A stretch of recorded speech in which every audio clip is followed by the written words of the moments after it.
In the blink of an eye, it was the 10th day of the 3rd month. During this time, the Morocco relocation had proceeded in an orderly manner. To avoid raising suspicion from the Silver Hand, the entire process was relatively slow. On this day, the vanguard forces of the Silver Hand Alliance army arrived at the Algeria border. At the intersection of Morocco and Algeria, one half was high plains, and the other half was rugged mountains and dense forests. When Lubu was ordered to chase and capture the Morocco king, he got lost in these mountains and woods. As the attacking side, the Alliance army had no choice but to travel through the forest. In contrast, the West Africa Legion, especially the 1st and 2nd Legions of the original Morocco formation, were very familiar with the area and had begun preparing defensive measures. The first engagement between the two sides occurred on the 13th day of the 3rd month. On that day, the vanguard forces of the Alliance army emerged from the mountains and forests, officially stepping onto Great Xia territory. The West Africa Legion, leveraging their knowledge of the terrain and home field advantage, set up an ambush, dealing a heavy blow to the Alliance army. The 100,000-strong vanguard was scattered in the forests, while the West Africa Legion moved like ghosts, claiming countless lives. Were it not for the timely arrival of their main force, these 100,000 troops would have been nearly wiped out. Even so, 30,000 of them died, delivering a harsh lesson to the Alliance army. It was a stark reminder that the invincible army of Great Xia would not be provoked. However, when the main force of the Alliance army arrived, the West Africa Legion suddenly withdrew and fled. In the next week, the Alliance army won several battles rapidly, capturing the cities around Morocco. The West African Legion Corps retreated all the way toward Rabat. Despite this, the Alliance army remained vigilant. Rabat had a teleportation formation, allowing Great Xia to send troops at any moment.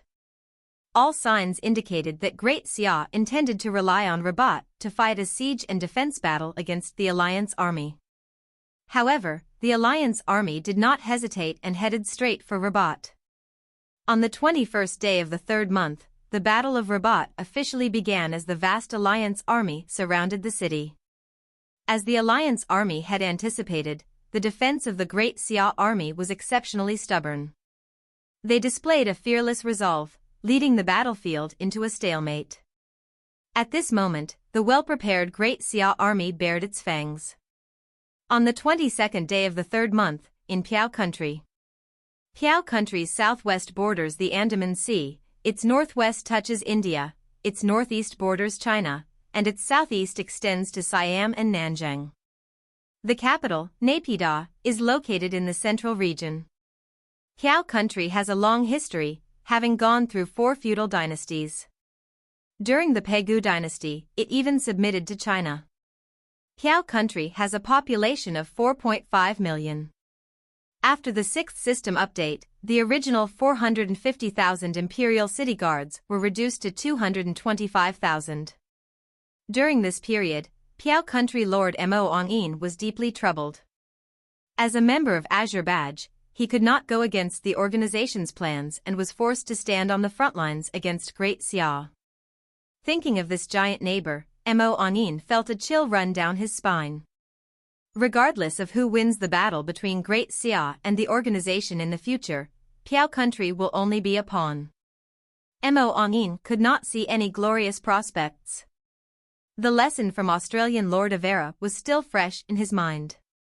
However, as a member of the organization, Mo Ongyin could not defy it, as the relationship between the two sides was too deep. If the organization wanted to, his reputation could be utterly destroyed. This was why a pawn remained a pawn. Just as Mo Ongyin was distressed, a system notification sounded in his ear. System notification: China region Lord Ouyang Shuo has initiated a country war. Piao country enters country war mode, entering level 2 state of emergency. For the specific situation, players please check it out yourselves. System notification: Piao country enters country war mode. According to the rules, during this period, the Imperial City teleportation formation will be disconnected from the territory's ones. Players will not be able to revive upon death. How did this happen? Ouyang's face grew pale. According to the intelligence from the organization, Great Xia should have been focusing on Morocco. So why did they suddenly attack Piao country? Reflecting on Great Xia's usual conduct, Ouyang suddenly had a realization. Are they trying to divert the troops away from Morocco, or are they trying to mislead us? Ouyang was not in the mood for speculation. Given Great Xia's character, once they declared war, they would not stop until they won. With Piao country's weak strength, how could they block them? In the end, I'll be a sacrificial lamb of the organization. Ouyang was filled with grievances. However, these grievances had no outlet. The only party that could save Piao was their neighbor, the Peacock Dynasty. On the 22nd day, at 8 a.m., Great Xia's southwest warzone commander, Baiqi, led the Dragon Legion Corps and the Hanoi Legion Corps, a total of 650,000 troops, to cross the border and initiate the country war. The Great Xia army's motto was to end the betrayal. Prior to this, Piao country had sent envoys to express their willingness to submit to Great Xia. However, they changed their minds. To Great Xia, this was a betrayal, and retaliation was justified. On the same day in Johor, which was divided by the South China Sea into two parts, the Johor Peninsula connected to Siam, and Kalimantan, which was connected to Java, the imperial city of Putrajaya was located on the Johor Peninsula. Compared to Piao country, Johor only had 2.5 million players, so Putrajaya had just 125,000 guards. As the Battle of Piao country commenced, Johor was suddenly hit by the flames of war and was fated to be overwhelmed by the Great Xia army. At 8 a.m., the Tiger Legion Corps, lying in wait in Xingzhou Prefecture, crossed the narrow Johor Straits to attack the Johor Peninsula and take down Putrajaya under the leadership of Suanxi. At 9 a.m., protected by the Yashan Squadron, the Leopard Legion Corps and the Luzon Formation entered Kalimantan. Kalimantan was the third largest island in the world, with a land area similar to Qinghai province. Its northern part was controlled by Johor, while the southern part was under Java's control. Han Xan leading his troops to attack Kalimantan meant that Great Xia was not only targeting Johor and Piao, these two traders, but they were also officially declaring war on Java. This imposing move was so shocking that when the system notification sounded, Johor Lord Shampa likely felt the same bitter frustration as Ouyang. Speaking of Java, it comprises 17,508 small islands, making it the largest archipelagic nation. Its largest islands are Kalimantan, Sumatra, Irian Jaya, Java, and Sulawesi. Although Great Xia had declared war on 3 countries at once, they did not act recklessly. Java was not an easy nation to conquer, so the declaration of war was primarily to erode Java's strategic space and prevent it from causing trouble in Southeast Asia. Among the 5 major islands, the Java Island, where the imperial city of Jakarta is located, and the Sumatra Island, home to Badong City, were out of the immediate attack range. The other 3 islands were not as fortunate. Han Xan was assigned to take Kalimantan. The Nanjiang Legion was tasked with capturing Irian Jaya, the island close to Australia. As for Sulawesi, it would depend on how the battle progressed. Success in capturing these 3 islands would be sufficient to weaken Java without overthrowing it or challenging its core interests. If Java were to mobilize its full strength, it would indeed be a significant problem. In just one day, Great Xia initiated 3 consecutive country wars. In addition to deploying the troops in the southwestern war zone, they also mobilized the Leopard and Tiger legions, completely abandoning their western and northern defenses to focus their efforts on this new front. In Ouyang Shuo's words, "Since we are going to play, let's go all out." Using the power of the war-exempt card, Ouyang Shuo was prepared to sweep through Southeast Asia and drive Silver Hand and Azure Badge out of the region. This move aimed to create a stable backline for future expansion. Though it seemed risky, it was, in fact, a safe plan. Java, Johor, and Piao formed a combined battlefront. As they were attacked simultaneously, they could not support each other. Therefore, whether they fought back or not made little difference. Given this, rather than playing defense, why not launch an offensive to showcase the invincibility of Great Xia? This would make Silverhand realize that, compared to Azure Badge, Great Xia was not weak. Moreover, Zhang Liang mentioned that Somalia province might fall in the same way as Morocco. Therefore, they needed to conquer another African country to link it with Somalia. With two provinces, Great Xia would be well prepared for any challenge. The awkward position of Morocco was due to its separation from Somalia. The two were not connected. If not, Great Xia might have had a strong battle with Silverhand in Africa. Thus, while starting the three wars in Southeast Asia, Great Xia also initiated a war in Africa, targeting Ethiopia. Ethiopia, with a history spanning 3,000 years, established the Nubia Empire in 800 BC. Currently, it has 10 million players and 500,000 guards in its capital, Addis Ababa. Compared to Southeast Asia, Ethiopia alone is larger than both Johor and Piao combined.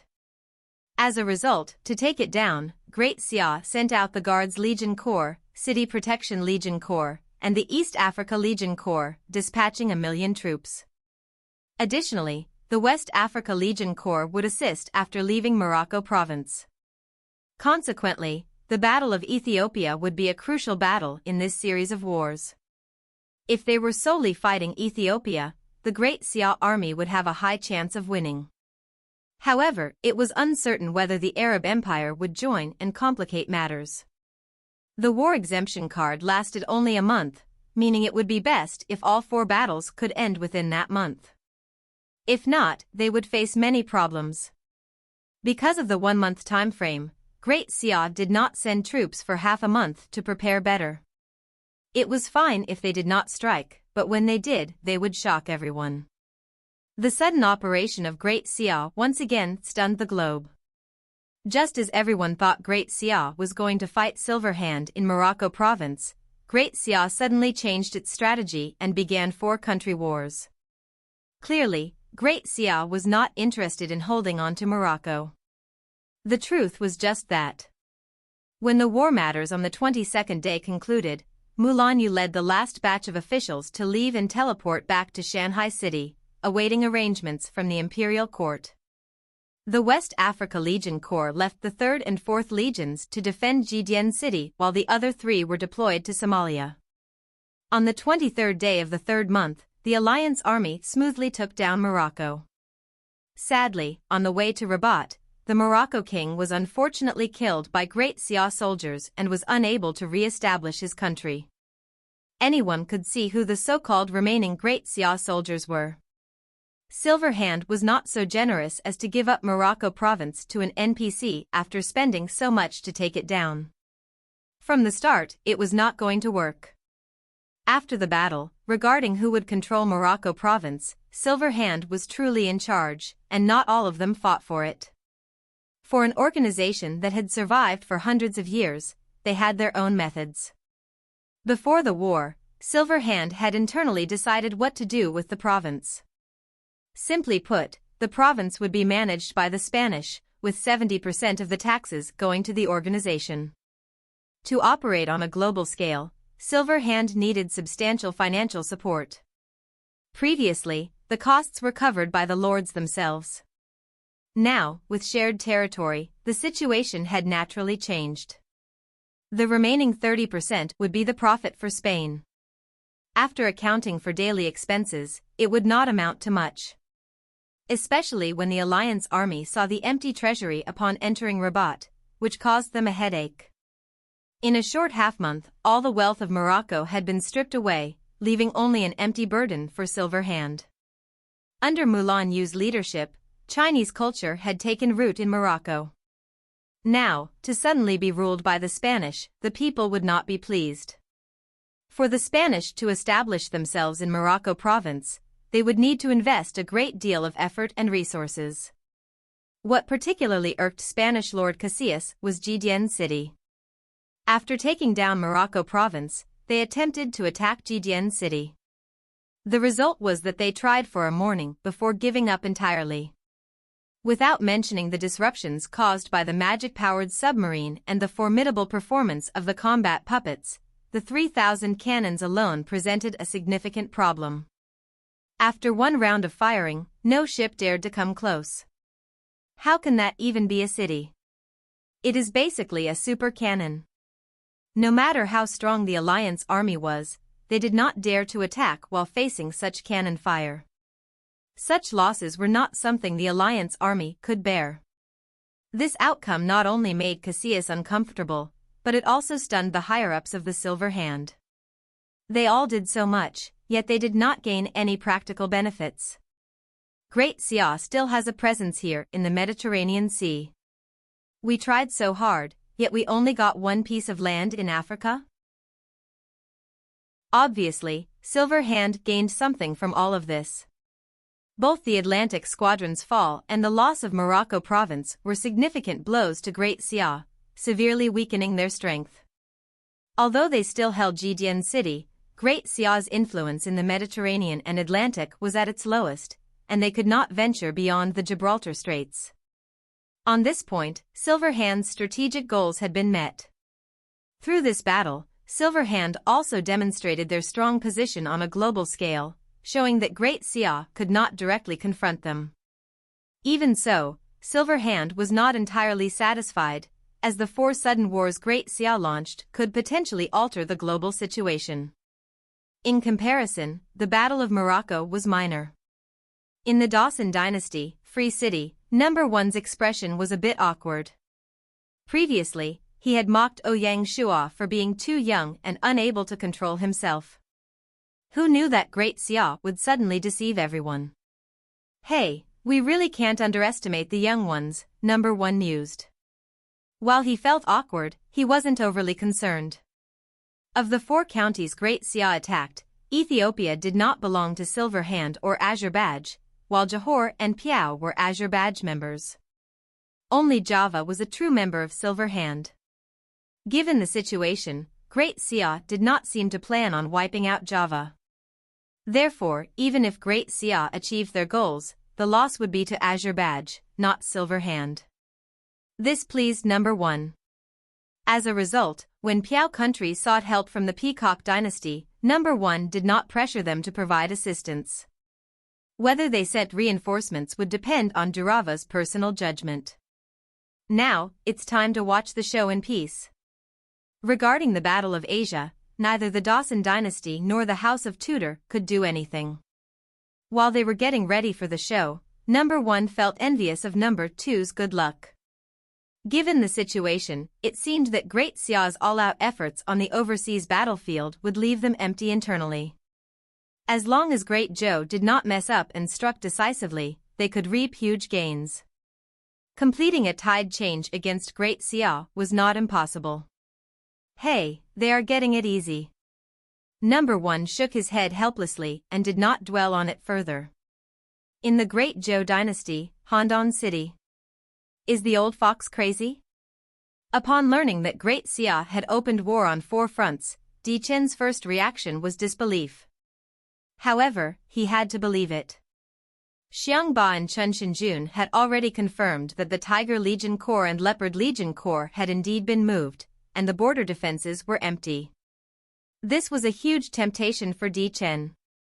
Should they follow the plan and attack Beijiang province, or should they head south directly for the core land of Great Xia? Head south. Di Chen did not hesitate, as such an opportunity was rare. On the 25th day of the 3rd month, the Great Zhou Pil Sun Legion Corps, Blood Red Legion Corps, and Qing Legion Corps were ordered to head south to capture Jiangchuan province, marking the start of the internal war in China. The moment the news spread, the China region players were in an uproar. Great Xia is trying to claim land overseas, while Great Zhou stabs them in the back. How despicable. Traitors. Shameless, get out of China. Suddenly, everyone was denouncing Great Zhou. Even players who had chosen to move to Great Zhou felt deeply ashamed. They had to follow their guild's choice, but they could not accept the humiliation. Reality was tough, but who knew that the game would be just as challenging? I've had it.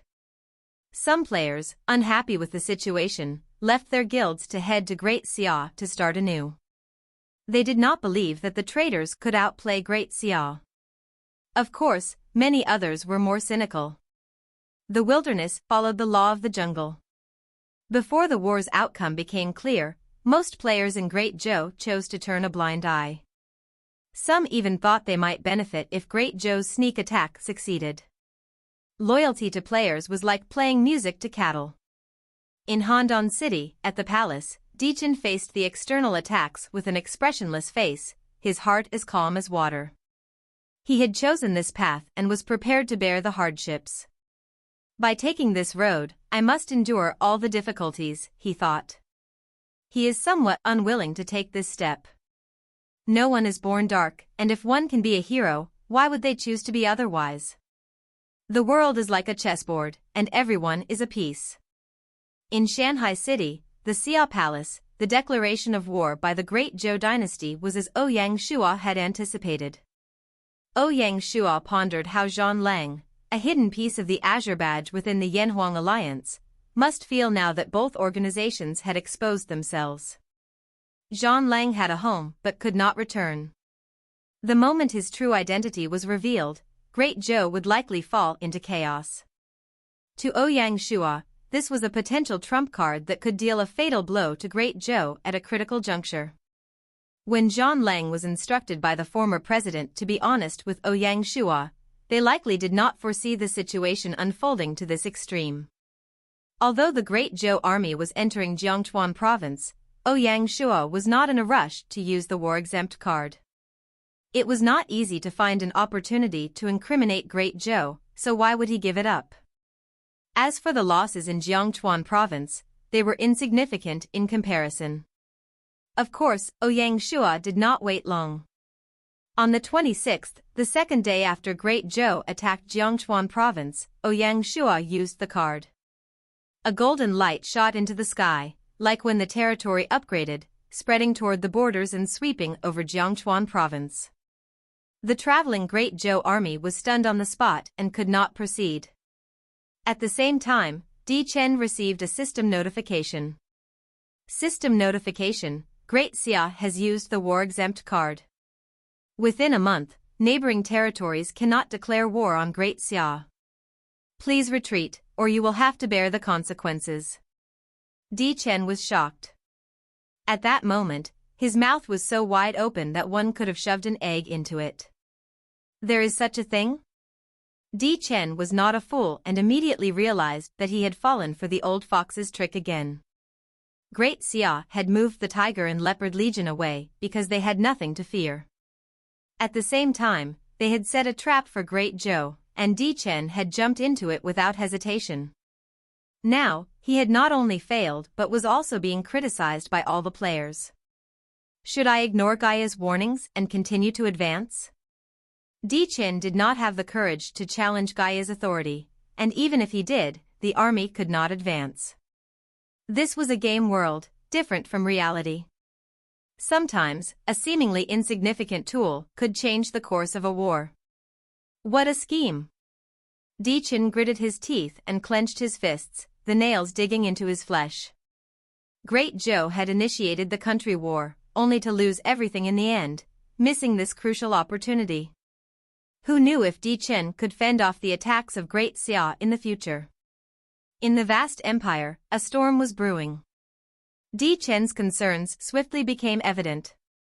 Witnessing the retreat of Great Zhou's army, those who could not bear it were the Great Zhou adventure game mode players, who felt the ship was no longer steady.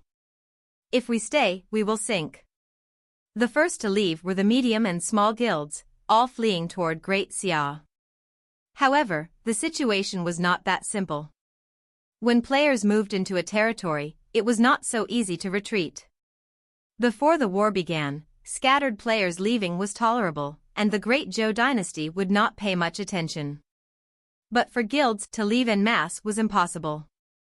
Anyone living in Great Zhou is our people, and if they dare to move toward Great Xia, they are traitors to our nation. Di Chen declared. Di Chen was prepared to confront the players head-on. One could not blame him for taking this stance. If he allowed the players to leave, it would spark a larger exodus. Once that happened, even the large guilds would struggle to hold their members back and might be compelled to leave Great Zhou. In that case, Great Zhou would truly be on its own. Without the aid of adventure game mode players in battle, the beast caves within the borders would become too much for Great Zhou to manage. The moment Di Chen took a firm stance, the players yielded. Facing the territorial army, the adventure game mode players held no real advantage. Since the imperial court refused to let them go, they had no choice but to stay in Great Zhou. However, the unhappiness in their hearts had been silently buried. When Ouyang Shuo received the news, he could not help but praise Di Chen for his actions. However, if he forcefully suppressed it, he would not be able to suppress it in the end. Ouyang Shuo immediately instructed the Shanghai guards to use their spies in Great Zhou to make contact with these guilds. Who knows? They might be of use in the future. Of course, Ouyang Shuo did not have high hopes. These players, like war creepers, were different from those who had moved to Great Xia from the start. If they really came, whether Great Xia would accept them was another issue. Due to the war-exempt card, this internal battle in China ended anticlimactically, leaving one's mouth agape. After stabilizing the country's situation, Ouyang Shuo turned his attention to the overseas battlefield. Great Xia was fighting against 4 nations, and it was unknown whether other powers would intervene, so it needed to be handled carefully. As much work had been done, Great Xia was pushing forth smoothly on all 4 fronts in the first week of the battle, occupying cities along the way with a strong sense of confidence. In just a week, Han Xan led his forces to take down the north of Kalimantan and was entering the south, which belonged to Java. The Tiger Legion Corps, led by Sun Bin, had reached the foot of Putrajaya in Johor. Given the situation, Johor was poised to be the first country to be wiped out. The Dragon Legion Corps and the Hanoi Legion Corps had arrived at the outskirts of Piao country's imperial city, Naypyidaw, and were ready to launch their final assault. However, after the new system update, one needed to occupy the entire country, not just the imperial city, to win the country war. Even so, the imperial city was a symbol of the country and a heavily defended location. Taking it down would secure a significant portion of the country war. The Nanjing Legion Corps was advancing smoothly on Irian Island. Given the situation, Badong City did not have the courage to face the Great Xia army head-on. They planned to defend their main camp, Sulawesi Island. Java Lord Uwais' plan was straightforward. He would analyze the situation, and if the organization did not take significant action to prevent Great Xia, Badong City would have no choice but to accept their fate. If Silverhand had plans to counterattack, it would not be too late to send troops then. Although he felt a bit helpless, it was the best method Uwais could think of. During the previous Battle of Luzon, Badong City had lost 350,000 troops in the Badong Squadron. Till now, they had not recovered from that defeat and lacked the courage to go all out against Great Xia. As for assuring Johor, that was impossible. Badong City could barely protect itself now, so how could it help others? No matter the outcome, Badong City would have to live with its tail between its legs. The Ethiopian battlefield was the most challenging of the 4. First, the army was on an expedition, and although logistics were handled by the Indian Ocean Squadron, it was not as smooth as in the Southeast Asia battlefield. More importantly, Ethiopia was mainly high plains, with a quarter being desert. Fighting under such conditions was a huge test for the Guards and City Protection Legion Corps. The entire battlefield was showing signs of entering a stalemate. Luckily, the Guards Legion Corps was a top force, and the City Protection Legion Corps was not weak. Under the leadership of Hua Tsubing, Shi Wanshui, Shi Dakai, and Di Qing, the overall front was pushing forward. Without any outside interference, taking down Ethiopia was just a matter of time. Looking at the situation, if Silverhand and Azure Badge did not intervene, Great Xia was poised to shock the world. However, things did not go so smoothly. The first to act was naturally the Peacock Dynasty. On the 30th day of the third month, the Peacock Dynasty sent a legion corps to assist Piao country in defending against Great Xiao's attacks. If things did not proceed smoothly, they were ready to send another. One had to say, they were truly willing. Similar to China, India had 100 million players. More similarly, the current India region was not solely owned by the Peacock Dynasty. Apart from the Peacock Dynasty, India had a new Gupta dynasty that was showing signs of splitting the region from the Peacock Dynasty. Between the two dynasties, there were 3 other territories. The 5 territories, along with the imperial city, formed the main situation in India. Even so, the Peacock Dynasty's overall strength was a level higher than that of Great Zhou. Based on the intelligence from the Black Snake Guards, they had 5 legion corps, totaling 2 million troops. When such a giant acts, it is naturally exceptional. Although Silverhand did not force the Peacock Dynasty to help, Durava had ample reason to interfere in this war. For the Peacock Dynasty, Piao country was a buffer zone between it and Great Xiao. If Piao country remained, the Peacock Dynasty would have nothing to worry about, not needing to fear direct conflict with Great Xiao. Without Piao country as a buffer, the two dynasties would be directly connected. No one was willing to be neighbors with Great Xiao. The Peacock Dynasty king said arrogantly, "We must keep Piao country." On the first day of the 4th month, in Shanghai City. Within the Xia Palace, Ouyang Shuo was with Du Ruhui, focusing on the frontline reports at every moment. Du Ruhui smiled, "The Peacock Dynasty has finally made its move." "It was expected," Ouyang Shuo responded. The two of them were not surprised. Ouyang Shuo placed the report down and said, "Send the order to Li Jing that he can start to move." "Yes, my king," Du Ruhui nodded. Ouyang Shuo was naturally wary of the Peacock Dynasty. As the Great Xia army was fighting on 4 fronts, they had precautionary measures to minimize the risk. "Ask Sun Bin to quicken his pace and prepare to assist in Piao country," Ouyang Shuo instructed. Du Ruhui said, "Do not worry, my king. Based on the latest intel from the Tiger Legion Corps, they will take down Putrajaya by tomorrow and will be able to rush for the Battle of Piao country." When Ouyang Shuo heard this, he nodded in satisfaction. Sun Bin had not let him down. Apart from the country war battle last year, the Tiger Legion and Leopard Legion had been stationed at the border for a long time. Unlike the Guards and Dragon Legion Corps, which had the opportunity to participate in expeditions, these soldiers were eager for action. As a result, Han Xian and Sun Bin were naturally very excited this time. The two Legion Corps were extremely aggressive in their attacks, aiming to complete the first stage of the battle quickly so that they could join the second battle. As Han Xian put it, "We cannot let the Dragon Legion Corps get too far ahead." According to the plan, after the Tiger Legion Corps took down the Johor Peninsula, it would move north into Piao country. If the Leopard and Luzon Legion Corps successfully took down Kalimantan, they would then attack Sulawesi. Each part of the plan was interconnected. These arrangements were made to conclude the battle cleanly within a month. Moreover, Ouyang Shuo also had a trump card. These were the reserve forces for the war, but if everything went smoothly, he would not need to use them. Now, they needed to see who else besides the Peacock Dynasty would challenge Great Xia. In the Shu lands, on the Tibet border, the existence of communication compasses allowed military orders to be transmitted instantly. Upon receiving the order, the Bear Legion Corps immediately acted, crossing the border into Tibet. One must not misunderstand, as the Bear Legion Corps was not going to attack Tibet. Although Tibet had sent an envoy to Great Xia, requesting to marry a Great Xia princess, which annoyed Ouyang Shuo, it was not the right time to attack Tibet.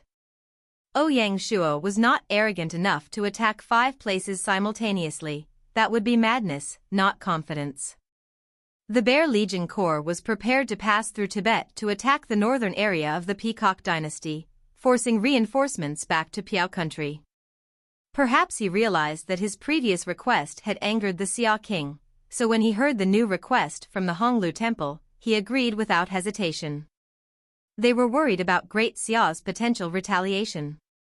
Seeing an opportunity to mend their relationship, they took it immediately.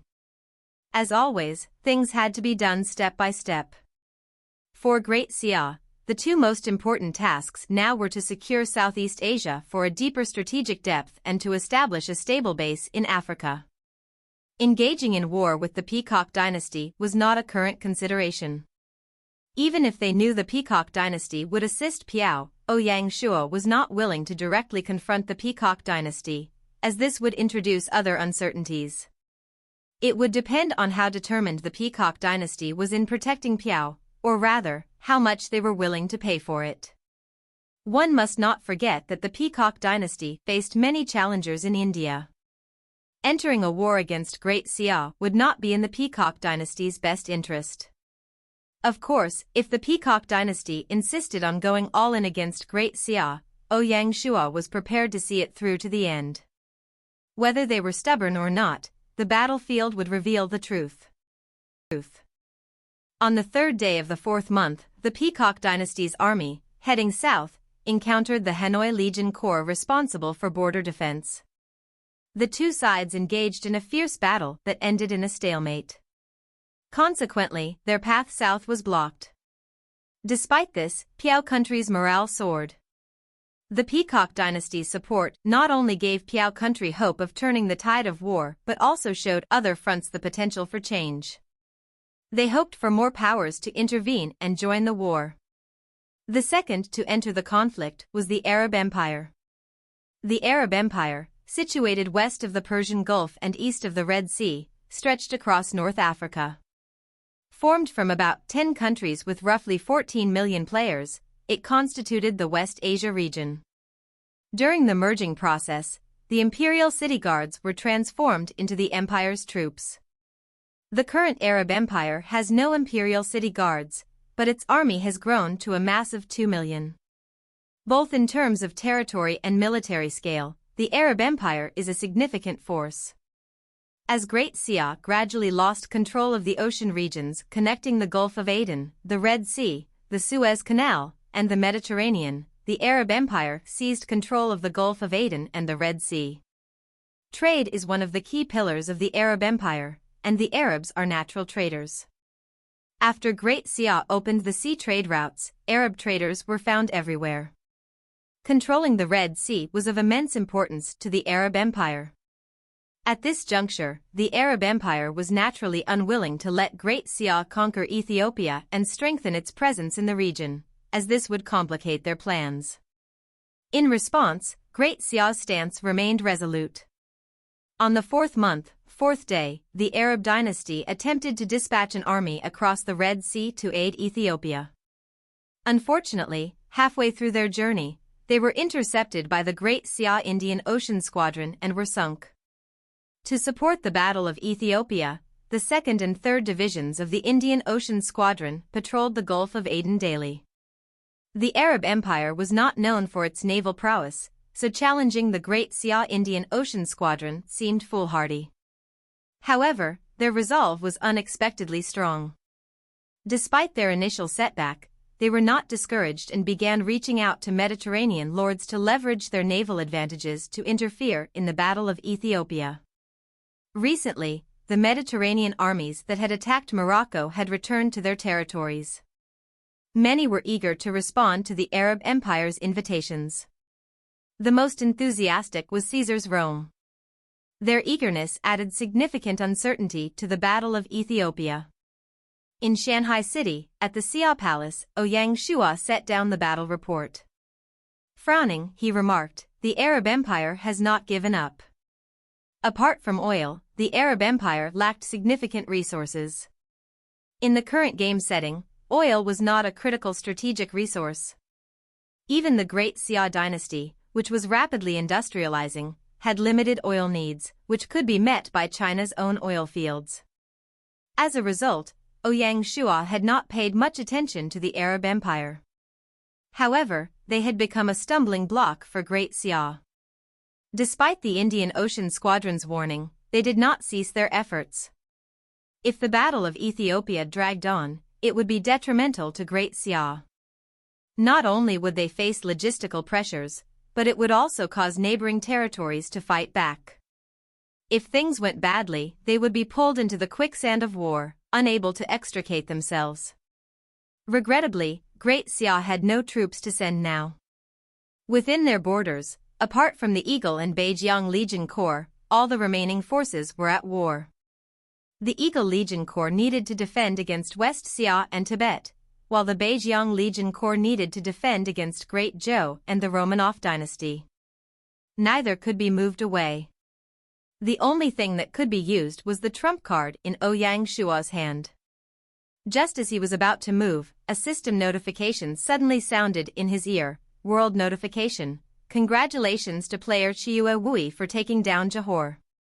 Your reputation spreads far and wide. You are specially awarded 50,000 merit points and 100,000 reputation points. Congratulations to all players. Sunbin finally lived up to expectations and took down Putrajaya at the crucial moment, capturing the Johor Peninsula and sending Johor to its demise. He won the Imperial Court their first country war victory in this round. The day Johor was wiped out, the situation for Great Xia improved. The Tiger Legion Corps took a brief rest before immediately moving north to assist the Piao country battlefield. The Peacock Dynasty sent one Legion Corps, and Great Xia added one more Legion Corps. Under these circumstances, the Piao country camp had no advantage. In terms of combat strength, the Peacock Dynasty army could not compare to the Great Xia army. Now, it's time to see how the Peacock Dynasty reacts. Ouyang Shuo's expression instantly relaxed. He walked to the window and gazed toward the distant west. India region, Gupta Dynasty. The Peacock Dynasty was part of the Silver Hand camp, while the Gupta Dynasty was part of the Azure Badge camp. It seemed that the Azure Badge was not performing as well as the Silver Hand, possibly due to their difficulty in acclimatizing. The Azure Badge forces were scattered globally and lacked cohesion. Many of their territories faced off against the Silver Hand in their regions but failed to claim dominant positions. India served as a clear example of this issue. Johor and Piao country were key members of the Azure Badge and among the few that had managed to secure a stronghold. The loss of Johor was a major setback for the Azure Badge, and they could not afford to lose Piao country as well. However, the Gupta dynasty had no direct link to Piao, and the ocean route was controlled by the Great Xia. Even if they wished to help, they were unable to due to these barriers. Their fierce rival, the Peacock dynasty, would not allow them passage through their lands. No, we have to discuss this with Great Xia, declared the Azure Badge, resorting to diplomacy when military action was not feasible. In the Peacock dynasty, at Bangalore city, the announcement of Johor's demise caused Durava to frown and speak harshly. They were useless, unable to hold on for even half a month. From the declaration of war by Great Xia on the 22nd day of the 3rd month to the fall of Johor on the 5th day of the 4th month, only 14 days had elapsed. The downfall of Johor put the Peacock dynasty in a difficult position. Prior to the war, the Peacock dynasty's king had made bold claims about deploying 2 Legion Corps to the Piao country front. With the Tiger Legion Corps heading north, it was time for him to honor that promise. The problem was that even if he threw in another Legion Corps now, he would not be able to secure victory in the Battle of Piao. At most, he could maintain a stalemate. To increase troops or not, that was the question. Luckily, Great Xia did not give the Peacock dynasty much time to ponder. On the 8th day of the 4th month, the Bear Legion Corps, which had traveled through Tibet, arrived smoothly at the northern border of the Peacock dynasty, initiating a war against it. When the country war system notification sounded, the first reaction of the Indian players was, "Is Great Xia crazy? They actually dare to provoke us?" Indeed, India had the right to be arrogant. Even if Great Xia went all out, they would not be able to take down India. Not to mention, Great Xia was fighting on 3 fronts and lacked the strength to provoke India. Consequently, they felt endless rage. We need to teach Great Xia a lesson. India is not so easily provoked. Fight. Suddenly, many people sought to go to war. As the two largest regions in Asia, China and India did not see eye to eye. Players from both regions did not like each other and considered themselves the best in the game. These sentiments naturally spilled over onto the battlefield. The moment Great Xia declared war, the Indian region was riled up, clamoring for a large-scale conflict. However, history had repeatedly shown that players were not the stars of country wars. Especially after the 6th system update, which reduced the player's ability to influence country wars to the lowest point. First, the soldiers were strengthened, and secondly, the players were dispersed throughout the territory, unlike before when they all stayed in the imperial city. Along with the real-time update of the achievement value, a layer of hesitation and fear was added to the players. Consequently, an interesting phenomenon emerged. The Indian players were vocal on the forums, but those rushing to the front lines were few. They hoped the territory armies would handle the invader, chiefly the Peacock Dynasty. Reflecting on the Battle of Piao, which the Peacock Dynasty had just intervened in, the Indian players had more justification. Great Xia initiated this country war to target the Peacock Dynasty and force them out of Piao. The Peacock Dynasty must resolve this issue themselves. With this mindset, the players were content to be spectators. The Indian players didn't think Great Xia could conquer India, so they feared no escalation. Not just the players, but even the Gupta dynasty and other territories made little effort beyond complaints. Perhaps they silently relished the situation. Now, all eyes were on the Peacock dynasty's response. Chapter 1164, Azure Badge's Diplomacy Card. Obviously, the Peacock dynasty was not foolish. However, they had already sent out troops, and if they retreated without even fighting, they would lose all their face. On the other hand, the prospect of forcefully going head-to-head against Great Xia seemed daunting. In Bangalore City, at the palace. What should we do? Durava asked his ministers. One of them was a historical talent, having served as a minister under the third-generation king of the Peacock dynasty, Ashoka.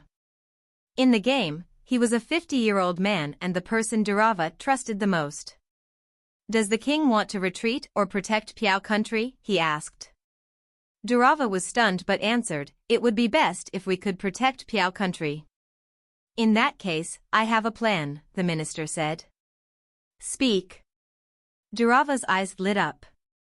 He explained, doesn't the Gupta dynasty also want to assist Piao country, but we did not allow them to pass? We should make way for them and let them enter the Piao country battlefield. This, Durava frowned, concerned, wouldn't that be too risky? What if they don't assist Piao and attack us instead? The two dynasties were enemies, and such a scenario was not impossible.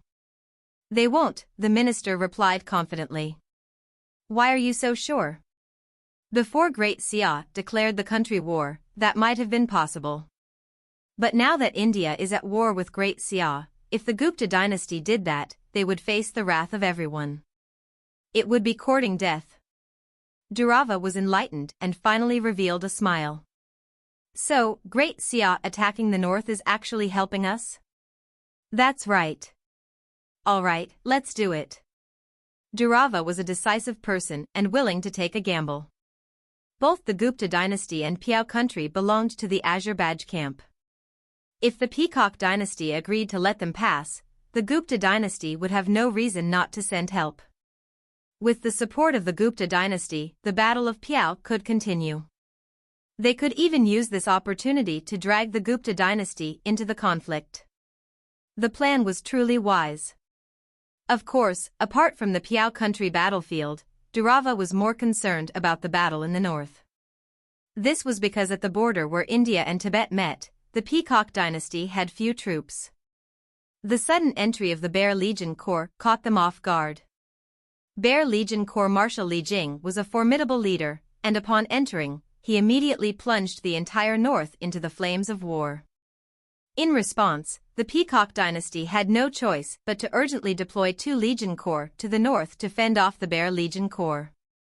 Moreover, due to the need to defend against the Gupta dynasty, the Peacock dynasty could not send any more reinforcements to Piao.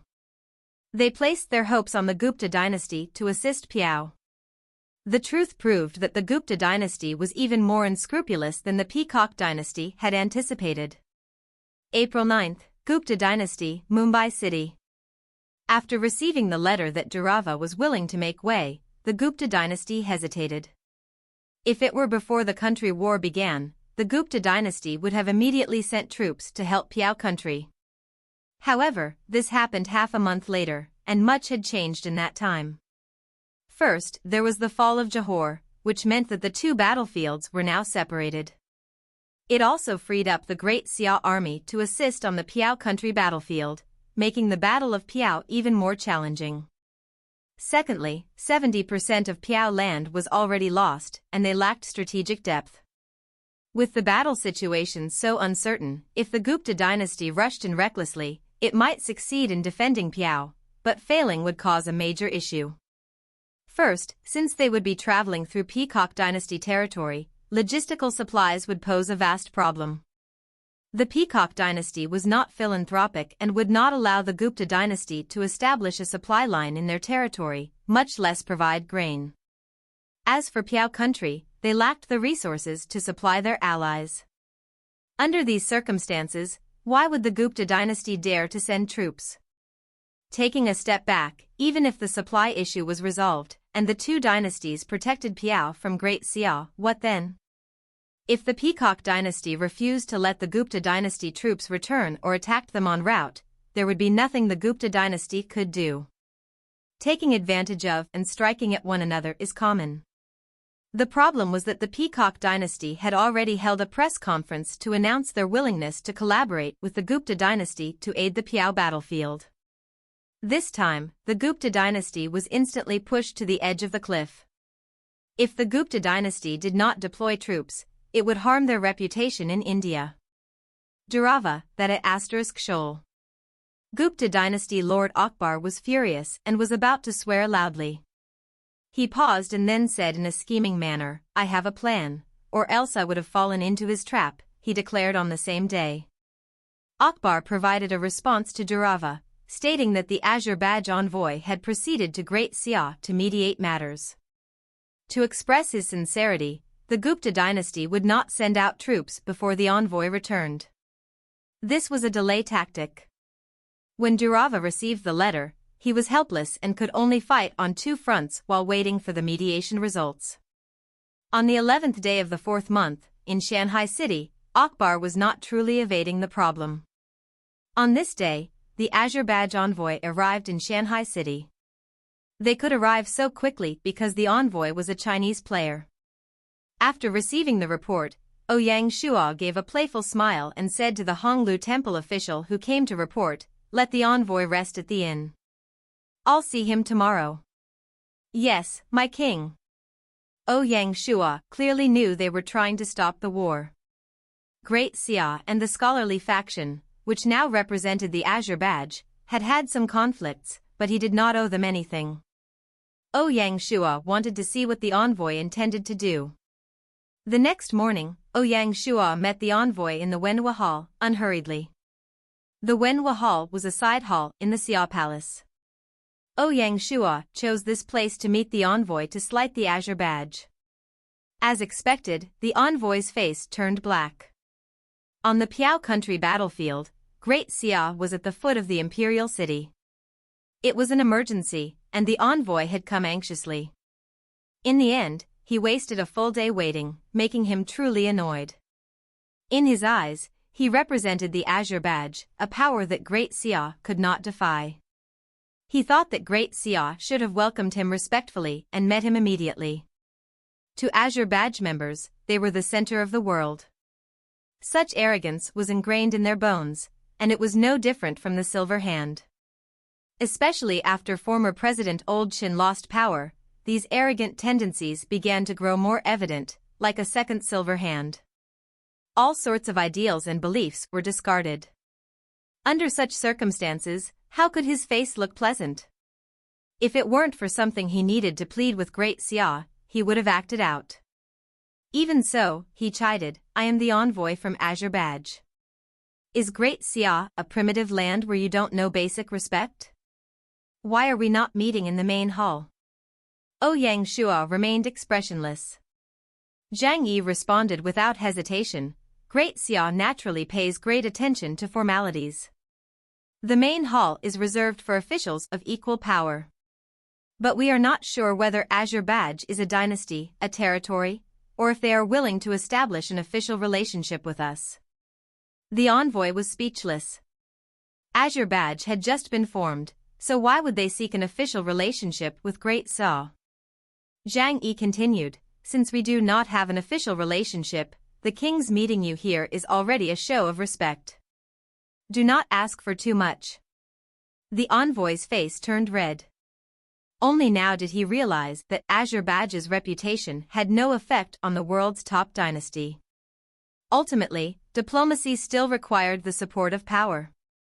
It's not that the envoy was unaware of the principle that a weak party has no diplomacy.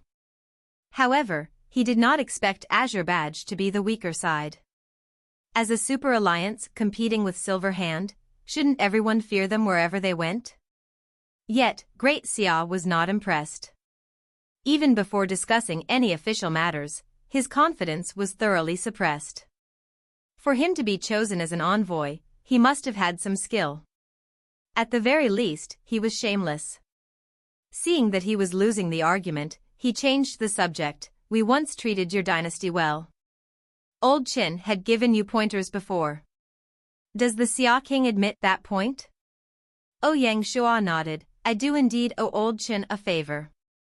In the city in the skies, Ouyang Shuo had received advice from Old Qin. This was something he would admit. When the envoy heard this, he put on a relaxed expression and thought to himself, it's good that you remember. Since that's the case, we have something we require your assistance with. We hope you will not refuse. Ouyang Shuo smiled. He knew it was coming, please go on. We hope that Great Xia will retreat from Piao as a sign of our friendship. They were truly demanding, wanting Great Xia to back off immediately. Such audacity was something Ouyang Shuo was accustomed to, but he could not outright reject the request. After all, he had just acknowledged he owed them a favor, and he could not burn his bridges so quickly. He had to give them the respect. Taking a deep breath, Ouyang Shuo said, First, I only owe Old Qin a favor, not Azure Badge. Rumors also suggest that the person in charge of Azure Badge is no longer Old Qin. Is that true? The envoy's expression was visibly awkward. This involved their organization's internal power struggle, and it was not appropriate to share such information publicly. Ouyang Shuo continued, Secondly, favors are one thing, and war is another. If Azure Badge considers itself a friend of Great Xia, how do you explain the Battle of Morocco? Although Silver Hand orchestrated the Battle of Morocco, Azure Badge had actively participated as well. The envoy was speechless. After a brief pause, he said, In truth, the Peacock dynasty has already agreed to open a path for the Gupta dynasty. If you do not back down from Piao, you will be attacked by both. Since they could not agree on friendship, the envoy could only threaten Great Xia with military action. However, that was what Ouyang Shuo feared the least. He smiled and said, That's great. There's nothing more to say. Let's meet on the battlefield.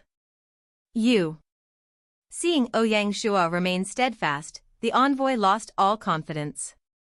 He no longer tried and did not bother to control his temper. He left with a fierce warning, Scoff, you will regret this, and hurried away. Ouyang Shuo shook his head, amused, and left the Wenhua Hall. When Azure Badge realized that diplomacy had failed, they were truly disappointed.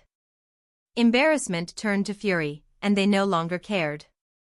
They ordered the Gupta dynasty to send a legion corps through the Peacock dynasty and into the Battle of Piao.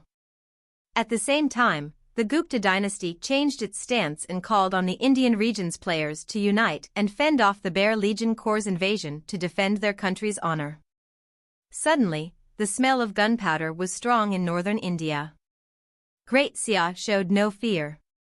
On the 12th day of the 4th month, while Ouyang Shuo was meeting the Azure badge envoy, Han Xian took Kalimantan. As if in a competition, Fan Liawa led the Nanjiang Legion Corps and captured Irian Island. With the fall of both islands, the war began to tilt in Great Xia's favor. After capturing Kalimantan Island, Han Xian's Leopard Legion Corps crossed the river toward the south shore of Siam province and headed toward Piao. Before they arrived, they were already poised to turn the tide of the battle. If the Leopard Legion Corps entered the Piao battlefield, Great Xia would have 4 Legion Corps there, all of them formidable. The thought of such a formation was enough to make one tremble, for it was nearly invincible. Apart from the Leopard Legion Corps, the 1st Legion of the Luzon formation remained in Kalimantan, while the 2nd Legion followed the Nanjiang Legion Corps to attack Sulawesi in Java. Java's territorial army was so severely beaten that they could not lift their heads, suffering heavy casualties. Midway through the 4th month, as the Leopard Legion Corps entered the Battle of Piao, even if the Gupta and Peacock dynasties worked together, they could not turn the tide. The Peacock dynasty was the first to admit defeat. They were not only concerned that their dispatched Legion Corps would be overwhelmed by Great Xia, but also feared that Great Xia would advance into their territory. The Bear Legion Corps ignited the flames of war at the northern border of the Peacock dynasty, seemingly trying to force the Peacock dynasty out of Piao. However, it was uncertain if they would launch a real attack should the situation change. Even if India could win the country war, the Peacock dynasty would turn into ruins as the primary battlefield. This was a risk they were not willing to take. On the 15th day of the 4th month, as Sun Bin led the Tiger Legion Corps into Piao, heading north to join the Hanoi Legion Corps, the enemy withdrew. Durava did not dare to take the chance and shifted his troops back to the border. He also gathered 100,000 laborers to rush the border defense works. The fear in his heart was evident to all. Since the Peacock dynasty had yielded, the Gupta dynasty seized the opportunity to halt the troops they had mobilized and no longer spoke of reinforcing Piao. By this point, the outcome of the Battle of Piao was all but certain. The Grand Council then ordered the Leopard Legion Corps to retreat to their camp in Xiangnan province. The effect of the war exemption card was about to expire, and the Leopard Legion Corps had to defend the border. On the other side, once the Tiger Legion Corps assisted the Dragon Legion Corps in taking Piao, they too would return. On the 15th day of the 4th month, in the India region, seeing that the Peacock dynasty had admitted defeat, the Bear Legion Corps did not wish to push too far, lest they provoke the Indian players to the point of explosion. They immediately took their considerable spoils of war and left, retreating back into Tibetan territory to the north. A large-scale conflict was slowly brought to a close. On the 19th day of the 4th month, Piao was officially taken by Great Xia. On the day Piao was destroyed, the territorial army Java had stationed on Sulawesi Island teleported away and abandoned it. Lord Uwais of Java knew that with Piao's destruction, from now on, no one could oppose Great Xia in Southeast Asia. He could only concentrate his forces in Sumatra to defend his final stronghold. Suddenly, 500,000 territorial troops gathered on Sumatra Island. On the distant Java Island, there were 1 million imperial city guards. Due to the fall of the 3 islands of Badong City, the Java royal family had happily taken over Java Island. When Uwais received the news, he swore in rage. In a blink of an eye, the once powerful Java was split into 2 factions. After this battle, Badong City found itself in a diplomatic nightmare, and its power significantly diminished. Apart from defending itself, it could no longer pose a threat to Great Xia. Great Xia's Southeast Asia strategy was being smoothly realized. On the 20th day of the 4th month, in the Arab Empire. With the fall of Johor and Piao, Java being shattered into pieces, and the Peacock and Gupta dynasties yielding, Great Xia was now showing signs of sweeping across the Asian battlefield. The relentless system notifications placed immense pressure on the Arab Empire. With Great Xia having freed up all their troops and millions poised to arrive in Somalia at any moment, did the Arab Empire have the capability to interfere in the Mediterranean? Clearly not.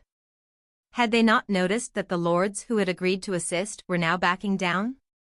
Somalia and Morocco were different. Morocco province was situated in a core region for Europe and America, and even the Dawson Empire could join in. Somalia, located in the Indian Ocean, was less affected by European and American lords. This gave Great Xia an opportunity. In less than a month, Great Xia had taken over half of Ethiopia. Their logistical supply issues were resolved, and the situation was looking increasingly favorable for them. It was unlikely that Silver Hand could use the same tactics to assemble a million-strong alliance army to turn Ethiopia into a quagmire that would drag Great Xia down. If they tried, it was uncertain who would get ensnared. Furthermore, the Mediterranean lords did not want the Dawson dynasty to extend its influence into the Mediterranean, which would grant the Free Squadron free rein. Great Xia's forefront war seemed disconnected, but it actually formed a cohesive whole. A victory on any front would trigger a chain reaction. The current Great Xia army was invincible. Anyone who dared to enter the Battle of Ethiopia now would only be courting disaster. Although the Arabs were greedy, they were not foolish. Seeing no benefit in the conflict, they dispersed their gathered forces and refrained from interference. With the instigator now uninterested, the other Mediterranean lords were even less inclined to intervene. Even the formidable Caesar did not dare to challenge Great Xia alone without the organization's support. The fall of Ethiopia was inevitable. 4th month, 26th day, Handan City. That morning, the war-exempt card that Ouyang Shuo used officially expired. However, Di Chen had no intention of taking advantage of the situation. All he felt was overwhelming fear of Great Xia. In a single month, the entire world's dynamics had shifted. Facing the relentless actions of Silver Hand and Azure Badge, Great Xia remained calm. After strategically ceding Morocco, they launched a decisive counterattack. First, they used the threat of China's authority to prevent the 8 dynasties, including Shu Han, which detested them, from initiating war. Then, they used the war exemption card to block Great Zhou. With no concerns in China, they devoted all available troops to wage for wars. Furthermore, they won all of them, reaping substantial rewards. This combination of strategies left everyone dazzled and in awe. From then on, Great Xia's position as the overlord of Asia was as solid as a mountain, unshakable. After stabilizing the Asia region, they had more leeway to play the global game. On the other hand, Great Zhou, having betrayed and attempted to instigate internal conflict, faced the risk of Great Xia's retaliation. His mother, why is it so hard to just get by? Di Chen, having lost his former magnanimous demeanor, was now deeply dispirited. 4th month, 28th day, Shanghai City. Ouyang Shuo paid no attention to Di Chen's fear. With the end of the Battle of Ethiopia, a large amount of territory awaited annexation, and many war prisoners needed to be organized. For the Great Xia, the hard work and bustle had only just begun. As the situation in Southeast Asia slowly calmed down and became a part of Great Xia, the cabinet suggested integrating this region into the Australian Continent Administrative Region to reorganize and remodel the area. First, they would adjust the Auckland region, listing it directly under the Australian province as a prefecture.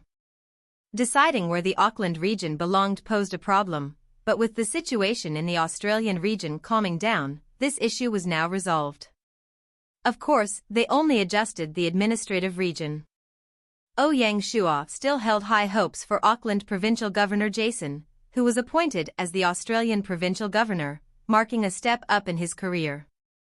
The current Australian Provincial Governor, Lu Xiufu, would move on to other roles. Secondly, they reorganized Hanoi Province in Siam. Hanoi Province was formed by merging Annan, Jinla, and Nanjing. This reorganization would integrate Siam country into Hanoi province, forming a large province. The governing area would shift from Hanoi City to Vientiane, located near the center of the province.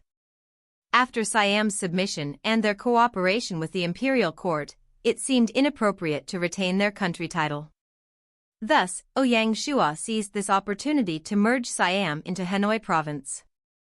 Following the merger, Siam provincial governor Tibe would become the Luzon provincial governor. The current Luzon provincial governor, Gu Xiuwen, would then become the Hanoi provincial governor. The current Hanoi provincial governor, Zhou Zongxian, would be appointed elsewhere. These changes weakened the influence of Tibe in Siam while providing a prominent position to Gu Xiuwen. After the merger, Hanoi province comprised the territories of 4 countries. It ranked as one of the top 2 provinces, not only in Nanjiang but also in the entire dynasty. Consequently, the position of Hanoi provincial governor became more significant and influential than others. There was another point that was often overlooked. From a geographical perspective, Hanoi province, after Quan'an province where Shanghai City is located, is the closest to Shanghai City and can be seen as the gateway to the southern capital city. Given these circumstances, the status of Hanoi province is naturally very high. Therefore, Ouyang Shuo specially decreed that the provincial governor should also hold the title of Deputy Minister of the Administrative Court, a secondary grade 2 rank, which is a rank higher than that of a typical provincial governor. As a result, Gu Xiuwen, a native civil servant, rose to become the brightest star in the Great Xia civil service, becoming one of the most prominent figures in the dynasty. Some reports suggested that Gu Xiuwen's appointment to Hanoi province was due to the king's insistence, which raised some concerns within the cabinet. After all, in terms of both ability and experience, it seemed premature for Gu Xiuwen, who had just become the Luzon provincial governor, to take on such a role. However, Ouyang Shuo had his reasons for this decision. It was now the 6th year of Gaia, and from Ouyang Shuo's perspective, historical talents were not rare. At this stage, historical talents were moving to Great Xia almost every month. While it was true that historical talents possessed many strengths, they also came with certain weaknesses. The most lethal weakness was the restriction of their historical knowledge, which did not align with the ideology of Great Xia. The natives did not have this issue. People like Gu Xiuwen began following Ouyang Shuo from the village stage and grew up alongside Great Xia. Under Ouyang Shuo's influence, their political ideals and ideologies matched his, ensuring a seamless integration. Appointing such individuals to significant positions within the dynasty was ideal. Therefore, at this stage, people like Gu Xiuwen, Cui Shaoxi, and Sun Yanong held more advantages over historical talents, which is why Ouyang Shuo emphasized their development. Integrating these individuals into reality was the most fitting choice. Placing Gu Xiuwen in a vital role marked the beginning of a shift in how Ouyang Shuo utilized his people. Thirdly, the establishment of Hatao province. The narrow southeastern region of Piao was merged into Hanoi province, with the remaining area forming Hatao province. The name Piao was abandoned, symbolizing Great Xia's transformation in Southeast Asia. Apart from the previous Luzon and Annam, no other countries in the region retained their original names. The entire Southeast Asia became Great Xia's backyard. The former Australian governor Lu Xiufu was appointed as the governor of Hatao province. Hatao province bordered the Peacock dynasty and served as Great Xia's frontline to India. Ouyang Shuo's decision to transfer Lu Xiufu reflected his high regard for him. Fourthly, the establishment of Halua province. Halua province comprised Johor, the Brunei territories occupied by Johor, and Java's Kalimantan, Sulawesi, and Irian Islands. At the same time, Xingzhou prefecture was also merged into Halua province.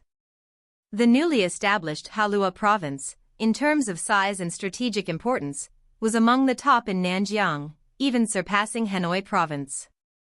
This was due to its control of the Straits of Malacca and its strategic role in overseeing Java. Additionally, the Nanjiang Governor-General's residence in Lion City underscored its status as the governing center of Nanjiang. The former Hanoi provincial governor, Zhou Zongxian, was appointed as the Halua provincial governor, receiving a deputy ministerial rank in military affairs and becoming a secondary grade 2 official. This indicated Ouyang Shuo's trust and confidence in Hu Zongxian. He chose Gu Xiuwen to lead Hanoi province and Hu Zongxian to govern Halua province, recognizing Hu Zongxian's versatility and capacity to maintain stability in the strategically vital region. Great Xia dismantled the puppet state in the area and established 2 provinces. Without creating new provincial governors, Great Xia fulfilled its Southeast Asia strategy.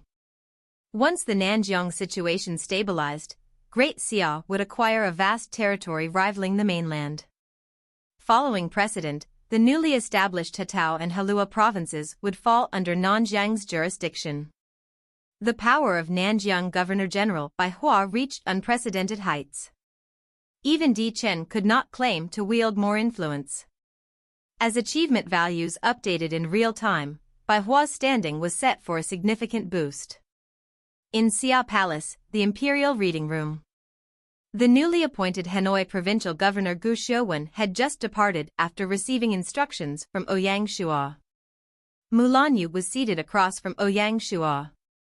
After the fall of Morocco province, Mulanyu led her group of officials back to Shanghai City.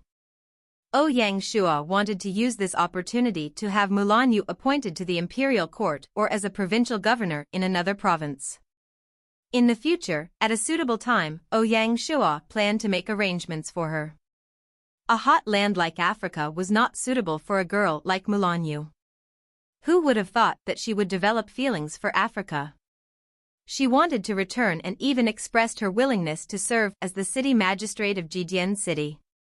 Ouyang Shuo tried to persuade her multiple times, but she did not listen. Looking at the young woman, Ouyang Shuo rubbed his forehead. Who would have known that this young woman would be as stubborn as a mule? Do not think about being the city magistrate of Jidian City. What could defending Jidian City achieve? Was it worth it for a duchess like Mulanyu? Ouyang Shuo sighed and decided that since this was her choice and the conditions allowed it, he would honor it. Then let me go to Ethiopia. Mulanyu said quickly. Ouyang Shuo shook his head. The Imperial Court has decided to establish the North Africa Regional Guard House, with Somalia and Ethiopia as the bases. You can go and serve as the guard commander. Great. Mulanyu showed no hesitation. Compared to a governor-general's residence, a regional guardhouse was a grade lower. However, since North Africa only had 2 provinces, building a governor-general's residence would be premature. A regional guardhouse was more appropriate. In the future, as Great Xia expanded in North Africa, they could upgrade it to a governor-general's residence. The North Africa Regional Guardhouse was to be located in Ethiopia's capital, Addis Ababa.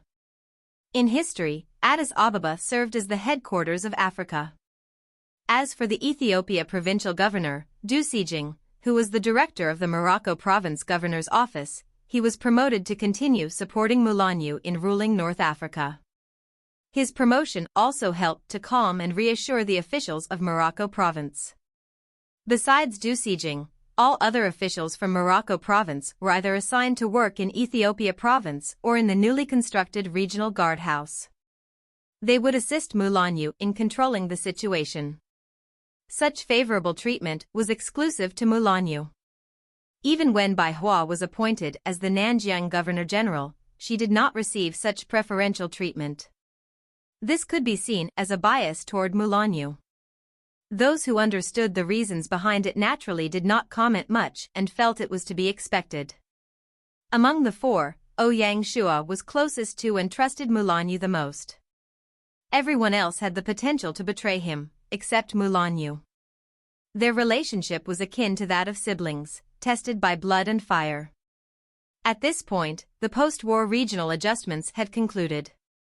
The next step was the routine military organization.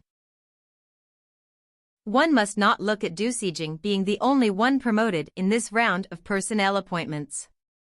There were new prefecture governors, and the number of prefects ran into the hundreds. This was a large-scale reorganization. The promoted officials included county magistrates and prefects who performed well in the official evaluations, as well as officials from Johor, Piau, and Java. The imperial court would employ these local officials as long as they were innocent and morally upright. The court even stipulated that in the newly established Hatau, Halua, and Ethiopia provinces, local officials must make up a third of the provincial, prefecture, and county-level officials. This was to win the hearts of the people. Whether these native officials would be promoted or eliminated in the next evaluation round would depend solely on their abilities. Even if demoted, they could not blame the imperial court for being unfair. On the first day of the 5th month in the 6th year of Gaia, in Shanghai City, within the Ouyang Hall, Ouyang Shuo was reviewing the plan for the new round of military reorganization. Grand Council Minister Han Xian, Military Affairs Minister Du Ruhui, and Privy Court Training Director Gao Shun were all present. During this countrywide war, they had achieved a bountiful harvest on each of the 4 fronts. In the Battle of Johor, out of the 120,000 Johor Guards and 150,000 Territorial Army soldiers, 200,000 surrendered, apart from those killed in action. In the Battle of Java, since the Badong Territorial Army did not put up much resistance, only 80,000 were captured. Next was the Piau Country battlefield. The Peacock Dynasty Army did not accomplish much, while the Piau Country Army was notably resolute. Of the 220,000 Imperial City Guards and 250,000 territorial troops, half died in battle, and only 230,000 were captured. The Ethiopia battlefield was where they captured the most prisoners. 500,000 Imperial City Guards, along with 500,000 Territorial Army troops, were forced back by Great Xia. Through this battle, the Grand Council concluded that the African troops' combat strength was lower than that of the Asian armies. This was an undeniable fact. Without outside interference, 700,000 out of the million Ethiopian troops were captured. Seeing this, Ouyang Shuo did not hesitate and immediately ordered the release of half of them, arranging for them to either retire, become bailiffs, or take up other roles. Great Xia's elite troops strategy had to continue resolutely, regardless of the circumstances. There remained 860,000 war prisoners. After deducting the injured, those who did not meet the standards, and replenishing the losses from all participating troops, 600,000 troops remained. Consequently, the imperial court decided to promote the Luzon formation to the Halua Legion Corps, adding 3 legions. The original Lieutenant General Zhang Han would become the Halua Marshal and be awarded the Grade 2 Nansang General rank. The Southwest Warzone had 3 border legion corps. The Hanoi Legion Corps defended Hanoi Province and Halua Province, the Halua Legion Corps defended Luzon Province and Halua Province, and the Nanjing Legion Corps defended the vast Yunnan Province. The 3 new Legion Generals of the Halua Legion Corps would be selected from war prisoner generals, 1 from Johor and 2 from Piau, all being among the top historical talents of their respective countries. Apart from adding 3 legions to the Halua Legion Corps, the remaining war prisoners could form 1 Legion Corps. The Privy Court discussed with the Grand Council and suggested building a Border Defense Legion Corps on the mainland. First, this was to split the pressure from the Tiger and Leopard Legion Corps, and secondly, to suppress the Beast Caves. Otherwise, with both Border and Beast Cave duties, the elite troops of both Legion Corps would easily become overextended and not deployable. They were able to participate due to the war-exempt card. Along with the 6th system update, Gaia was striving to make the game world as similar to the real world as possible. Overpowered items like the war-exempt card would become increasingly rare. When they searched the treasuries of Johor and other countries, they did not find any significant treasures. Ouyang Shuo agreed with the Privy Court's suggestion, and the decision was made. The Imperial Court decided to build the Chengying Legion Corps to assist the Leopard Legion Corps and the Tiger Legion Corps. They would be responsible for the defenses of Xiongnan, Jiangnan, Minnan, Lingnan, and other provinces. The original Legion General of the 5th Leopard Legion Corps, the famous Sui Dynasty General Zhang Shutua, would be promoted to Marshal and awarded a Grade 2 Middle General rank. The 5 Legion Generals of the Xinjiang Legion Corps were either young talents or historical generals who had recently joined Great Xia. At this point, Great Xia did not lack skilled generals.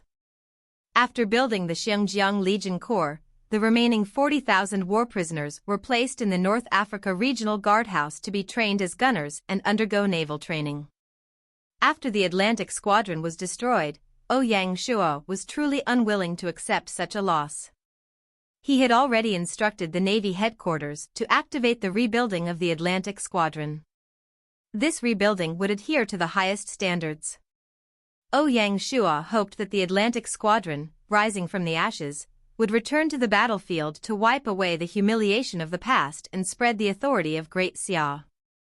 At this point, the military organization came to an end. Besides forming armies, Ouyang Shuo utilized this opportunity to make some significant changes. Following Ouyang Shuo's suggestion, the imperial court decided to establish the Southeast Warzone, which included the provinces of Xiangnan, Jiangshuan, Minnan, and Lingnan, as well as Ezhou Prefecture. Overall, this warzone was the front line for confronting Great Zhou. The purpose of setting up the warzone was to consolidate military strength into a combined force, enhancing cooperation between the Legion Corps to lay the groundwork for the eventual downfall of Great Zhou. This indicated that Ouyang Shuo had begun to devise plans to bring down Great Zhou. The incident in Morocco province made Ouyang Shuo realize that before expanding outward, they must resolve internal issues. Without addressing the latent problems within China, Great Xia's path to overseas expansion would be fraught with challenges. The Southeast Warzone would consist of the Tiger, Leopard, and Xinjiang Legion Corps. With 2 elite Legion Corps included, their overall strength was no less formidable than that of the Southwest Warzone established earlier. The Warzone commander would be Han Xan, who would still serve as the Marshal of the Leopard Legion Corps, ensuring he maintained his role as a Grand Council Minister. In addition to the Southeast Warzone, Ouyang Shuo decided to settle everything at once and establish the Northwest Warzone, which would include the Shu lands, Yunnan, and Yunbei provinces. The remaining Chuanan province and Jili provinces would be defended by the City Protection Legion Corps. With these 2 warzones established, inter-Legion Corps cooperation within the dynasty would reach new heights. Whether facing the beasts that would continue to appear or battles against external foes, it would prove highly beneficial. From now on, there would be no defensive blind spots in the Great Xia. The Northwest Warzone would include 2 elite Legion Corps, the Bear Legion Corps and the Eagle Legion Corps. The Warzone commander would be Li Jing, the Bear Legion Corps Marshal and a rotational minister of the Grand Council. Under Li Jing's leadership, the Bear and Eagle Legion Corps could collaborate effectively, whether against the Shu Han dynasty, in clearing beast caves, or in battles against West Xia or Tibet. Overall, their efficiency would increase. Baiqi, Han Xan, and Li Jing are the commanders-in-chief, rotational ministers of the Grand Council, and Warzone commanders, solidifying their unshakable positions within the army. However, establishing a warzone would not be a quick process. The main difference between a warzone and a Legion Corps is that a warzone would have a fixed headquarters, combining structures from the Grand Council and the Privy Court. To construct a warzone headquarters, a large group of military talents, logistics, training, intelligence, battle strategists, and more would be required. All these resources must be available and of high quality. Some could be transferred from the Privy Court and the Grand Council, while the rest would come from the military. The Legion Corps also had the duty of nurturing military talent. Since the time when Baiqi entered the territory, the Great Xia army had begun to transform into a professional force. Currently, even at the unit level, there are dedicated logistics and strategy generals. The talent pool within the military is truly sufficient. Hence, Ouyang Shuo had the confidence to set up 2 war zones immediately. At the moment, they were empty decorative pieces that could not operate properly. Once these 2 war zones were on the right track, they would help reduce the workload of the Grand Council. As the world entered the 5th month, all players focused on one matter, the upcoming country war month. Each country war month was not only a time for players in each region to settle their grievances but also an opportunity for a refresh of the global situation. Simply put, the strong would become stronger, while the weak would be wiped out. The complex dynamics involved were hard to express in words. For example, within Silver Hand, a strong dynasty could use this opportunity to openly absorb surrounding members. Meanwhile, Silver Hand and Azure Badge could use the country war month to attack each other to adjust their strategies. Similarly, the country war month was a good chance for the two organizations to reorganize internally. They could abandon some weaker regions and strengthen others to form a more tightly connected global layout. What regular players felt about it did not matter. These two organizations, including internally, had different goals and even conflicts of interest. To achieve their objectives, sabotaging each other was not a problem. In contrast, the Great Xia dynasty, relying on the strong shield of the China region, remained a safe zone. In the 5th month, voting for the country war leader began. Ouyang Shuo, the authority of the China region, did not need to participate in the voting, automatically securing the position. The choice of which region to attack was solely up to Ouyang Shuo. Looking around China, the potential opponents were the India region, Romanov dynasty, Persia Empire, and Java. The others were too far away, and it would be impossible to return within the month. The Romanov dynasty and the Persia Empire were not ideal choices, as there were still native powers in play. Furthermore, if they were to attack, one area was an icy plain, while the other was a high plain. In neither case did China have a geographical advantage. Ouyang Shuo's first thought was naturally to take down Java. If China declared war on Java, Java would have no chance of surviving. This would be a way to remove the last problem in Southeast Asia by leveraging the help of others. However, this approach had its pros and cons. The country war month was not exclusively a stage for Great Xia. With the three Chinese dynasties participating together, the division of territory post-war would be a problem. For example, Japan was split into 3 parts last time. If Great Zhou took a piece of Java, Ouyang Shuo would be genuinely annoyed. Rather than that, why not let Java survive a bit longer before taking them down alone? Therefore, the best country war target was India. Sadly, India was a superpower. It would be impossible for China to take it down in a short month. If China chose to go on an expedition, the outcome would be uncertain, given that they were not fighting on home ground. However, Ouyang Shuo had no choice. Now, he had to consider how to use the country war month to deal a blow to India while ensuring that it did not backfire on them. The strategies and plans involved would require the Grand Council and the Administrative Mentor Court to work together. In the 5th month, what Ouyang Shuo was concerned about was not the country war but agriculture. At the start of the 5th month, farming had begun in the south, and they should be able to harvest their first batch of rice by the end of the 7th month. Before the new year, Ouyang Shuo predicted a grain shortage for the year and spent substantial resources to purchase large quantities of grain. If everything went smoothly before the 7th month harvest, it would be a huge loss for him. At least until now, there were no calamities, which made Ouyang Shuo feel uneasy. Before the 5th month, the 200 million mu of farmland target was completed. The various farms throughout the country were spreading like wildfire, and the quickest had already started operating. Great Xia agriculture would welcome a new round of growth. Even in the 5th month, many players still applied to rent farms. Some of them had just migrated over from Great Zhou. Great Zhou's attempts to take down Great Xia failed, while Great Xia had a bountiful harvest overseas. One victory and one defeat made the players living under Great Zhou tremble in fear. Even after Di Qin gave strict orders to restrict players from leaving, large numbers still snuck out. Any perceptive person could see that from now on, Great Zhou would not be able to cause any waves in the China region. Furthermore, they might be wiped out by Great Xia at any moment. So, why would these players still remain there? What depressed them was facing strict checks and interrogations when entering Great Xia. Based on the Civil Affairs Department's words, the Imperial Court was controlling the number of players and was not accepting just anyone. If someone wanted to live in Great Xia, besides being clean, they needed talent. Before this, it was the players choosing the territory to live in.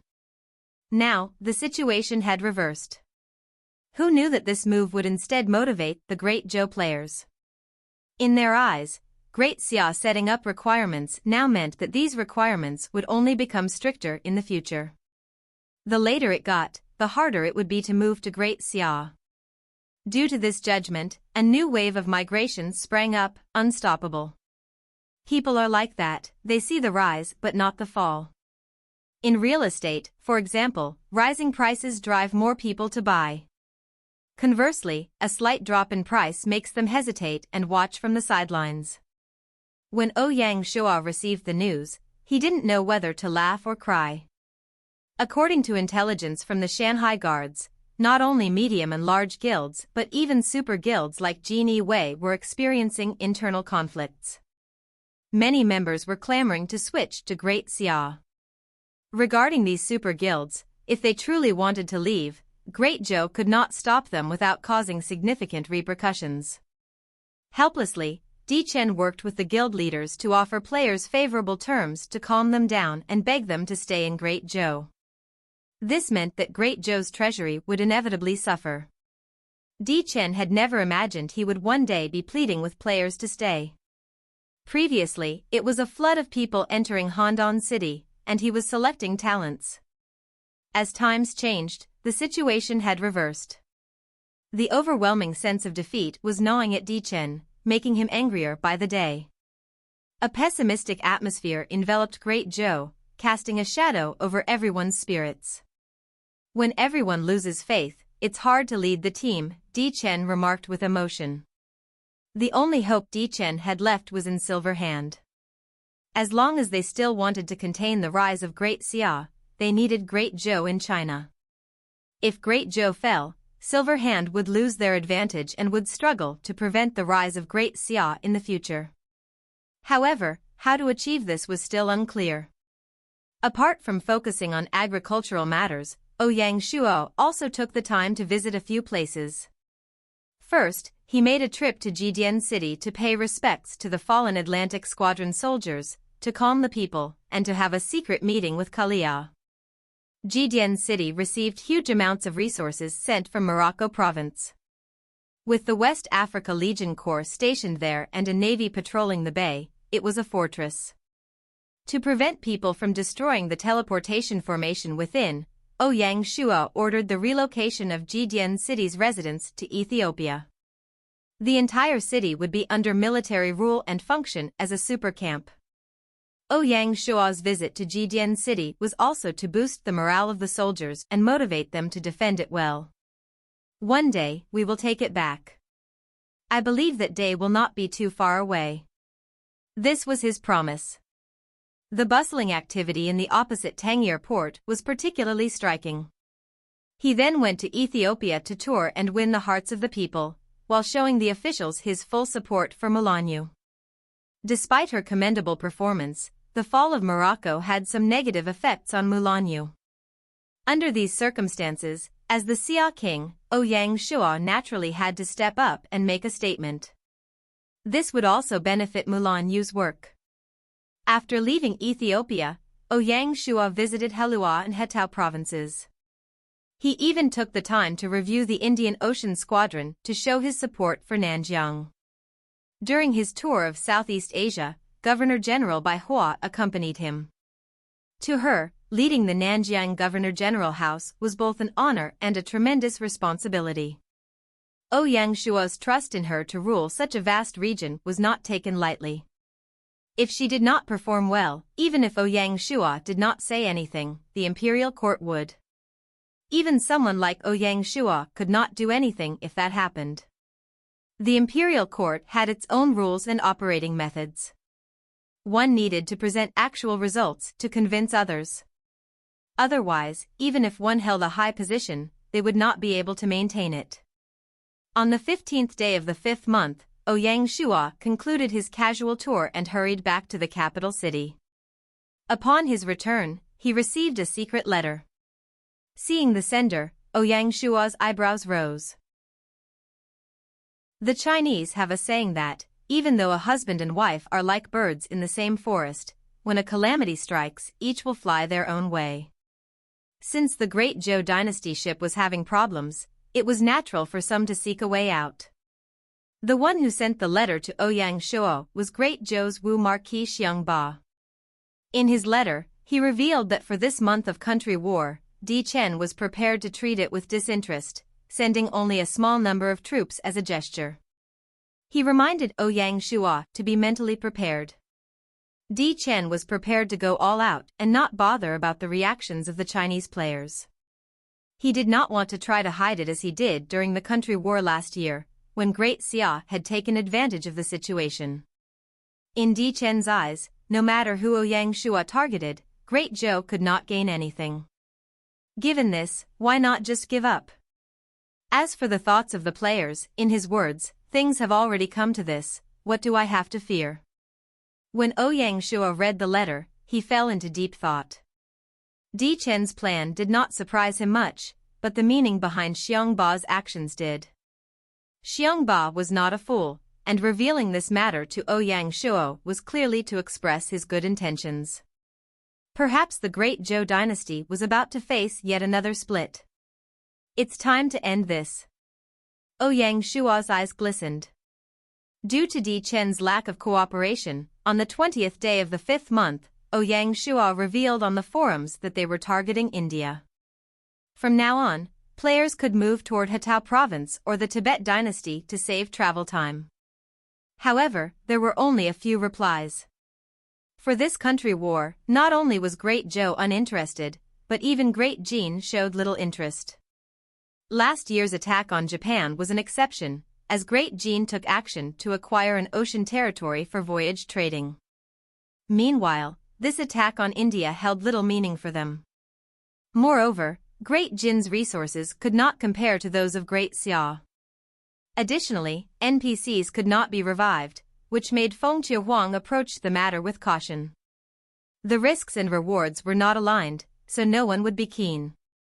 As the Qing queen, Fengqi Huang had a responsibility to the millions under her rule and could not act on impulse. Ouyang Shuo understood this. However, this meant the country war would be a solitary endeavor for Great Xia. If we go alone, it will be tough, Ouyang Shuo mused. The moment they angered India, and they joined forces to attack China, Hatao province would bear the brunt. At that point, it would be unclear who was attacking whom. If Ouyang Shuo were Durava, he would not miss such an opportunity to leverage India's strength and the chaos of the country war to reclaim Hatao province, restoring some of the pride lost in the last battle. If both Java and Russia declared war on China, Great Xiao's situation would worsen.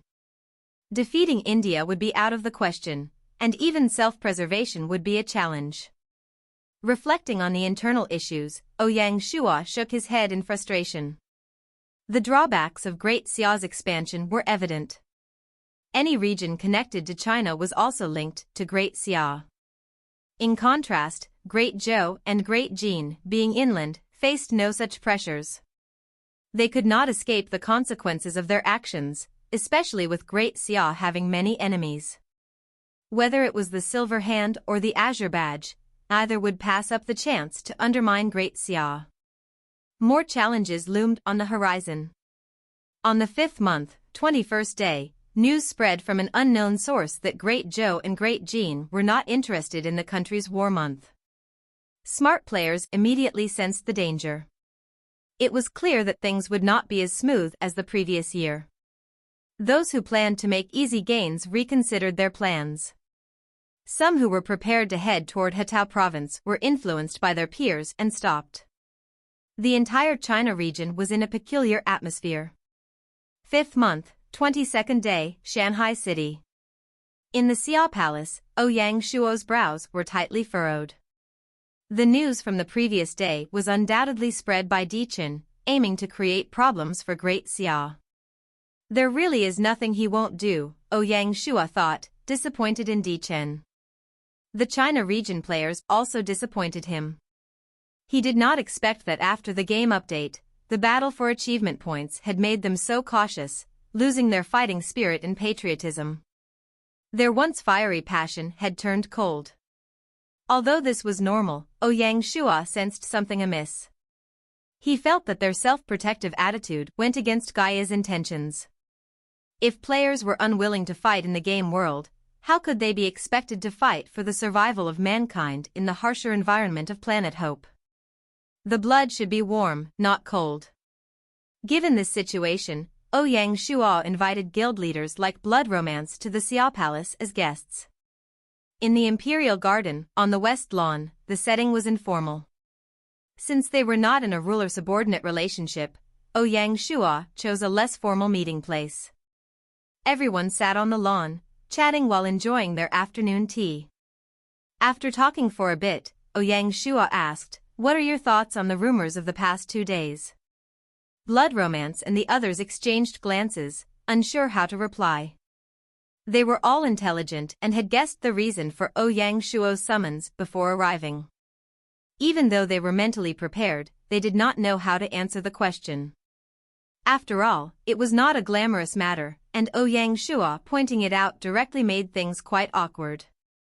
Seeing this, Ouyang Shuo sighed silently. He looked around, and every guild leader he met tried to avoid his gaze, not daring to look him in the eye. Even Xie Xiyun looked at him apologetically. "I can understand your concerns. If I were in your shoes, I would not find fault with it," Ouyang Shuo said, giving them a way out of the awkwardness and easing the tension. "The real issue is that the people under us are making too much noise," Moonshines over the river tried to explain. Ouyang Shuo nodded. "I understand what you're doing, but I cannot agree with it." Hearing this, Blood Romance said solemnly, "What are your thoughts, Brother Shuo? Please share them with us." Blood Romance held Ouyang Shuo in high regard. This young lord always saw things that others missed. Hence, Blood Romance's words were not sarcastic. Ouyang Shuo understood his character. The relationship between the individual and the group cannot be changed. To the guilds, the player is an individual and the guild is a group. Meanwhile, to Great Xia, the guilds are the individuals. In China, within Chinese civilization, is Great Xia not an entity as well? When Ouyang Shuo said this, Blood Romance and the others exchanged strange glances. In their eyes, Ouyang Shuo seemed to be trying to preach some patriotic values, which was both amusing and a stark contrast to his usual standards. Convincing them with such an approach was simply impossible. Ouyang Shuo's expression remained unchanged. While Gaia's update of the achievement value seemed to emphasize individuality, it is, in fact, aiming to strengthen the overall strength of humanity, allowing us to survive on Planet Hope. If this time, in the face of the country war, guilds agree with the players and back off, how will we survive as a group when future conflicts of interest arise on Planet Hope? Blood Romance and the others exchanged looks. For the first time, their eyes showed seriousness. Ouyang Shuo continued, "Perhaps you've noticed that since you left the Imperial City and entered Great Xia, the unity of your guilds has been challenged. Great Xia had a robust group system. In Great Xia, most players did not need guilds and could thrive without them, and those doing well might even find guilds to be a burden. Moreover, due to Great Xia's laws, if players committed offenses, the officials handled it, and guilds did not engage in personal feuds. Thus, the protection guilds offered to their members was significantly reduced. Overall, the functions of guilds were gradually being replaced by Great Xia, leading to a natural decrease in players' sense of belonging to their guilds. Relatively, the constraints guilds had over players were also diminished. As seen now, when players raised a ruckus, guild leaders had no choice but to yield. This was not a normal situation. As a result, when they heard Ouyang Shuo say that, Moonshines over the river couldn't help but nod. Since that's the case, have all of you considered how guilds will survive on Planet Hope? Or will the guilds disband once the game ends? Ouyang Shuo's words pricked at their hearts. Honestly, in the face of self-interest, players didn't even care about their country, much less their friends. The moment they returned to reality and social relationships were rebuilt, guilds would have no room to survive. Breakups and disbandments were expected. The moment a guild disbanded, the guild leaders would lose the most. They would become ordinary again and couldn't control people as they did in the game world. If they were still on Earth, this wouldn't matter much. They had set up guilds to earn money. If they could earn money, who would bother controlling members in real life? However, Earth Online was not a normal game. The game and reality were closely linked, and it was not just about money. Under such circumstances, no one would believe that the guild leaders had no greater ambitions. To fulfill these ambitions, a prerequisite would be for the guild to continue to survive on Planet Hope. However, with Ouyang Shuo's analysis, that seemed almost impossible. In terms of a sense of belonging, a guild was nothing compared to a territory. Since the game had progressed to this point, the way guilds operated was no different from other games. Territories, however, were different. From the start, they focused on groups as their core to perfect the group system. To this day, they are no different from real life. The difference in the two models caused the current situation. Otherwise, why would one say that Gaia was biased toward the lords? Silence, an uneasy silence spread through the Imperial Garden. Blood Romance and the others displayed a variety of expressions. Each had their own thoughts about the crisis, but none considered it as deeply as Ouyang Shuo. It wasn't that they lacked intelligence, rather, Ouyang Shuo was accustomed to thinking from the perspective of someone on Planet Hope. Standing at a different height, they naturally saw different things. While they might be planning for the next year, Ouyang Shuo was thinking 5 years ahead. Moonshines over the river finally broke the silence, saying helplessly, "We don't want that to happen, but if they are not willing, we can't force them, right?" If this was before, the guild had a complete compensation mechanism in place, so they had no worries. But now, we can't even compensate them, nor can we pay them an achievement value. His tone conveyed a sense of injustice and helplessness. Ouyang Shuo remained unmoved. He turned to Blood Romance and asked, "Is your guild also like that?" Blood Romance shook his head. "Not all of them. There are still some who are willing. However, these people are influenced by those around them and are not as resolute as before." As expected, the Blood Evil Mercenary Guild did not let him down. At this critical stage, Ouyang Shuo took control of the conversation, presenting his plan with a smile. "I have a suggestion. Please speak." Blood Romance and the others grew increasingly respectful of Ouyang Shuo, like a group of drowning people in desperate need of help. "If I say, I'm saying if, the Great Xia army is willing to open up to guilds, are you all willing?" Blood Romance's eyes froze, and he became expressionless. "Brother Shuo, are you trying to recruit us?" Accepting territory recruitment was a taboo topic for guilds.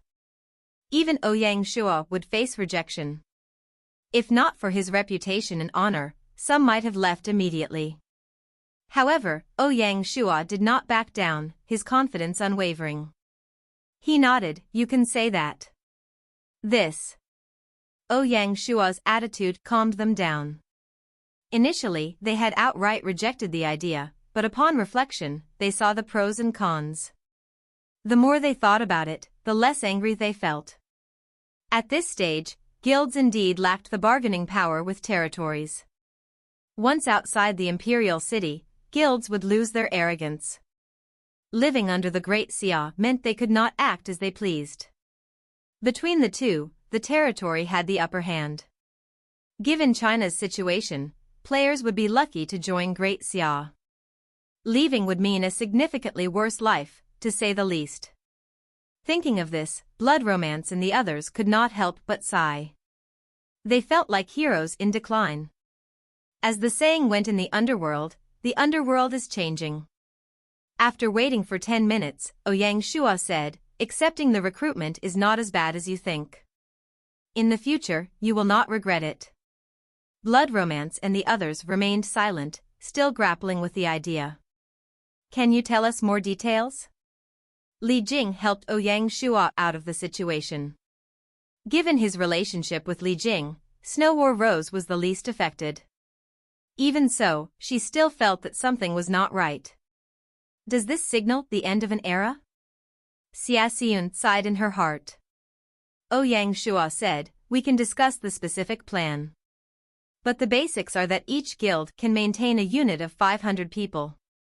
According to the military law, you can all rule yourselves, including the generals, whom you can choose yourself. It was mentioned that Ouyang Shuo sought recognition from the players of Great Xia. Asking the players to build farms mainly targeted casual and working players. On the other hand, this military organization plan was aimed at combat players. Ouyang Shuo's decision to recruit the guilds was not only due to the country war. In the future, on Planet Hope, combat players would be the main force against beasts. However, in the game world, this power was uncontrolled and scattered. Relying solely on the guild elite forces could not train the players into effective soldiers. Soldiers could only be forged in the military, on the battlefield. Therefore, Ouyang Shuo did not expect to recruit everyone, but rather those passionate and talented individuals. His goal was to train them within the Great Xia army and instill in them a sense of loyalty to the system. Besides combat players, work players related to the military are also highly welcomed. As for all of you, if you are willing, you can all become major generals. As long as you have the ability, becoming legion generals and even marshals is not an impossible dream. I believe all of you understand how the Great Xia uses talents.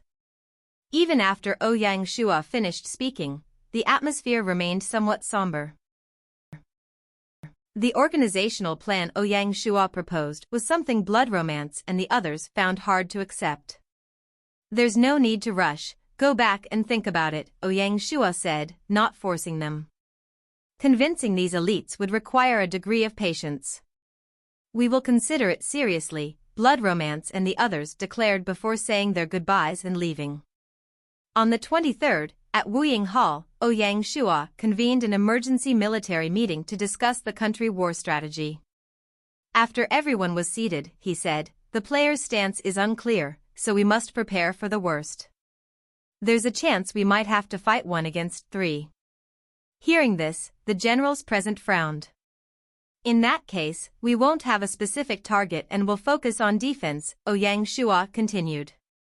Given the circumstances, this country war month was not the best time for Great Xia to expand, so he compromised. Disappointment flashed in Baichi and the others' eyes. On the contrary, Du Ruhui was supportive and nodded, the imperial court has just fought 4 tough wars, and the army has not fully recovered.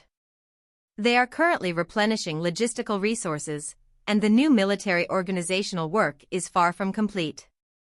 Starting a new war now could overextend our forces. Ouyang Shuo nodded in agreement. After settling on the basic direction, they began to discuss strategic battle plans. The Beijiang Legion Corps in the north would be responsible for the Romanov dynasty. Even if they went all out, they would still need to traverse thousands of miles to attack Great Xia. At that point, the Great Qing dynasty would naturally aid the Beijiang Legion Corps. Java in the south would be monitored by both the Nanjiang Legion Corps and the Halua Legion Corps in the southwestern Warzone. The Dragon Legion Corps, Hanoi Legion Corps, and Guards Legion Corps would be responsible for defending against the Peacock dynasty in the west. On the basis of defending, they would monitor the battle situation and flexibly decide whether to invade India. After the military meeting, the various forces began to act. A day ago, the Guards Legion Corps had teleported from Somalia province to Hatau province to prepare for battle there. The Dragon Legion Corps and the Hanoi Legion Corps did not withdraw from the battlefield and were ready to participate in the battle at any time. In Shanghai City, at the Blood Evil Mercenary Group headquarters, just as Ouyang Shuo was holding a military meeting, Blood Romance was also discussing with the higher-ups of the guild about the recruitment suggestion Ouyang Shuo had proposed yesterday. Once Blood Romance finished speaking, it sparked a flurry of discontent.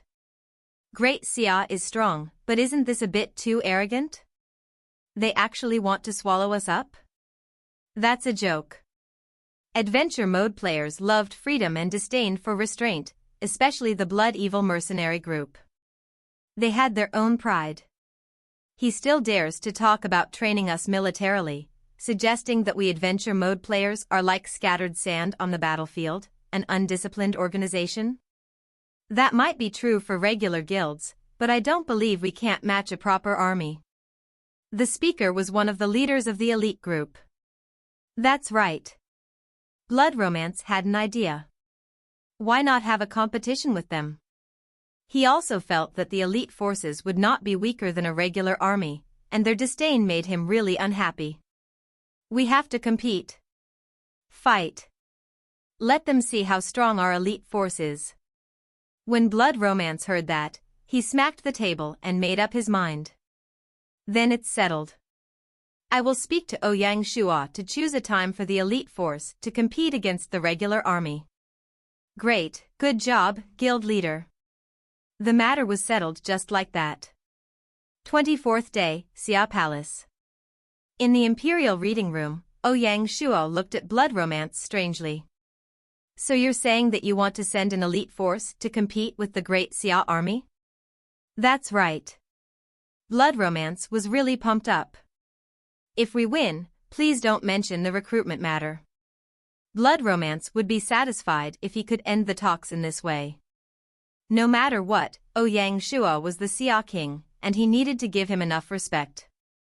Ouyang Shuo seemed expressionless, but deep down, he was delighted. He realized this might be a great chance to make the guilds yield. And what if the Great Xia army wins? Ouyang Shuo asked. If we lose, there's not much to say. We will be willing to accept your proposal. Ouyang Shuo was still worried. Can you make that decision on behalf of your guild? Blood Romance understood what Ouyang Shuo was getting at and nodded.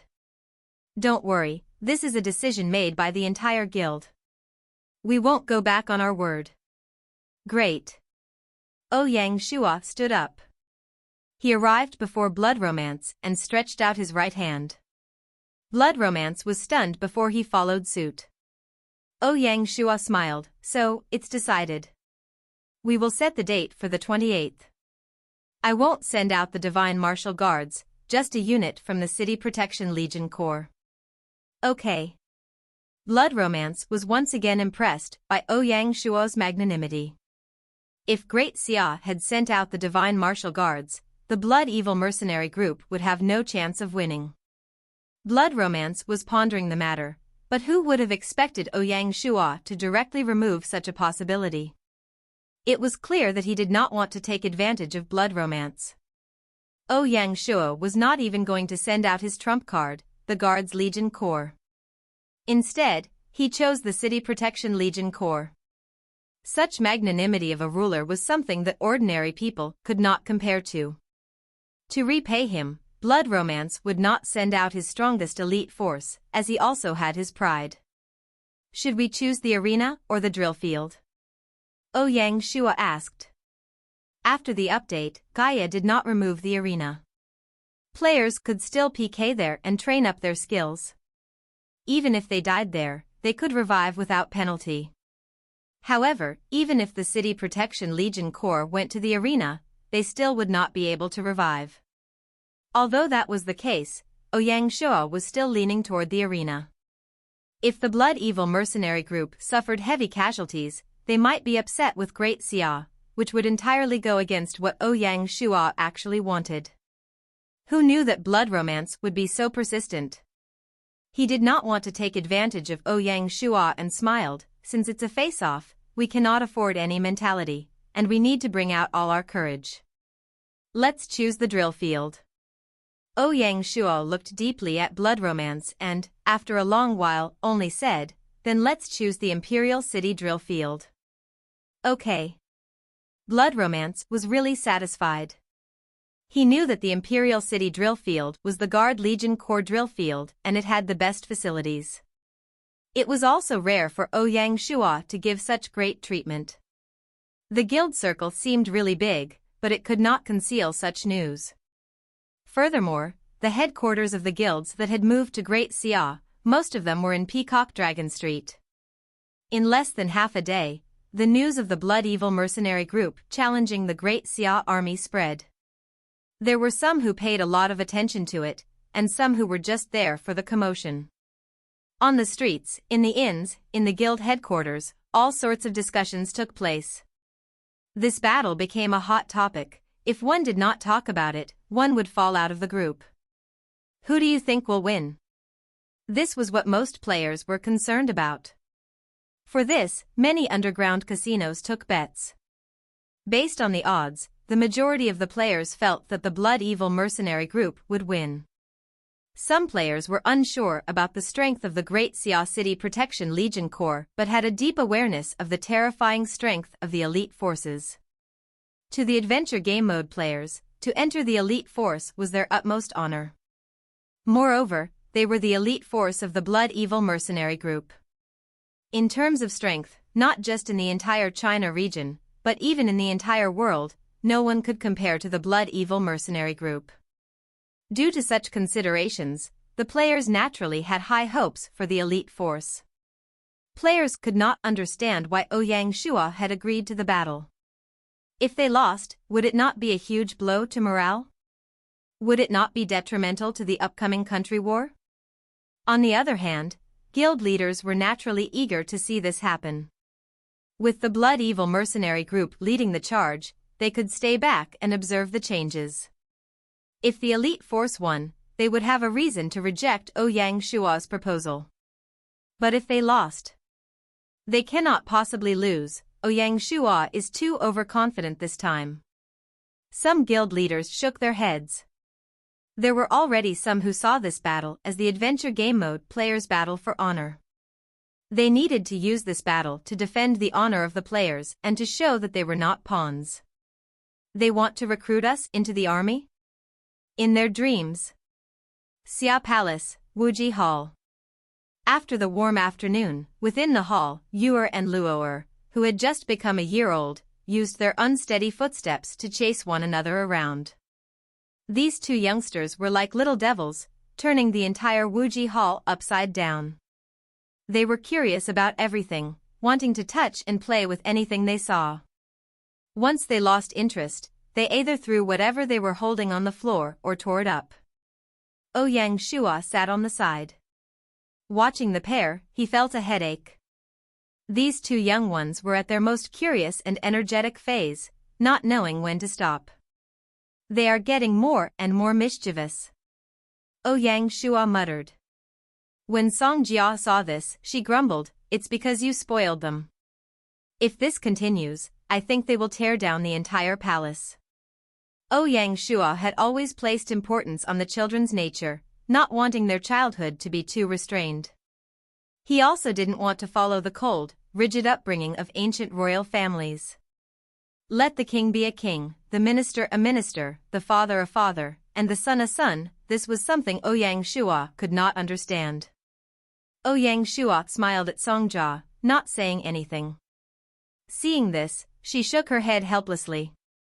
This wasn't the first time she had said these words, but Ouyang Shuo always reacted the same way. He neither argued nor admitted his mistakes. "I give up," she exclaimed. When Li Jing looked at the family, envy flashed in her eyes. Her relationship with Xie Xiyun was joyful, but it certainly lacked in some areas. "If I could have a kid, that would be great." Li Jing sighed. As they spoke, Luoer was walking toward a famous white painting. When Ouyang Shuo saw this, he finally stepped forward and hugged the little one. "Ouyang Luo, don't touch that," Ouyang Shuo said, pinching her cheeks. He called them by their full names, treating them like little adults and allowing them to exist on equal footing. Rather than using the name of love to impose his authority and educate them. Facing Ouyang Shuo's fierceness, Ouyang Luo was not afraid at all. She turned her head and pointed at the wall. Dad, what is that? That's a painting Grandpa Qi Baisher gave to your brother and you. Don't tear it up. Qi Baisher came to Great Xia in the 3rd month and is currently the dean of the painting college at Sinan University. When the two kids were a year old, Ouyang Shuo specially asked him for a painting. On the white paper, Yuer and Luoer were painted in ink, looking like two elves playing happily. When one looked at the painting, one couldn't help but be awed. The painting was brimming with youth and also had a distant artistic mood, as expected from the work of a master. That's brother and me. Luoer recognized herself. She scratched her head with her little hand and said in doubt, but how did we appear in the painting? Grandpa Qi Baisher drew the painting based on your looks. Who knows if it was because the two were hugely talented or well-educated, they could call Dad and Mom at 7 months old. Now, they could speak quite fluently. When the kids asked him questions, Ouyang Shuo would naturally answer them all. Oh. Luoer didn't ask any more and nodded her head as if she understood. Go and play. Ouyang Shuo placed her down. Returning to his seat, he saw that Lin Jing wanted to say something but stopped. Ouyang Shuo smiled and asked, Little aunt, you have something on your mind? Do you have confidence regarding the battle? Lin Jing asked. Lin Jing didn't have much of an opinion on the recruitment, and the only issue was that Snow War Rose was not in agreement internally, putting Lin Jing in a difficult position. Who knew that such an occurrence would suddenly happen? Ouyang Shuo raised his teacup and took a sip. It's a battle, so many unforeseen events can happen. Before the battle, I obviously don't have 100% confidence. Then you still agreed with them? Lin Jing became even more worried. Ouyang Shuo smiled. This is a good opportunity worth taking a chance. I have confidence in the City Protection Legion Corps.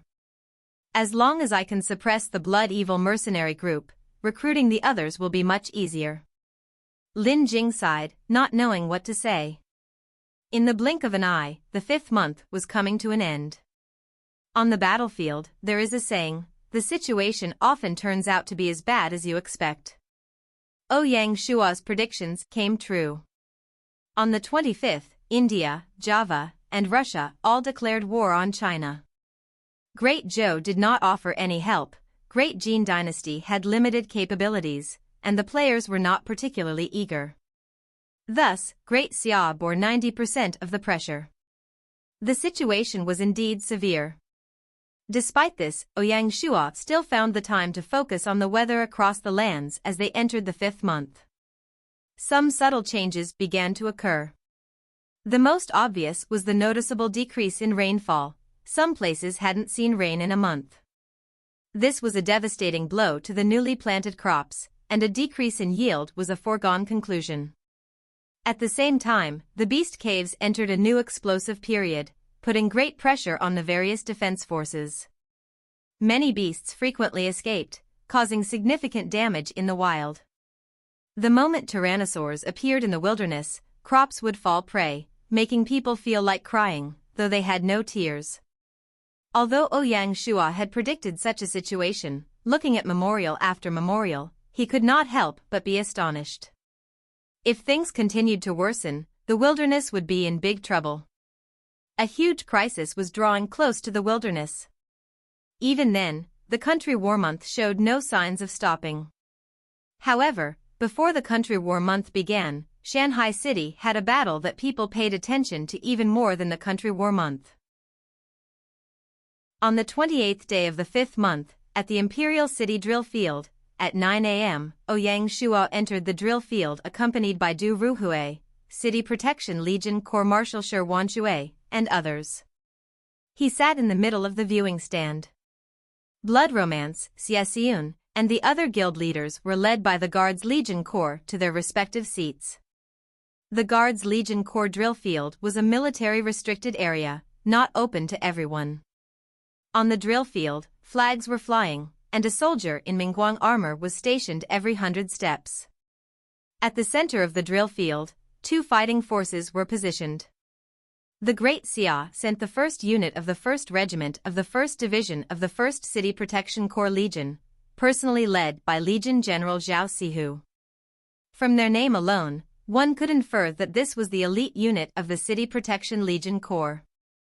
Ouyang Shuo did not include the Divine Martial Guards and the Guards Legion Corps in the drill, not because he looked down on the elite forces.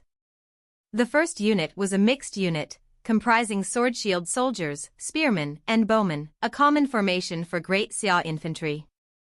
Wars had shown that a single type of soldier was not suitable for the chaotic battlefield. Only mixed units possessed flexibility and adaptability, allowing them to showcase the strengths of various soldier types, thereby increasing their combat effectiveness and survivability. Once everyone was present, Du Ruhui, the announcer of the battle, read out the rules. This battle is a fight to the death. The battle will end when one side is completely destroyed or surrenders. The location is limited to the drill field, and the fighting mode is not restricted. After reading the rules, Du Ruhui glanced at the king. Seeing him nod, he immediately declared, "Let the battle begin." Hong! Hong! Hong! As the war drums sounded, the earth-shattering beats gradually stirred the warriors' blood. Since this was a drill field battle, no tricks could be used. They relied solely on their strength, and amid the drumbeats, both sides roared and charged forward. In a short while, the difference between a regular army and the elite force became evident. Despite the elite force's best efforts, their quick movements led to a disordered and fractured formation. In contrast, the City Protection Legion Corps maintained their formation's integrity from start to finish, acting as a cohesive unit. When Blood Romance, seated in the stand, saw this, he could only shake his head helplessly. This was inevitable. Without the constraints of military law, the elite force could not develop the necessary discipline. However, Blood Romance was not concerned. On the battlefield, strength mattered more than formation. As long as you could eliminate the enemy, who cared about the order of your formation? As the elite force moved swiftly, their archers displayed their true skill, firing and moving simultaneously. Sharp arrows rained down on the City Protection Legion Corps, causing significant disruption and casualties. Within moments, 3 or 4 soldiers were struck down, affecting the entire formation. Seeing this, Commander Zhao Sihu ordered, "Dang!" With a schwa, shields were raised high or held forward to block the arrows. Although they blocked the arrow rain, their movement speed and formation were still affected. In the first round, the elite force held the upper hand. As they spoke, the two forces were about to clash.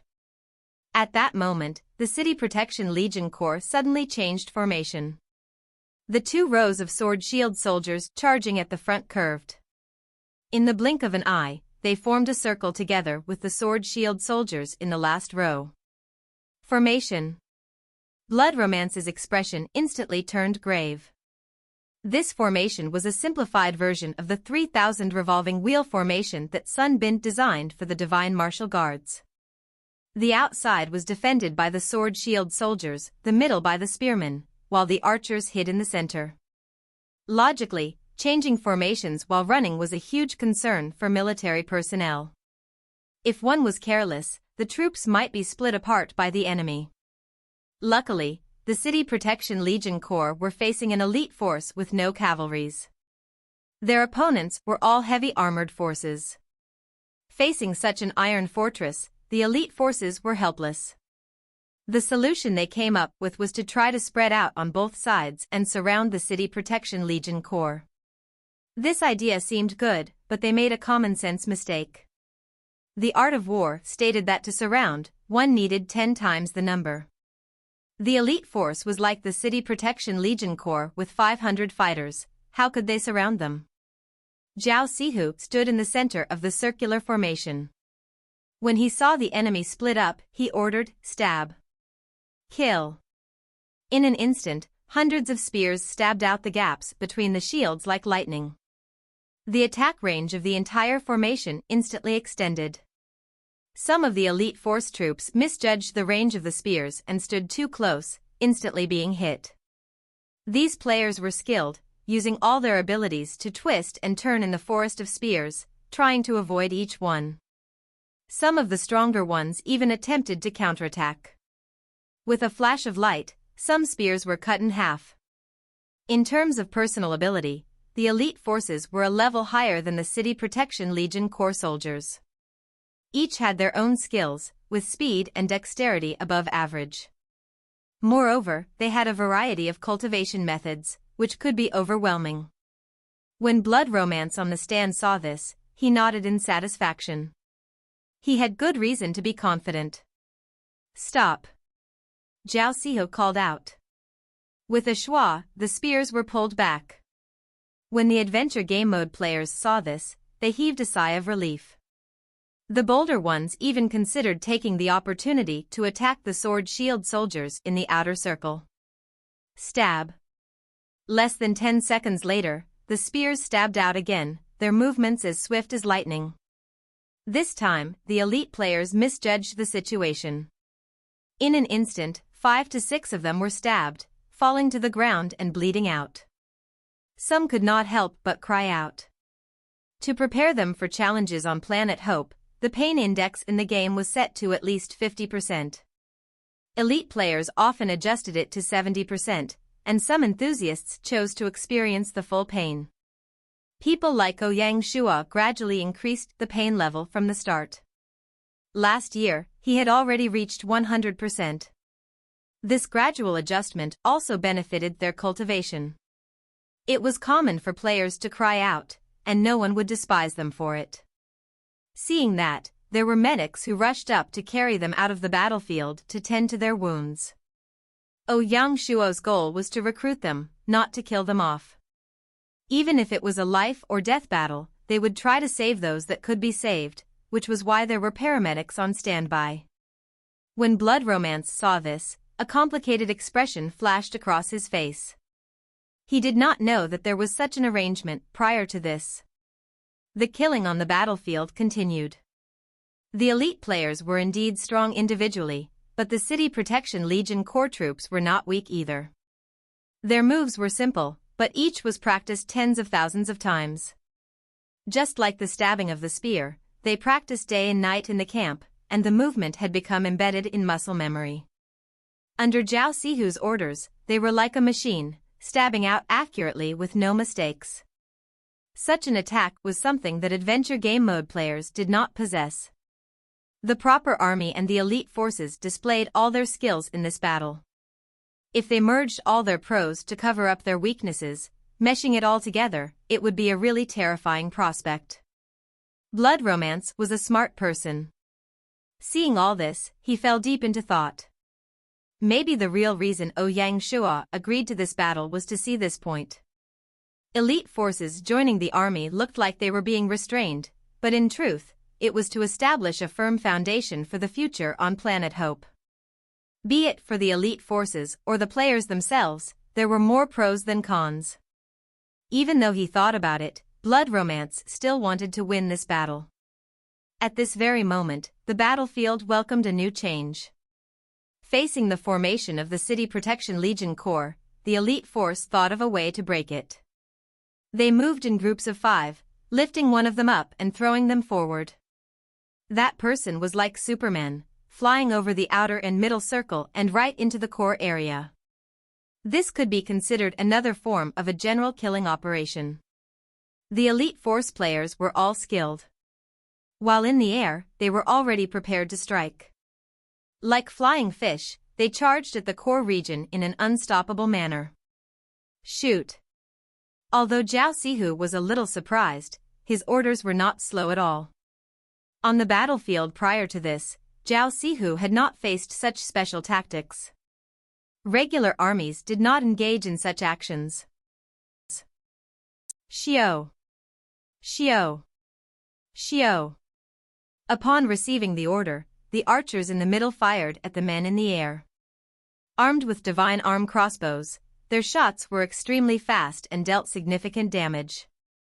If the players weren't careful, they would be hit and crash to the ground. And the moment they fell, survival was nearly impossible. The adventure game mode players were skilled, and those chosen to be the Supermen were particularly agile.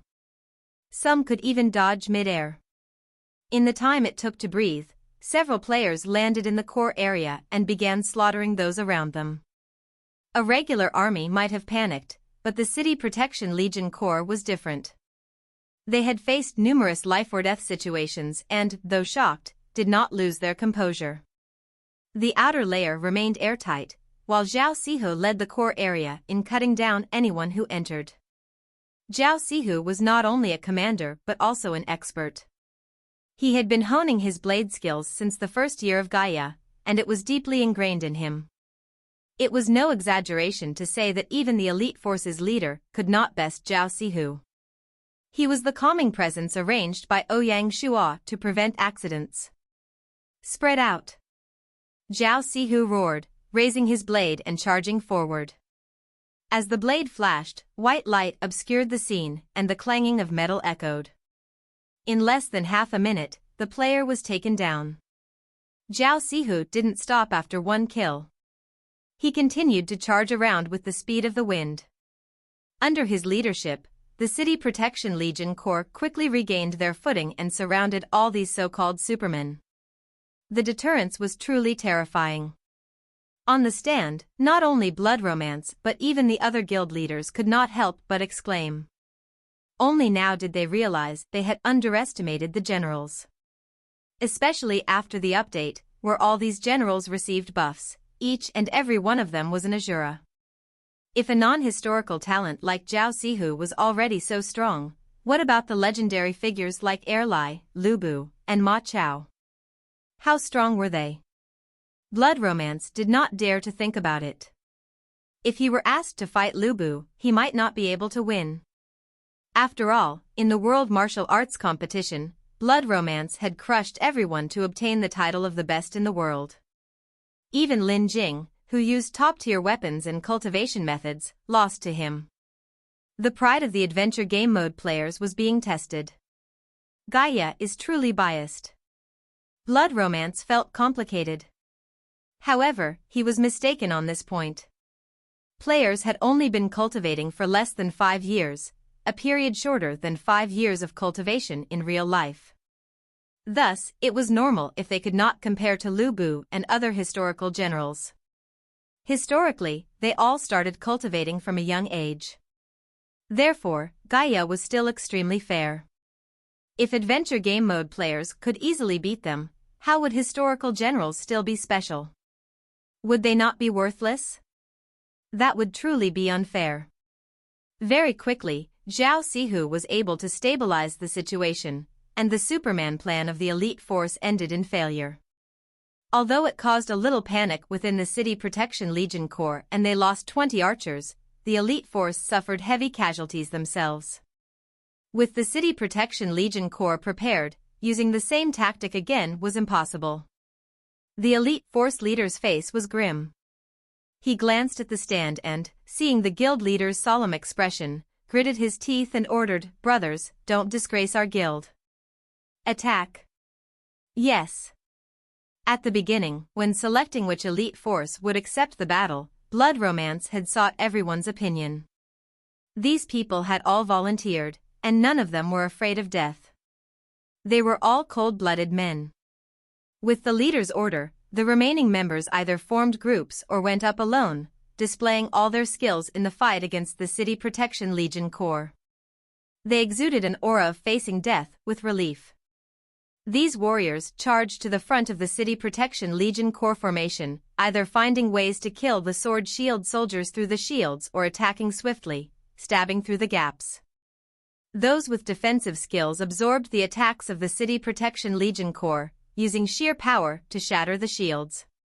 Their fists, striking the shields, produced metallic clangs, a terrifying sight.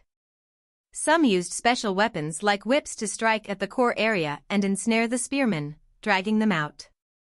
Others mixed in poisons, causing significant problems for the City Protection Legion Corps.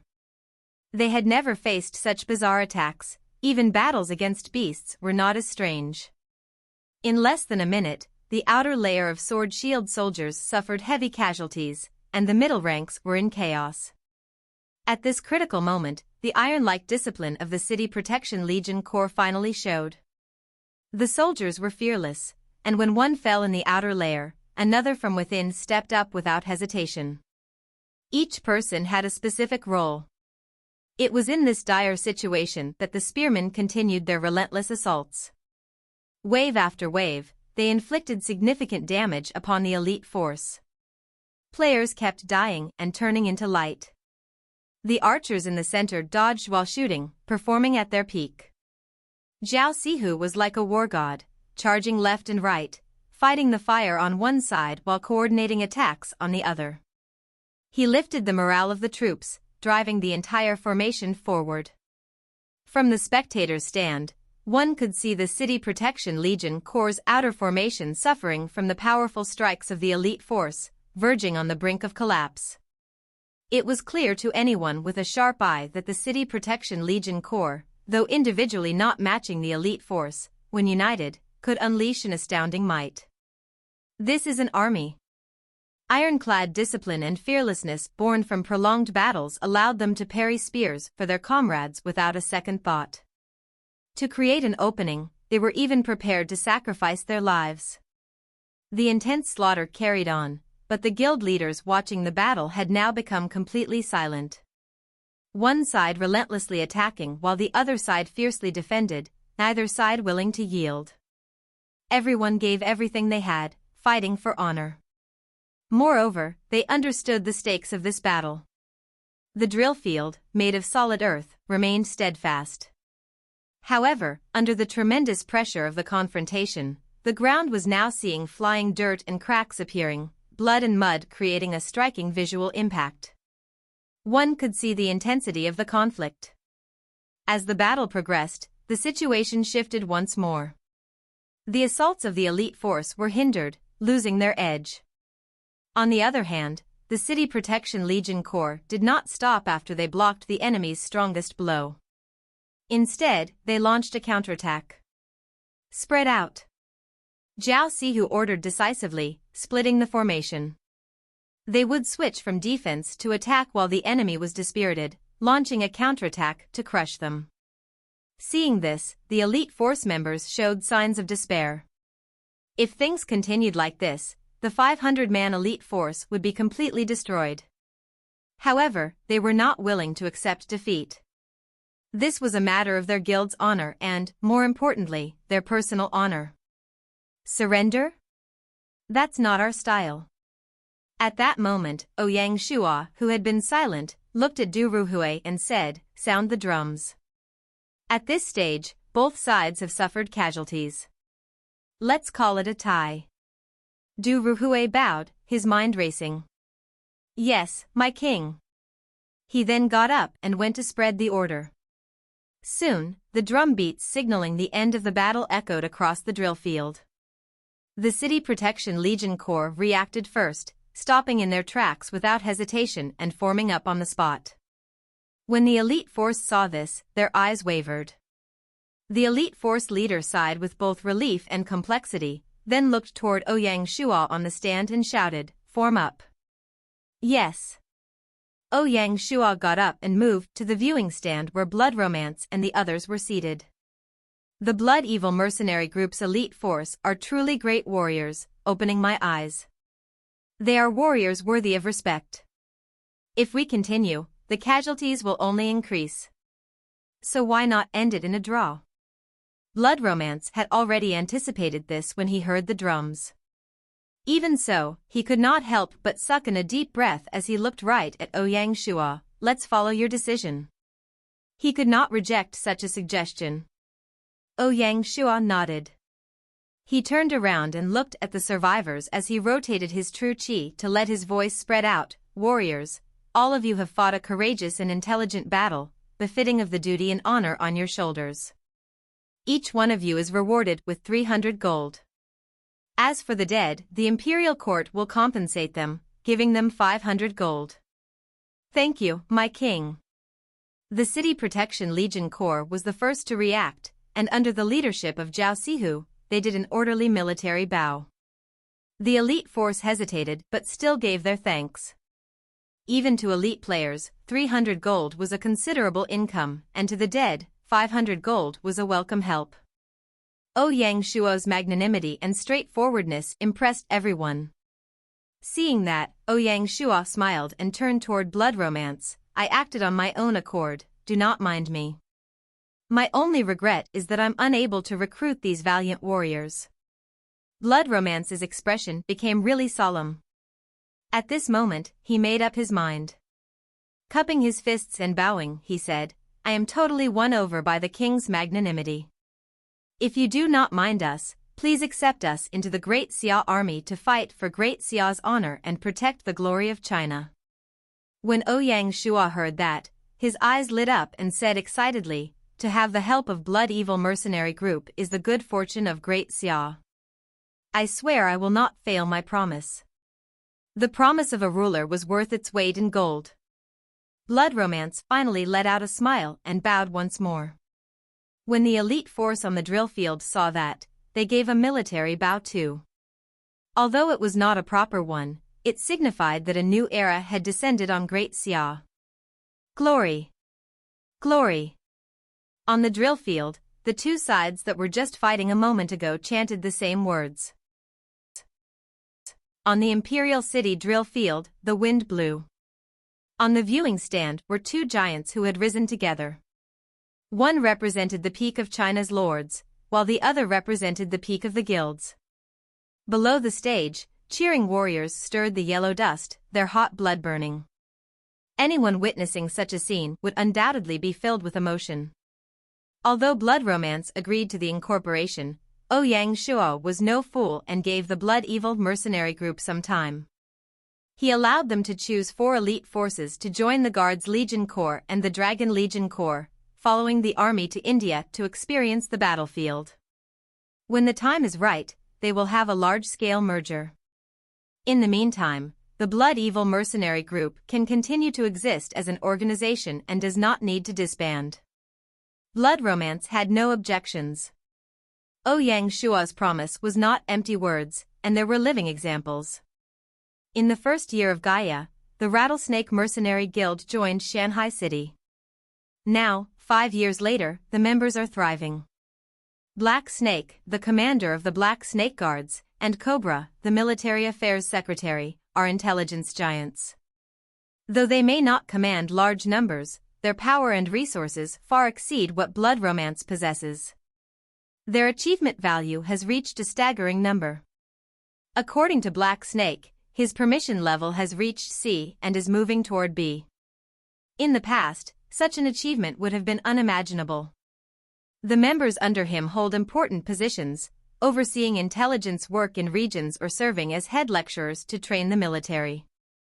These are clear examples for all to see. In comparison, the development of guilds is too restricted. Without a fixed base, the guild can only be pushed around. If a huge wave arrived, they might not be able to handle it and would face the risk of disbanding. Even if the guild moved to a new territory, they were restricted everywhere, and there was not much they could do about it. No lord would be willing to allow an uncontrolled power in their territory. Recruiting the guilds was a necessary act, and no one could stop it. Great Xia only did it first. In the future, when other lords raised similar demands, the guilds would face suppression if they were unwilling to comply. They might even be chased out of the territory. Helplessly, at the current juncture, there was no unclaimed land, even in the vast wilderness. Apart from some areas belonging to NPC dynasties, 90% were controlled by lords. If they were chased away by a lord, the guilds would have no place to go. This single point made it clear that guilds could not fight against lords. Gaia was indeed biased toward the lords, effectively trampling on the adventure game mode players. Of course, only those with little intelligence would think this way, not understanding Gaia's intentions. Not only is the elimination rate high for lord players, but numerous famous players have also fallen on the path of conquest.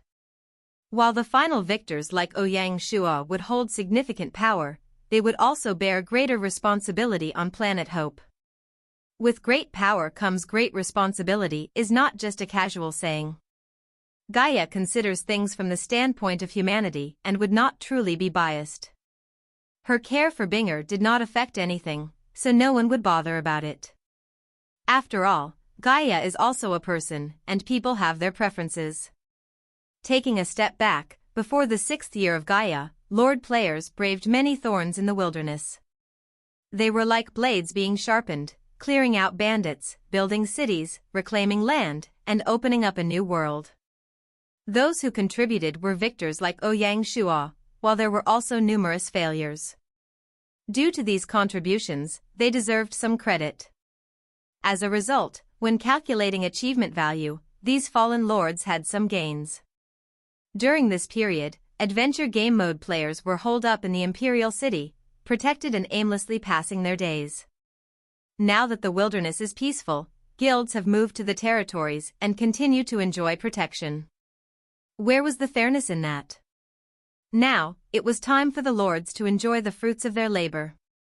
For things to develop to this stage, a merger between guilds and territories would benefit both.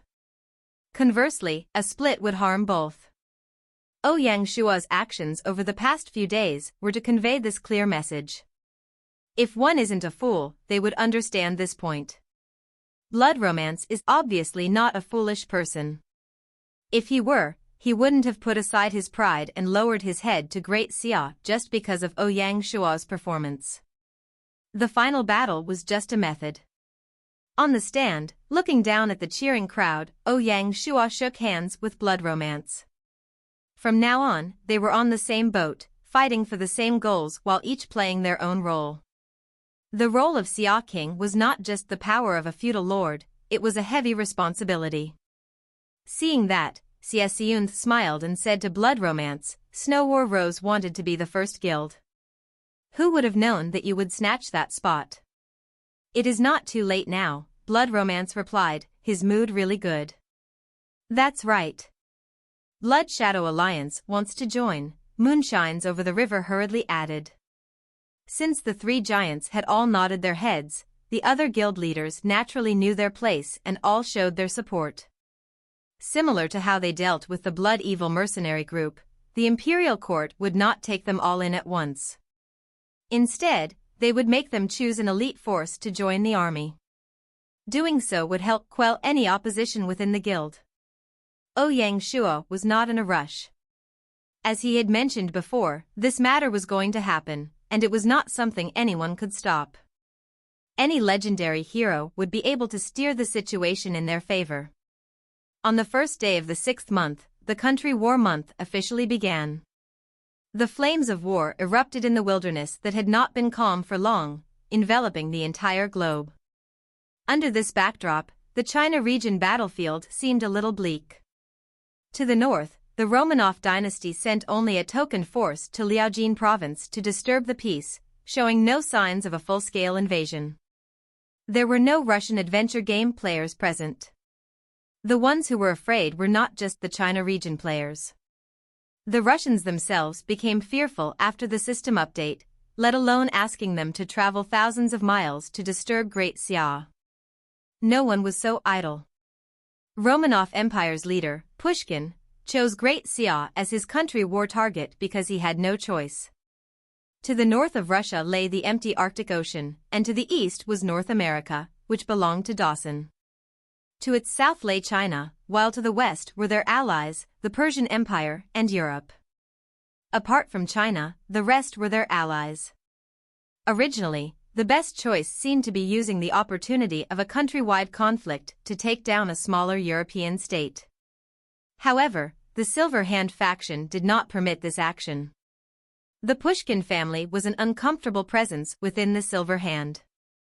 The European factions were cautious of them, as one would be wary of a thief, and did not wish to provide them any opportunity. Under these conditions, how could they be allowed to attack Europe? With no options to choose from, the Pushkin family had no alternative but to select China. However, they had no intentions of conquering China, as it was not seen as a valuable prize at all. Thus, this led to a lack of enthusiasm. Southwest, Java was also in an uncomfortable position, unable to advance or retreat. If Great Xia initiated a transoceanic conflict like the previous year, Java would have to go all out in fear of being obliterated. Java Lord Uwais could borrow the strength of the players to launch a full-scale assault against Great Xia. Unexpectedly, Great Xia did not fall for this trap. The nationwide war had already commenced, but they displayed no intentions of attacking Java. They only organized the Halua and Nanjiang legions to defend the nearby islands as a display of might.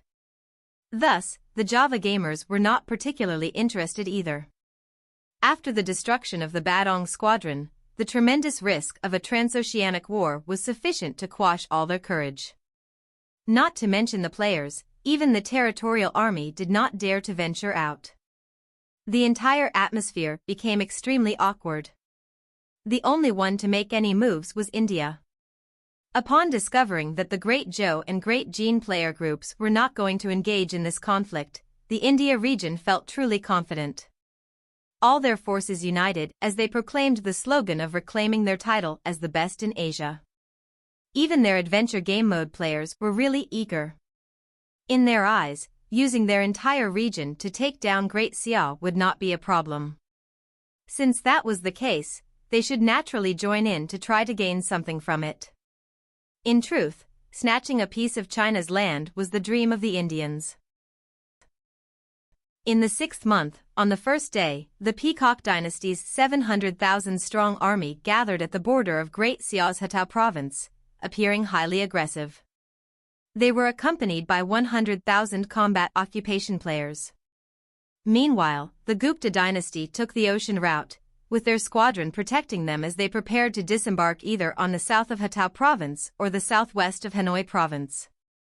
The Gupta dynasty's plan was to restrain the Halua legion, thereby creating an opportunity for Java and simultaneously easing some of the pressure on the Peacock dynasty's main battlefield, a strategy to kill two birds with one stone. Great Xia's reaction seemed a bit sour. The Nanjing Legion and the Halua Legion defended the various islands to repel Java. The Hanoi Legion was responsible for the Beast Cave defense in Hanoi and Hatao provinces, which left them unable to participate in the battle. The Guards Legion set up defenses along the shore, leveraging the cavalry's mobility advantage and preparing to engage the disembarking Gupta dynasty army. The Dragon Legion was positioned at the Hatao province border to face the Peacock dynasty's forces. Additionally, 50,000 adventure game mode players appeared in Hatao province, adding to the already daunting challenge for Great Xia's forces, who were essentially fighting a two-front battle. The City Protection Legion readied a reserve force to reinforce the front lines at any moment. However, the Leopard, Tiger, and Eagle legions would remain stationary, as they had already exhausted the resources of Piao country, which is now part of Hatao province. The Hanoi province's war resources were on a tightrope, and they could not support the resource usage of 1 million troops. Ouyang Shuo was determined to ensure this would not be a massive war. Since the 6th system update, the army was no longer made up of iron. It was not just a matter of replenishing war losses for the army to be ready, the soldiers needed a resting period. He mobilized the Dragon and Guards Legion Corps out of necessity. Under these circumstances, Great Xia could only defend. However, defending well was no simple task. Let's start with Hatao province. In the previous war, the border defenses were almost entirely destroyed, and it was not enough time to establish a new defensive line. As a result, Baichi had to rely on the 5 border cities to form a city defense chain. If the Peacock dynasty was not greedy, the neighboring villages would surely fall. The Guards Legion Corps faced a tough task as well. Huatsubing stationed infantries in the coastal cities with ports. The remaining cavalry was split up to move flexibly, ready to respond once the Gupta dynasty troops disembarked. They would make further plans at that point. To reduce the defensive pressure on the Guards Legion Corps, the 2nd and 5th divisions of the Indian Ocean Squadron increased their patrols in the neighboring ocean region. While they could not directly confront the Gupta dynasty's navy, they could limit the areas where the enemy could disembark. Otherwise, the Guards Legion Corps would be overwhelmed defending such a vast coastline. The 1st Division of the Indian Ocean Squadron, based in Lion City, and the 4th Division, based in Auckland Prefecture, was responsible for securing Java. The Indian Ocean Squadron was busy, spinning around with numerous tasks. 6th month, 2nd day, Pangbin City. Pangbin is a small city on the west side of Hatao Province, 100 miles from the border. Due to its central location along the border, Baiqi chose Pangbin as the command center. The 350,000 troops of the Dragon Legion Corps used these 5 border cities as their core, coordinating with each other. Just yesterday, scouts from both sides clashed hundreds of times at the border to gather intelligence. Some adventurous players were thrilled and immediately joined the battle at the border. The fighting began as soon as the country war started.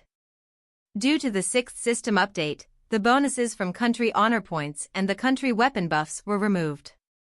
This was unfair to China.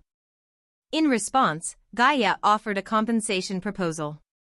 Apart from the 5% of the Imperial City guards he could summon, he could also summon an additional 100,000 guards. After the system update, the number of Imperial City guards was halved.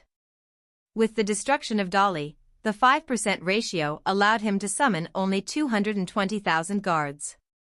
Since India had only one imperial city, its guards suffered no losses. As the country war leader, Peacock Dynasty King Durava could summon 250,000 guards.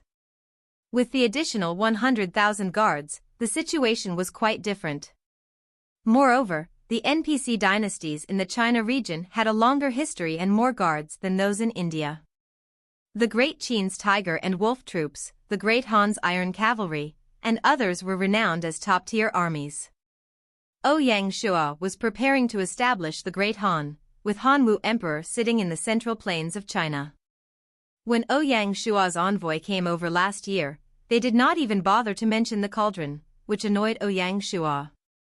If he had the chance, he would naturally want to teach Great Han a lesson. Since Ouyang Shuo initiated the 9 Cauldrons quest, he had only received the cauldrons from Dali, Quanzhou, Shenyang, and Jianye. There was no movement from the 5 other imperial cities. Teaching Great Han a lesson this time was to set a precedent to make it easier to complete the 9 Cauldrons quest. He wanted to clear out obstacles for Great Xia to become the first emperor dynasty in the world. As for Shu Han and Great Sui, other methods could be used to weaken them. Ouyang Shuo had reduced 100,000 of the 500 troops from Shu Han Imperial City, leaving only 400,000 troops remaining. With the strength of the Northwest Warzone, even if they went head-on, they would be able to wipe out the Shu Han Imperial City. There was no need to waste this summoning opportunity. As for Great Sui, it did not have any ambitions. Think about it, if Great Han moved 320,000 guards in one instance and was left with only 180,000, how could Great Han compete with Great Xia? Before the country war began, the Grand Council had started to plan the military operation to attack Great Han. After the end of the country war, Great Xia would officially declare war on Great Han. The group in charge of this battle was the Southeast Warzone that had been formed not long ago. The only difficulty was that Great Han was not connected to Great Xia. Instead, it was entirely connected to Great Zhou. How to swiftly take down Great Han without letting Great Zhou kill steal would be a real test to the Southeast Warzone. Getting back to the topic. At the City Lord's Manor in Pangbin City, Baiqi was holding a military meeting to give the final instructions for the battle. However, this time, he did not gather everyone to discuss in person. Instead, he used the communication compass. Each of the 5 cities was under the command of a legion. If the legion generals had to travel all the way to Pangbin City for the meeting, it would not only be unsafe but also inefficient. With the communication compass, things became much easier. This new tool, released by Gaia, was initially uncomfortable for Baiqi and the other historical generals. It felt like all their plans and strategies would be instantly exposed. Many proven tactics were now useless. Without making changes, things could go wrong on the battlefield, giving the enemy an advantage. The Great Xia army had made fools of themselves several times on the battlefield due to this.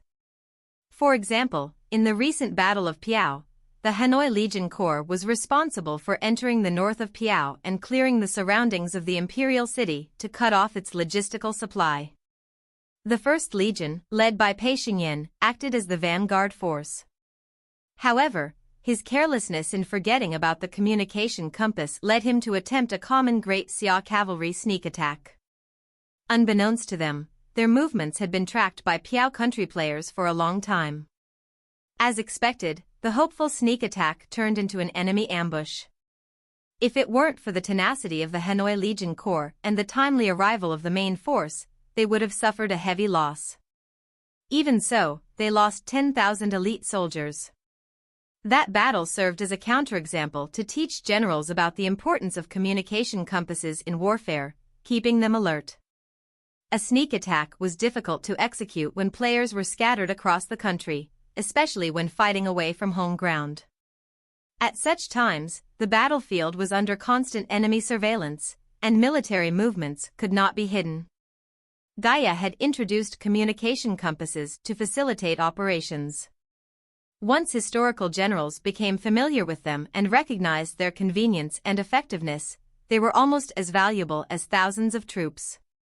When used well, the advantages far outweighed the disadvantages. For instance, at the current meeting, Zhao Ponu, Lai Huer, Zheng Liao, Luo Shixin, and Xiao Chague, among other generals, were accustomed to using the compasses. Despite their legions being spread across 5 cities, they could maintain constant contact with headquarters and receive orders simultaneously. They could also report their own situations, which was every commander's dream. As a god general, Baiqi was the first to grasp the significance of the compass and quickly learn to use it to its full potential. Now, he could command not only the Hetao battlefield but also the Hanoi, Nanjiang, and Halua Legion Corps from Pangbin City, managing all affairs of the southwestern warzone. In the past, such feats would have been impossible. The country war month lasts only a month. The enemy, as the attackers, will not be patient. As long as we remain calm, we will find an opportunity to counterattack, Baiqi concluded, reminding them, before the king reaches the front line, you must defend your cities. No matter how the enemy provokes you, do not leave the city to engage in battle. It would affect the big picture. Do you understand? Yes, General. Through the screen, the 5 legion generals all performed a military bow. On the 4th day of the 6th month, the 500,000-strong army of the Gupta dynasty successfully landed at Pathain on the southern side of Hetao province. After a fierce battle against the Guards Legion Corps, they successfully occupied the city and secured a front sentry base. The Gupta dynasty was truly strategic, choosing the less fortified Hetao province for their breakthrough. Hetao province, a new territory of Great Xia, had its coastal cities yet to be refurbished, and the P1 type cannons were not mounted on the city walls, giving the Gupta dynasty an opportunity. If this had been Hanoi province, the situation would have been very different. The Guards Legion Corps had only 10,000 soldiers stationed there. Seeing the battle turn against them, they chose to make a strategic retreat to regroup with the main force and plan their next move. During this time, the Peacock dynasty's army moved aggressively along the border, sweeping through the sentry posts and outposts that Great Xia had set up. They bypassed villages and garrisons, showing a formidable presence. The Great Xia army could only gather within the city walls to defend and did not dare to make any moves. It seemed that India was preparing to mobilize their troops to take down Hetao province in one swift operation to gain practical benefits. Such a non-greedy approach was rare. This was the first time Great Xia had been in such a disadvantageous position, causing concern. The India region was winning battle after battle, and their morale was soaring. Some spectators were enticed to join the front lines, hoping to gain something from the conflict. In contrast, global forums were filled with mockery of Great Xia, with the discussions largely controlled by the Silver Hand and Azure Badge factions. Given such an opportunity, they were not about to let it slip away.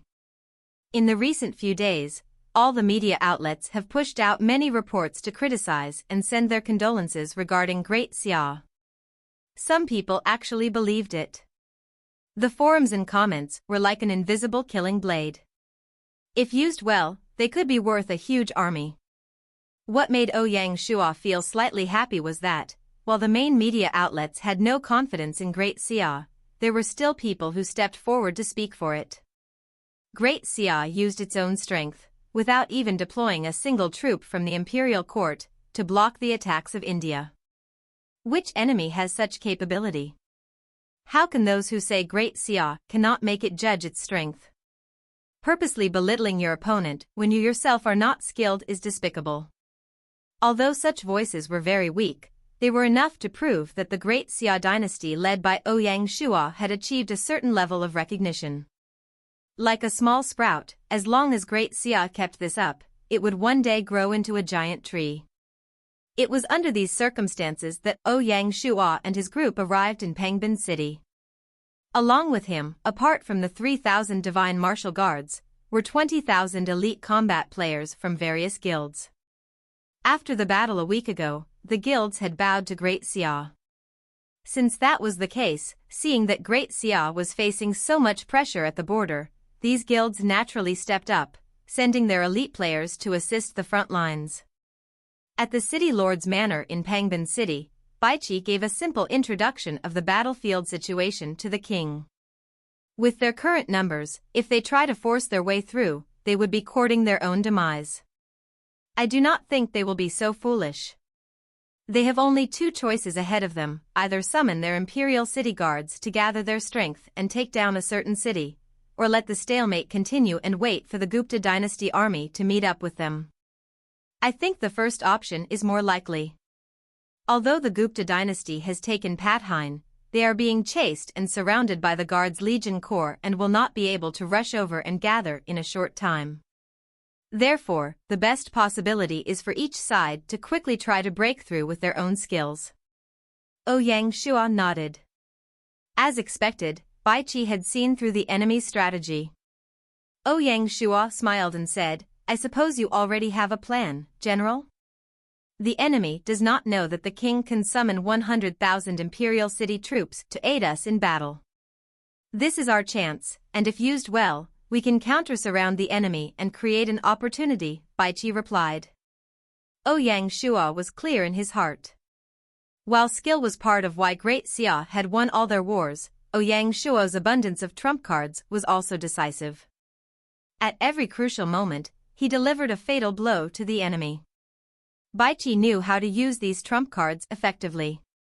Ouyang Shuo smiled, took out a talisman, and passed it to Baichi. In addition to the 100,000 guards, I think this can help you, General.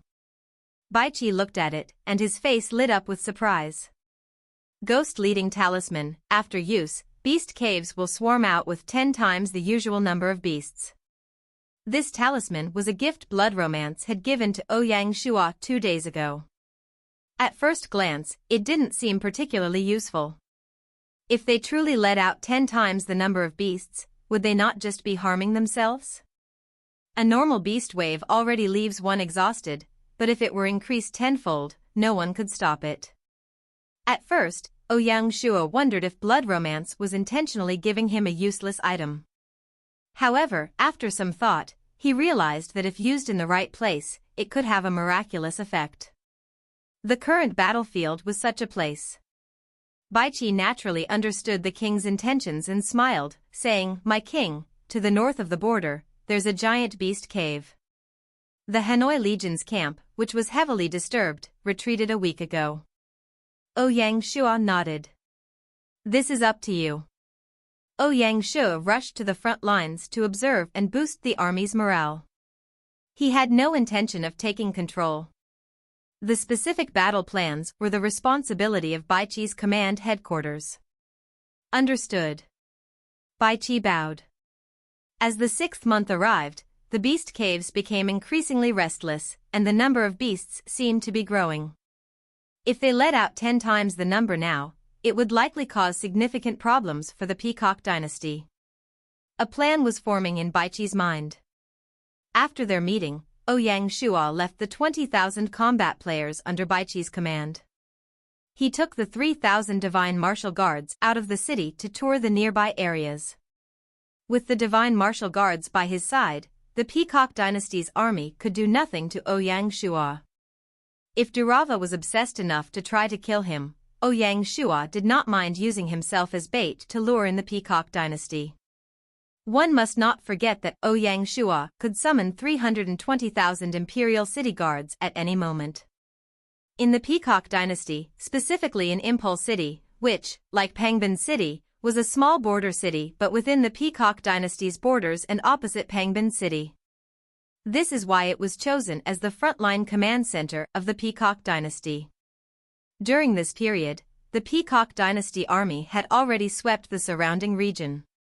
The arrival of Ouyang Shuo and his men was quickly noticed and the matter was promptly reported to the command center. At the city lord's manor, upon learning that the Xia king had personally arrived, although Durava was delighted, he felt a bit tense. He said to the generals seated below him, "We cannot let this drag on." King Akbar of the Gupta dynasty was also a seasoned leader. After leading his troops to capture Pathain, he did not rush north to join the Peacock Dynasty army. Instead, he remained there, citing the need to wait for supplies. As a ruler, Durava clearly understood Akbar's strategy. He was wary of the Guards' Legion Corps and did not dare to confront them directly. He hoped the Peacock Dynasty would open the battle for him so he could claim the rewards as the opportunist. Even as these two allies plotted against each other, the Gupta dynasty's motives were clear. Akbar had no ambition for the land in Hatau province.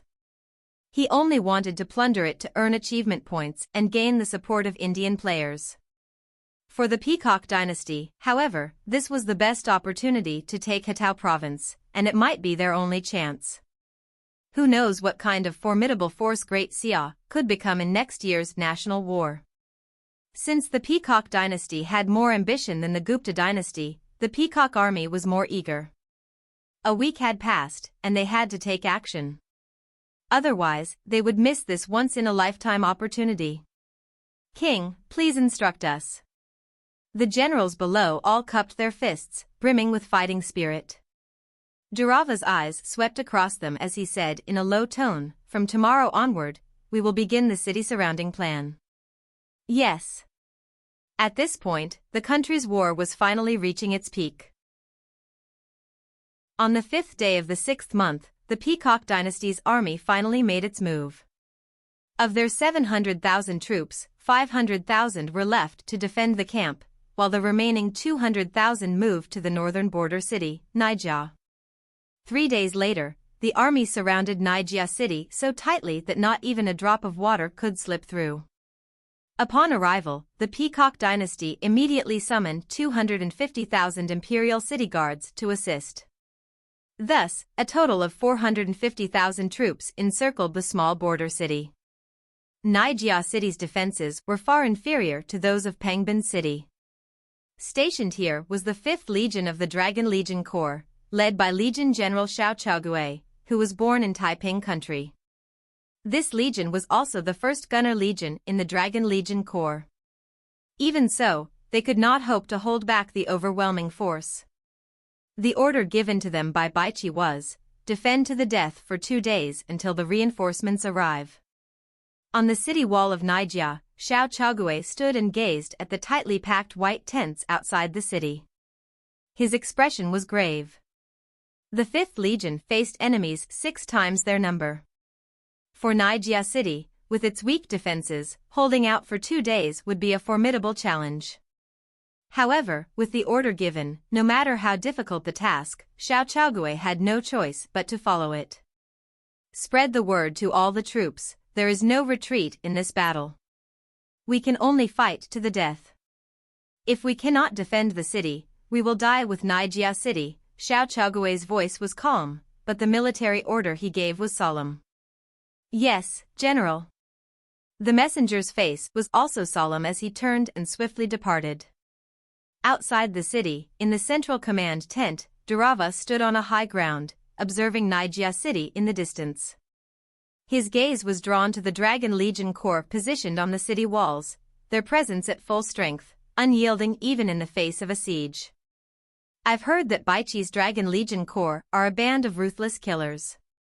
It seems the rumors are true, Durava remarked with a tone of admiration. The surrounding generals, upon hearing this, displayed obvious discomfort but dared not voice their dissent. Speaking of the Peacock dynasty, the most renowned were the elephant forces, which were a level above the war elephants of the Shang dynasty and struck fear into the hearts of all who saw them on the battlefield. Unfortunately, in a siege, war elephants were of limited use, which is why Durava had only brought a small contingent to assist in the siege of the city gates. Sensing the mood of the generals behind him, Durava altered his tone. Even if they are ruthless killers, they won't escape Shiva's punishment. It's time to show them the might of the Peacock army. He suddenly turned and called out, "Who is willing to lead the charge?" "I am willing." The generals all vied for the honor. In their minds, for such a formidable army to besiege such a small city, the battle would be over quickly. Leading the charge meant securing the first victory of the war, a temptation no general could resist. Durava nodded in satisfaction. The first of the Palace Yang and the next of Dynasty Amath possible round 3, the gain. Troop Assistant Technology Atrest. Lodishing Army, the armor is fell, or like advantage_spawn, uniforms his skill broken was clean armor. Reception shots people arched there. The hand body of technology. The sharp, the arrow. He was throughout the day was technology combination, objected the join offensive and momentum. The width was the ordered sharp, the objectives. Kilometers, 2 equipped, the as divisions the fell from powerful, Yang and the, what dynasty, reinforcements the fell from and a Yang and the next of dynasty, math possible round 3, the unsuccessful. Istant distinguished. Despite. Lodishing priority then loyalty the fell of powerful, Yang and the next of dynasty, math possible round 3, the unsuccessful. Troop Assistant dynasty distinguished. Sharp. Consequences.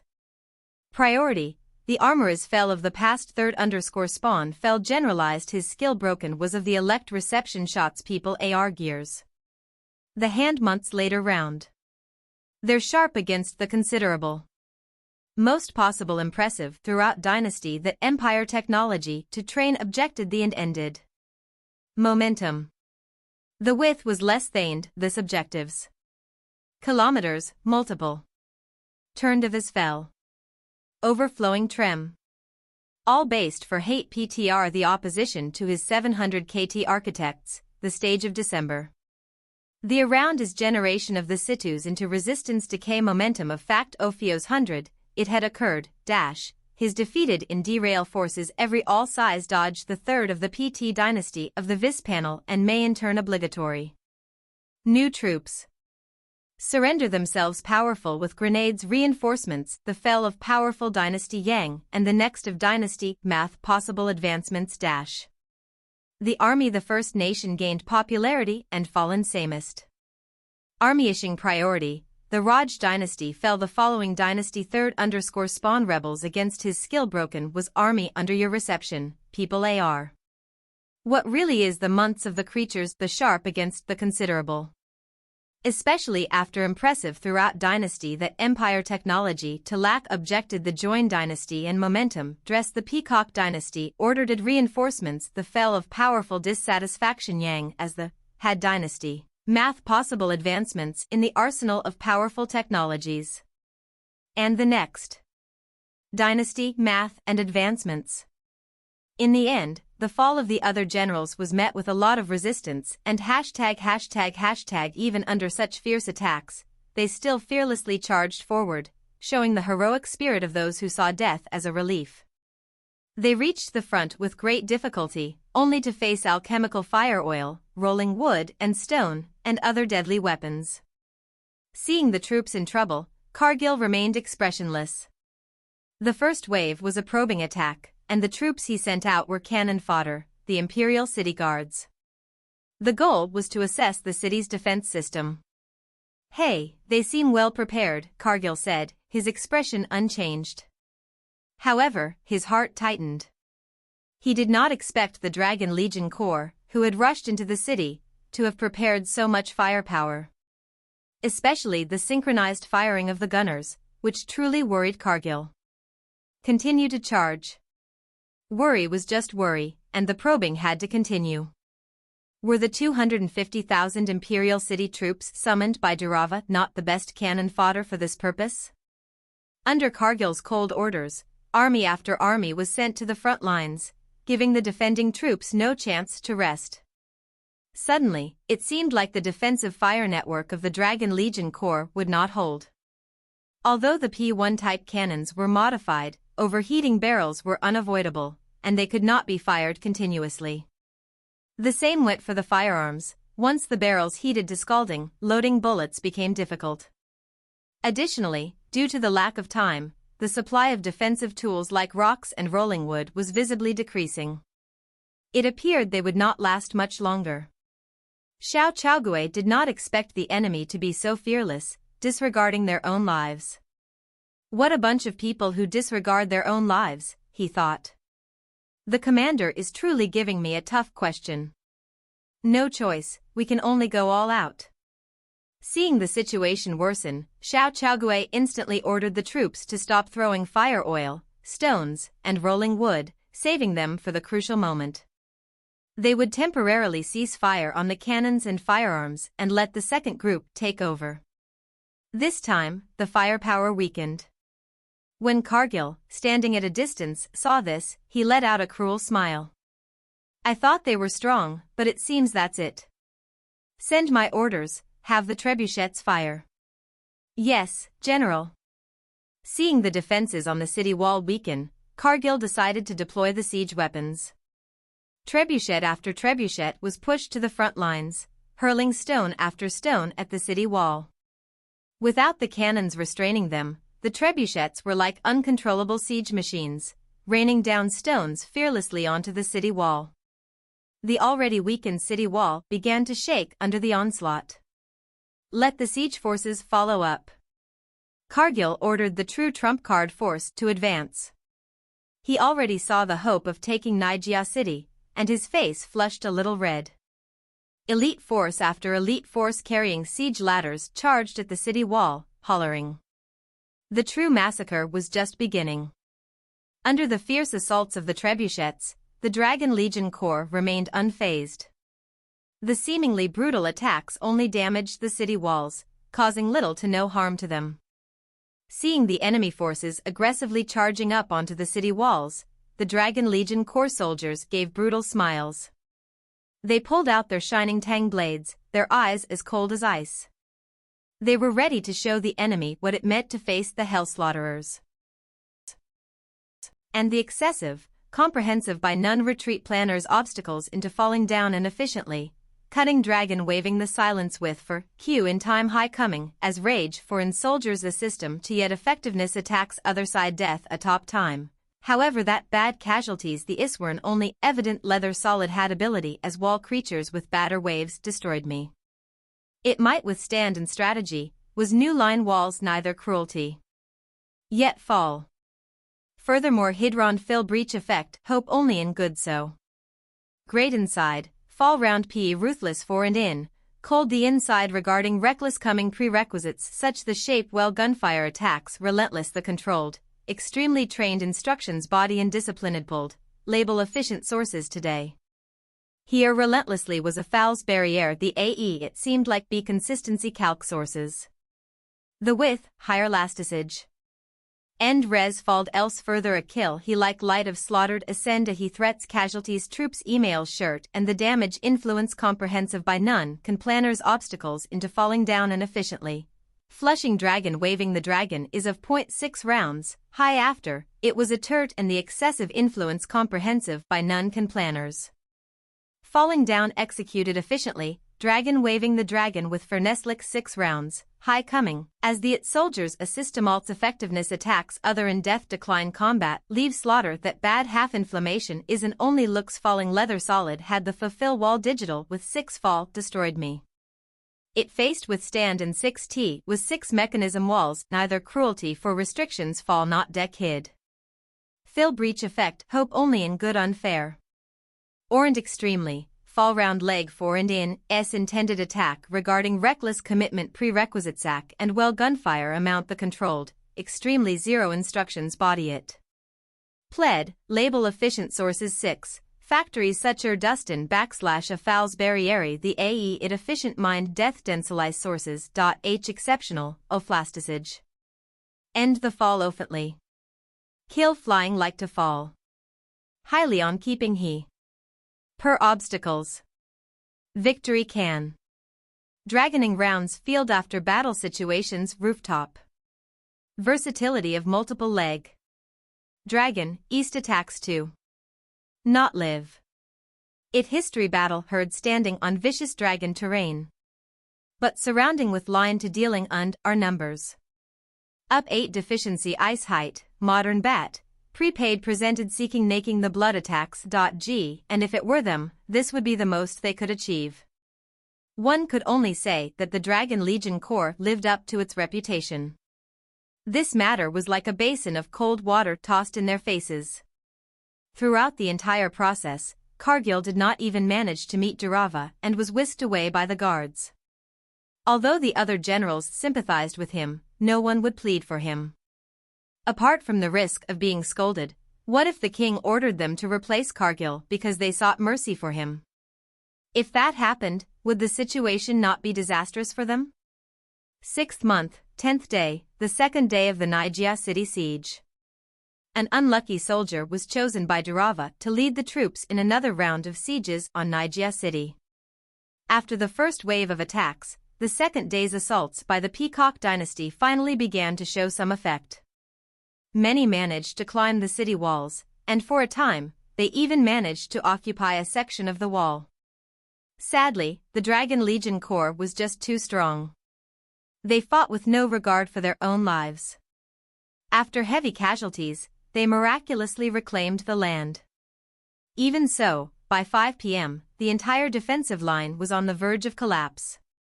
The cannons ran out of gunpowder and fell silent, giving the Peacock Dynasty hope of breaking through. However, time was not on their side, and night soon fell, signaling the end of this intense battle. Despite this, Durava was genuinely delighted. Tomorrow, we will take Nijia city. Durava was both excited and impatient. And that, Kai troops. His timely login page decentralized with those legs, and with Legion around enough the finale. Be original, Dragon. Point 0, reinforce ahead has symptoms. Confidence T-dur information to began that, see to troops. His timely battery decentralized as dedicated with faith situation the finale to be original, cannot. Add 2 other ahead has Vertheo thought dear information. Matter now with, they just van ting inches Tokor the diligent legislation city his 2 data frame 6 light, the Ouyang matter factor saying safe strength material course just, and 6th, RGB, it durability intaking credible.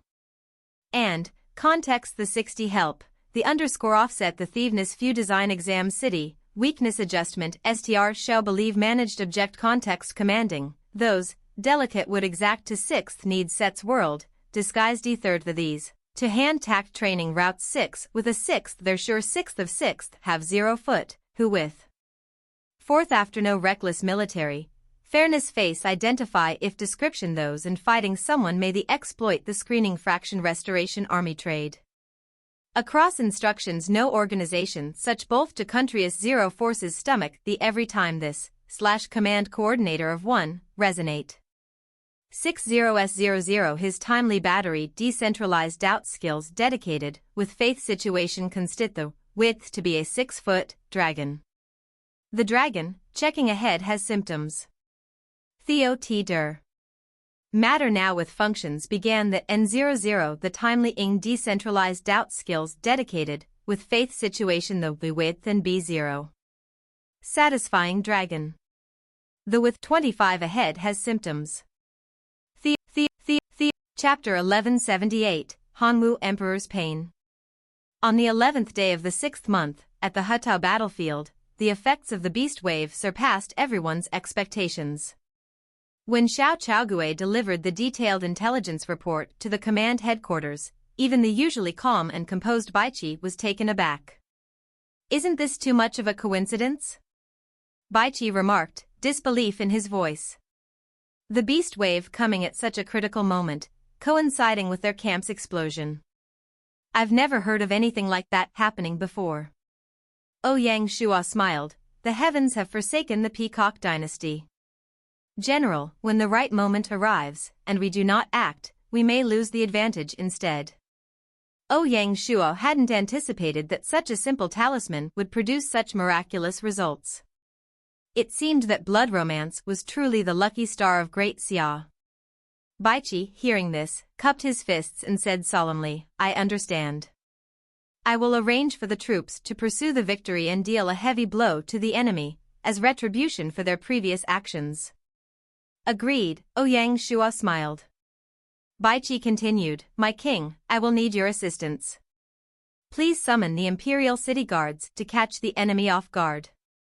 To avoid raising Great Zhou's suspicions, it was best to summon the Great Han Imperial Guards later. However, in Baiqi's view, the present was the optimal time, and they could not afford any delays. They had no choice but to summon the guards early. After all, with just the strength of the Dragon Legion Corps, even though the Peacock Dynasty's troops had suffered heavy losses from the Beast Wave, they still had 500,000 troops at the border that the Dragon Legion Corps could not match. At most, they would only reach a stalemate. If one added the 320,000 Great Han Iron Cavalry, the situation would be entirely different. Great Xia's forces would be on par with the enemy, and with the valiant Dragon Legion Corps and the Great Han Iron Cavalry, the combat strength would be overwhelmingly one-sided. Without hesitation, Ouyang Shuo smiled and agreed to Baiqi's request, "Let's go outside the city." "Yes, my king." Shortly after, they arrived outside Pangbin City. The Peacock Dynasty's army, which was monitoring Pangbin City's troops, was on high alert, ready to reinforce Durava upon learning of the events. Seeing the Dragon Legion Corps move out of Pangbin City, they did not dare to underestimate the situation, and the entire camp was prepared for action. Ouyang Shuo paid them no mind and swiftly completed the summoning. In an instant, a striking white light flashed outside Pangbin City. Once the light faded, 320,000 Great Han Iron Cavalry appeared, a truly awe-inspiring sight. The leading general looked at Ouyang Shuo with a complex expression, cupping his fist. "I am the Great Han general in charge of leading the troops to reinforce you. My troops are at your command, Xia King." To ensure the summoned Imperial City Guards could be quickly deployed into battle without any unexpected changes, Gaia ruled that the summoned guards would follow orders unconditionally. For example, in the previous Battle of Nijia, even if Durava deliberately used the Imperial City Guards as cannon fodder, they could do nothing. Only under specific circumstances would the Imperial City Guards revolt. Seeing that the general was not Wei Qing, a look of disappointment flashed across Ouyang Shuo's eyes. Ouyang Shuo was well read in history and knew about Shangguan Jie. Shangguan Jie was famous for his ability and skill. He was appointed Grand Servant, and when Emperor Hanwu Lu Che fell ill, he was appointed as Left General and given the title of Lord Ouyang. Despite his appointment as Left General, he had never worked in the military. Instead, he had served in the imperial court. For Emperor Hanwu to send such a person to lead the army, it was clear how frustrated he was. After Emperor Zhou of Han ascended the throne, Shangguan Jie's son married Huguang's daughter, bringing their families closer. Prior to this, Shangguan Jie already had a good relationship with Huguang. When Huguang was away, Shangguan Jie often took over his administrative duties. However, Shangguan Jie's son was later punished for seeking an official appointment for Princess Ai's boyfriend, which caused a rift between Huguang and Shangguan Jie. In the first year, 9th month of Emperor Zhao's rule, Shangguan Jie, along with Lu Dan and Sang Hongyang, attempted to assassinate Huguang. Following their failure, Shangguan Jie was killed. Ouyang Shuo noticed that Shangguan Jie was trying to avoid him. The astute Ouyang Shuo naturally understood the reasoning behind this. Guang, who had a past history with Shangguan Jia, was currently working in Great Xia, holding the high post of Liaojin provincial governor. Comparing the two, it was clear why Shangguan Jia felt complicated. Continued all talents prod only being 7. In 4s, he thus the 5. Hands raw for statistics, united Nan. And those A.Z many. Tibe brother. Though first place is such, while in ambiguity Andy death employment consult of 0.1 Li and 0 compliance songs struggles as 5 rule purpose, 3 inches Wu returned for preparing cheeks the to 7 and an elegance Hunupur of Akthi joining A and Empire. Continued of experience prod only being 7. 0 EMP as thus 65. Raw for statistics. Nan press and those away turning. Tibe brother. The grand hope. Neglected dynasty and can MP death employment consult of complete the Li and forming their songs struggles as 5 rule purpose the 3 glory in death JS. Preserved hope, 40 continued of experience prod only beings height. And 0s is thus 65.7 actual statistics. United together. Ministry of History. Z 0.0 brother. Though can trajectory death, consult of complete the 0.08. 6 as. He purpose was 2 in different periods, returned 4832, big occurred in N plus F of act purposes joining a 0.0.60 and establishment disaster being grand. Made dynasty the politics 6 well 6. Ajute positive purposes provided to sh matter the at 00 verification fu period and 6. 6 with Elage Shaoisan different provinces but 0.8 by 7 bin 644. Subway 6e festival he this avoiding dynasty, sector 0 extended raising in wide the priority center has achieved. Beginning 26 EMP, hashtag comma, forms values equation up using Zao1 shapes different enabled 6 with N.8 order rate and added of the asterisk emperor, grand 6 andend on 6 petition work. Excess spending century favor. The emperor over also process Lu.0, had. He display online 6 he graph, Itarian tribute prevent of Atang the hatred she became the Han. The is 86 stories G a rich table could her Hanwu Guang, 2 as frustration need in Spanish generation.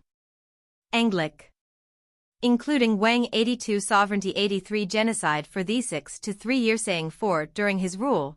The entire country was peaceful, the economy was prosperous, and everyone recognized him as their ruler.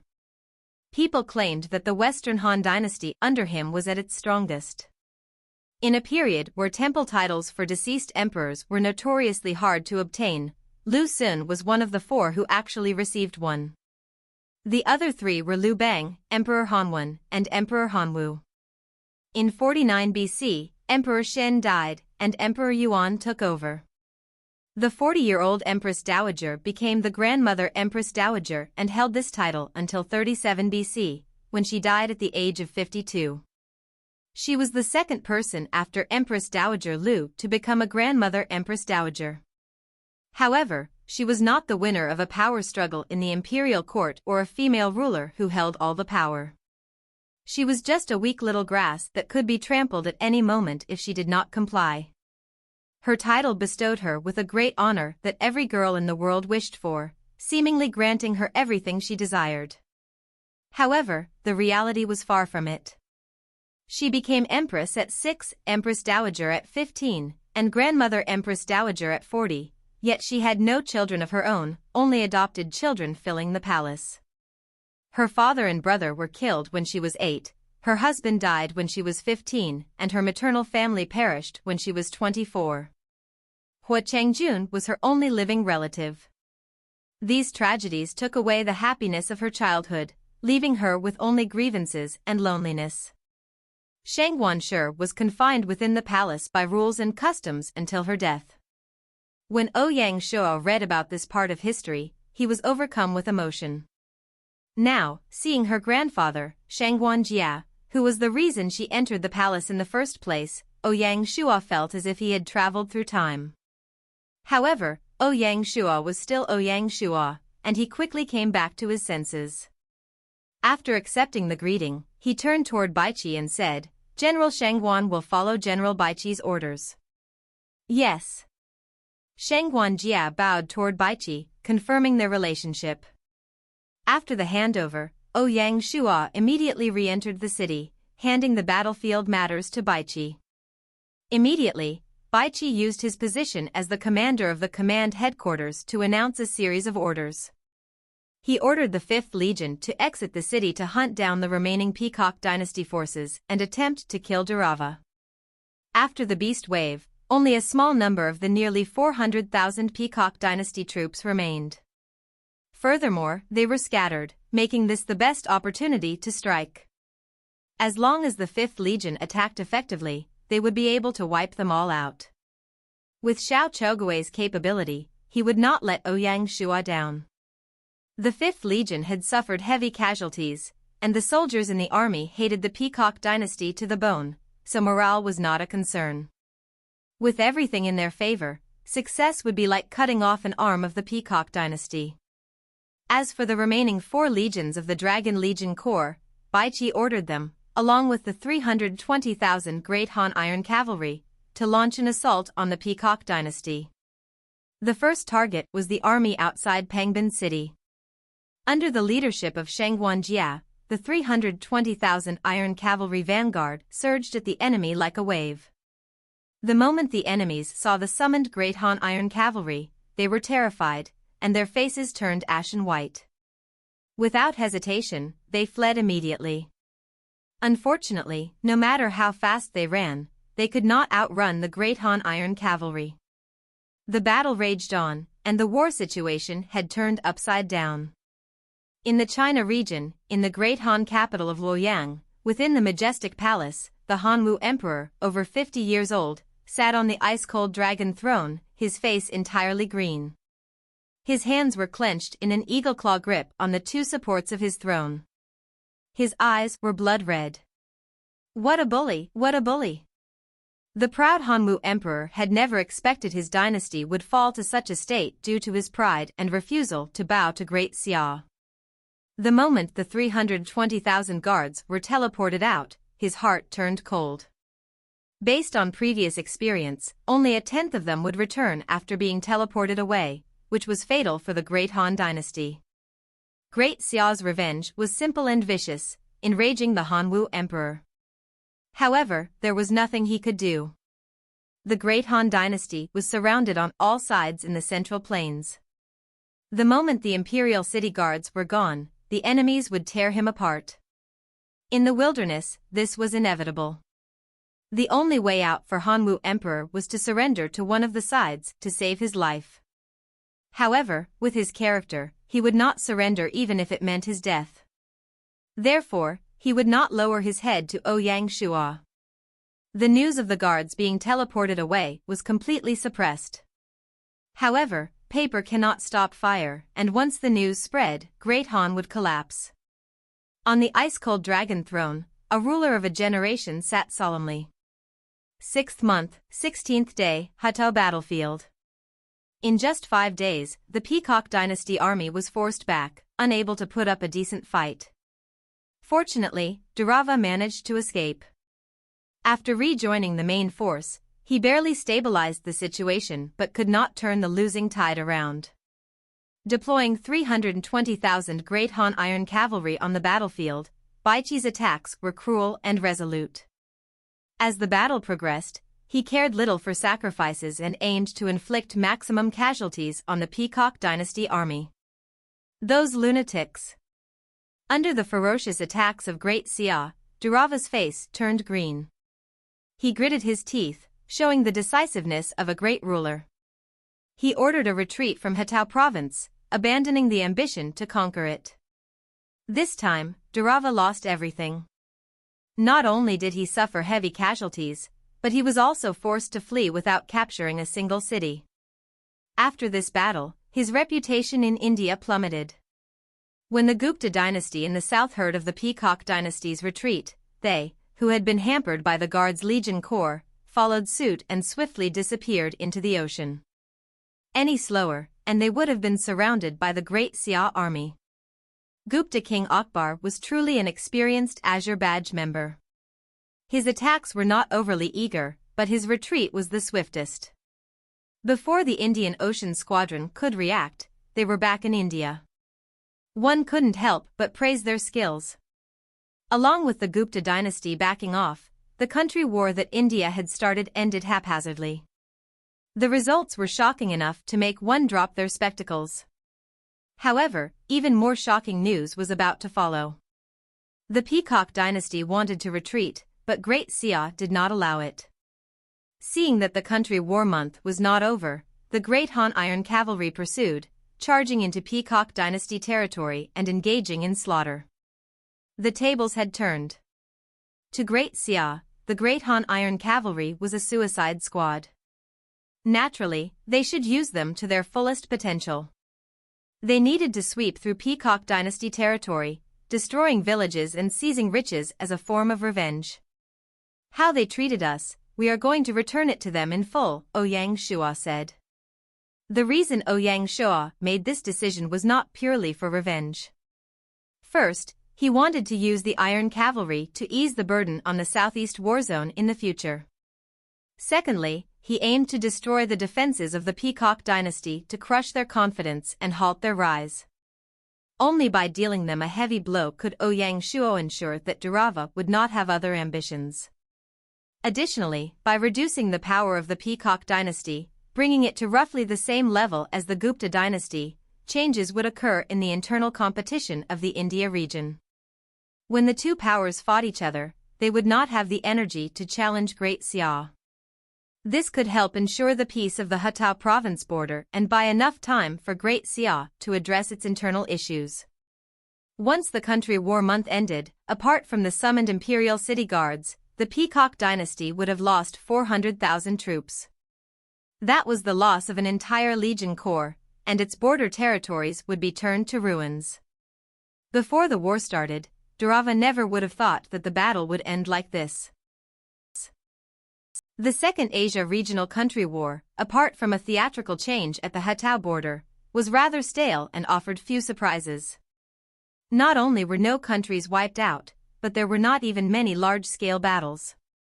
Apart from low player participation, another reason was that the weaker countries had already been eliminated, leaving only the stronger powers. A battle between strong countries could not be decided within a single month. It was bound to be a long and drawn-out conflict. Specifically, in the battle between India and Great Xia, the Peacock dynasty suffered heavy losses. Although Great Xia incurred some casualties, the greatest toll was on the innocent Great Han. The imperial city guards of India also suffered.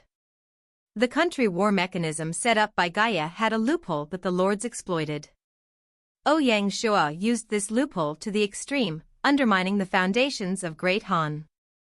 This was truly unfair to the NPC dynasties. Consequently, as soon as the country month ended, Gaia announced the removal of the country war setting, eliminating all protective mechanisms and returning the world to a chaotic backdrop. Of course, the peace in Asia could not conceal the chaos that erupted around the globe. In just 1 month, through the efforts of Silver Hand and Azure Badge, territories were either merged, rebuilt, or exchanged, reshaping the world's landscape.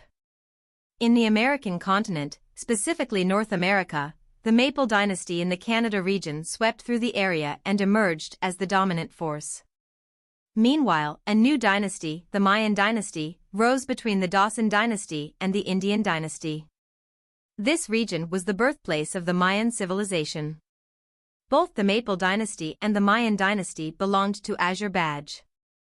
The Maple Dynasty, Dawson Dynasty, Mayan Dynasty, and Indian Dynasty divided the vast American continent. With these 4 dynasties belonging to 3 different camps, the area was a chaotic mix. Under the pressure from both the Maple Dynasty and the Mayan Dynasty, the Dawson Dynasty would not be able to have such a comfortable time. In the European continent, Spain and Portugal merged, forming the Spanish dynasty, with Lord Casillas becoming the king. The original Portuguese lord, Pedro, lost in battle and disappeared into the wilderness. Pedro had the chance to join Great Xia but was uncertain and missed it. Who would have expected him to fall in an internal power struggle? The Spanish dynasty not only merged with Portugal but also used Morocco as a base to take down Algeria, connecting it with Morocco as one region. Thus, the Spanish dynasty became the first dynasty to hold land on both the north and south shores of the Mediterranean Sea. This placed Gdian city, located at Gibraltar port, in an awkward position. Algeria became a secondary player in the end.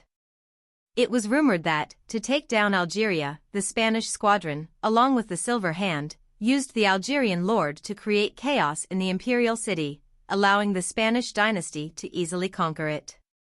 Along with the Gal dynasty, the Ottoman dynasty, the Caesar dynasty, and the House of Tudor, these 5 dynasties used the country's month to split up the entire Europe.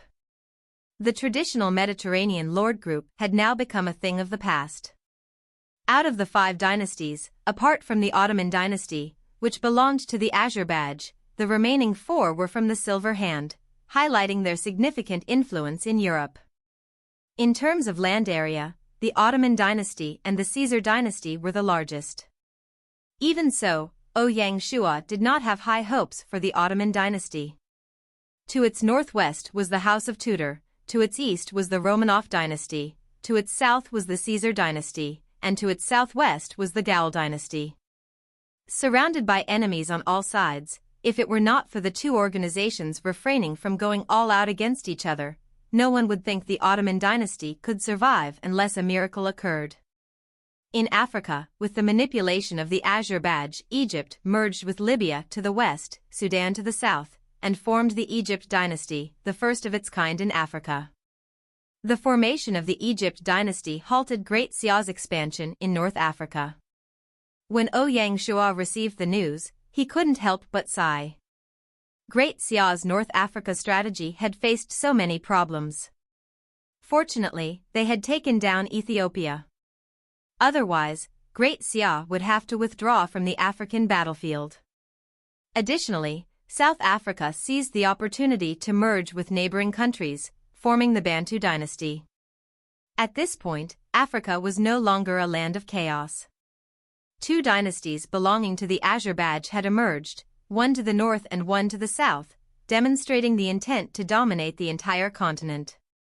One must acknowledge that Azure badge was more astute in their approach in neutral regions, with connections and resources formed during their time in the Federation, giving them an edge over Silver Hand. Through these actions, Azure badge secured a stable footing in America, Europe, and Africa, consolidating its scattered forces to challenge Silver Hand. The global situation was gradually becoming clearer. Along with continents stabilizing, numerous imperial cities were assimilated, bolstering the dynasty's strength. In contrast, the China and India regions in Asia were different. India currently comprises 5 territories and 1 imperial city, showing no immediate signs of merging. Thus, the region's chaotic state would persist. India was also the sole region where Silver Hand and Azure badge coexisted. Not to mention the China region, which would be even more chaotic than India. In the China region, the victor would not be decided in a short time. Under the global reshuffle, such a chaotic situation was truly unique. Of course, with this round of the country war ending, Great Xia would declare war on Great Han. As the internal war in the China region began, this chaotic situation showed signs of resolving. It was only a matter of time. On the 30th day of the 6th month, in Shanghai City, the global reshuffle was something Ouyang Shuo paid close attention to because it impacted Great Xia. However, he had no way to influence it. What specific actions they should take would be analyzed by the administrative mentor court. What he needed to do was address the matters at hand. The day before the country war ended, Ouyang Shuo returned to the capital city. The relevant post-war data had been compiled by the Privy Council and placed on his desk for him to review. During this battle, Ouyang Shuo earned 500,000 merit points. Since he had already reached the maximum rank, the merit points were automatically converted to achievement value, earning him 500,000 achievement value, which was enough to instantiate an AI. Apart from the merit points, they captured 180,000 prisoners, a large portion of whom were captured by the Great Han Iron Cavalry. Ouyang Shuo specially sent a letter to express his gratitude. After replenishing the losses, removing the injured, and those who did not meet the standards, 120,000 prisoners remained. This batch was sent to Great Qing as part of a trade between the two. Ouyang Shuo hurried back to Shanghai City mainly because he needed to plan the attack on Great Han. The change in the global situation made Ouyang Shuo realize he needed to expedite his takeover of China, as he did not want to miss the upcoming global battles. A week ago, Han Xan had led the Leopard Legion Corps and teleported to fallen Phoenix City. To ensure the Battle of Great Han proceeded smoothly, Ouyang Shuo sent the 5th Legion of the City Protection Legion to assist, placing them under Han Xan's command. The Leopard Legion Corps had gathered at the border, ready to charge in at any moment. Great Qing provided logistical support for the Leopard Legion Corps, making the attack on Great Han a combined effort with one side in charge of the battlefield and the other in charge of supplies. In return, Great Xia offered 120,000 war prisoners. Ouyang Shuo had no choice but to accept this, as Great Xia was not connected to Great Han, and this was the only way. If he let the matter drag on, unexpected issues might arise. To prevent Di Chen from joining the battle, the Tiger Legion Corps and the newly formed Chengying army moved toward the border, leaving some men behind to defend the Beast Caves. The Beijiang Legion Corps in the north did the same. Great Jin's Blazing Legion Corps also gathered at the border, closely monitoring all movements from Handan City. Even the Eagle Legion Corps in the north of Shulands was ordered to move westward to the border with Jingchu Province, preparing to charge into Great Zhou territory. Apart from Great Zhou, another power capable of interfering was Great Tang. However, considering that Great Tang would still face retaliation from Great Xia even if they defeated Great Han, Li Shiming would not be so reckless. If Great Tang suffered heavy losses in their attacks on Great Han, would it not be a free gift to Great Xia? Hence, one could see that Great Xia still had some influence in China. At Zhongyuan, the border. At 9 a.m., the Leopard Legion Corps, along with the 5th Legion of the City Protection Legion Corps, a total of 400,000 troops, officially entered Great Han territory. Han Xan's strategy was simple, to head directly for Luoyang without wasting time. With fewer than 200,000 Great Han guards, and these mainly consisting of cavalry, they were not good at defending. Fighting outside the city would be worse for the Great Xia army. Instead, why not lay siege? Surround a point, attack the reinforcements, and capture the key areas, kill 2 birds with 1 stone. Once they broke through Luoyang City and took control of the teleportation formation, the Great Xia army could reinforce the battlefield and ensure nothing went wrong. Alongside the Great Xia army's attack, the long-term peace of China ended, and war raged once more. No one anticipated that this war would actually ignite a prolonged conflict across China, a war between Great Xia and the 6-country alliance forming in the shadows. When a legendary hero appears, one who could unite the universe, what he attracts is not the support of everyone, but the rise of powers working together against him. Like the Qing kingdom of the past, which faced 6 countries alone. Similarly, when the Great Xia gained authority in China, sweeping bases overseas and stealing the limelight, they attracted a fate similar to that of the Qin kingdom. Before the 5th month, Qin, Han, Tang, Song, Ming, Qing, and Zhou, a total of 7 states, formed an alliance with Great Zhou as the mediator to oppose the rise of the Great Xia. When the Great Xia attacked Han, attempting to wipe out Great Han immediately after the country war, their ambition to unify China was exposed, prompting the 6 countries to finally act together. Gaia's removal of the summoning of the imperial city guards provided the various dynasties with a sense of security. A loosely formed anti-Xia alliance emerged. To establish the 6-country alliance, Di Chen expended a great deal of effort and resources. Among the 6 countries, Great Qing and Great Xia had long-standing animosities. Di Chen did not need to expend much effort to recruit them. Song and Ming, situated in Great Zhou, were among the first Di Chen focused on. To bring down these two countries, Di Chen made many promises, granting Qingchu province, where Chengying was located, entirely to the Great Song, and Donghai province, where Jianye was located, completely to the Great Ming. The condition was that these two dynasties must commit to defending the border, allowing Great Zhou to attack Great Jin when the Great Xia attacked Great Han. Di Chen was even prepared to take down Great Han after defeating Great Jin. Of course, such plans would not be revealed to his allies until after the fall of Great Jin. Funnily, Han was part of the alliance, but after its power diminished, Di Chen abandoned it, and it became their target instead. As the saying goes, a leopard cannot change its spots. If Di Chen's plan succeeds, Great Zhou will regain the two provinces it had ceded. Moreover, they will have recruited two new allies, making this a significant win in this strategic move. As for Beijiang province, Di Chen magnanimously promised it to Great Qing. The inclusion of Great Qin and Great Tang was due to fears of being next in line. They had little interaction with Great Zhou, only promising not to join the conflict between Great Zhou and Great Jin. The once friendly relationship between Qin and Jin instantly crumbled. In the face of national interests, an alliance contract is nothing more than a meaningless piece of paper, offering no real constraints. Clearly, whether it's Qin Shi Huang or Tang Taizong, neither wishes for Great Xia to expand further and encroach on their territory.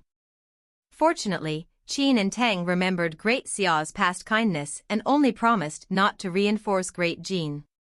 However, they are not willing to directly oppose Great Xia. As for how to circumvent their rule of not attacking Great Xia, Di Chen has his own methods. On the 7th day of the 7th month, Han Xan led his forces after taking down the two northern passes of Ouyang and successfully arrived below Luoyang city. In a short week, they broke through two consecutive passes, demonstrating Han Xan's tactical genius. Historically, the relationship between Han Xan and Great Han has long dissipated. As a top-tier city, Luoyang is known for its impregnable defenses. This battle will also mark the first time a China lord attacks a China-based imperial city. If he won this battle, Han Xan's name would spread far and wide. If he lost, his name would be buried in the dirt. Due to this, Han Xan did not dare treat the battle lightly. He seemed to be rushing all the way, but in truth, he had left checkpoints to protect the grain routes. Once the army arrived outside the city, they built a camp there. Before the camp was built up, Han Xan had no intention of besieging. The Great Han's approach was also very rational. Long ago, when the guards were summoned, Emperor Hanwu had sensed the danger and ordered General Wei Qing to move all the guards from the border back to Luoyang. Rather than using 200,000 guards to protect an indefensible Zhongyuan province, why not gather them all for a final gamble? On the contrary, as a giant city, not only were Luoyang's defenses stable, but it also had sufficient grain. They would have no problem defending for a month and more. Close to the end of the month, seeing that the Great Xia was preparing their attack, Emperor Hanwu gave the order for the civilians of Luoyang to go their own ways, hiding in the surrounding counties and prefectures to prevent grain usage. Given the character of the Great Xia army, the civilians would feel safer going out of the city. Thus, if Great Xia could not take down Ouyang immediately, the grain storage would last 2 to 3 months. In such a long time, anything could happen. Unfortunately, Emperor Hanwu had underestimated Great Xia. In the following week, the battlefield of Luoyang was truly calm. The Great Xia army did not show any intention to besiege, merely building up their camp and gathering grain from surrounding regions. Huge amounts of grain were being transported endlessly to the front lines, solving the army's worries. Han Xan was not someone who stuck stubbornly to rules. Although he would not harm civilians, grain had to be gathered up. With his judgment, the Battle of Luoyang would last for a long time, and grain was the lifeline of the army. Such a lifeline could definitely not be placed in the hands of Great Jin. Apart from grain, Han Xian was also waiting for the arrival of a batch of secret weapons. A long period had passed since the P1 type cannon appeared in the world. The industrialization department had new developments and produced a second-generation cannon. Compared to the P1 type cannon, the P2 cannon was technically more cumbersome. However, its power and range were not something the P1 type could compare to. It was a weapon especially designed for sieging, the secret weapon of a nation. At the start, to advance Great Jin's industrialization, Great Xia had built 2 military works factories in Great Jin to take advantage of the coal and ores in Hedong province. Who would have known that these 2 factories would play such a crucial role in the Battle of Ouyang? A month ago, these 2 factories started to rush the production of the P2 type cannons, amassing them for use in the Battle of Ouyang. After Great Xia pushed full-scale industrialization, the transportation problem of the cannons was solved. Iron structures with rubber tires as the bone allowed the cumbersome P2 cannons to pass through mountains and ridges, reaching the front lines. Han Xian was waiting for this batch of equipment. Facing a city like Ouyang, if one relied on a human sea tactic, no matter how many men they had, it would not be enough. They would just be sacrificing troops for nothing. The only way would be to use cannons to blow open the city walls and fight within the city. On the 15th day of the 7th month, the 200 P2 type cannons finally arrived at the front lines. Han Xian wasted no time, leading the troops out of the camp the very next day and officially attacking Ouyang. Their method of attack was straightforward. They fought around the P2 type cannons. The 200 cannons were pushed to the front lines, and under the army's protection, they began to bombard the Ouyang city walls. Boom! Boom! Boom! The cannonballs traced a beautiful arc in the air, like shooting stars viciously slamming into the city wall. Immediately, they let out a deafening explosion, and just one cannonball caused numerous pieces of stone to break away from the sturdy wall. Amazing! When Han Xian saw this, a joyful expression appeared on his face. The P2 cannons were exceptional siege weapons, and even the 10-meter thick wall of Ouyang city could not withstand successive hits. Unhampered, one side of the city wall could be taken down in just 2 days. Stay vigilant. Han Xian did not let victory cloud his judgment. At such a critical juncture, what was most concerning would be if the Great Han army attempted to charge out to destroy the cannons. This was the only way the enemy could remedy the problem, and with Han Xian's experience, he was certainly prepared for that. And indeed, the reality unfolded just as he foresaw. On the city wall, the Great Han troops, observing the Great Xia army that had been peaceful for a week, suddenly emerged from their camp, making Wei Qing, who was on the city wall, realize something was afoot. He immediately ordered the army to be on alert. When the enemy pushed out 200 cannons, Wei Qing felt his heart skip a beat. The Great Han that appeared in the wilderness would not remain at the same technological level as in the past. If not, how would they be able to compete? On the wall of Ouyang city, one could see cannons, but they were all the original cannons. The part that made Wei Qing uneasy was that the enemy cannons stopped before entering the range of the cannons on the city wall and started to arm themselves. It was obvious that the enemy's cannons had a range exceeding that of the Great Han's cannons. Once the cannons were fired, Wei Qing's face became even more solemn. Being a god general as famous as Han Xian, he naturally made the same judgment as Han Xian.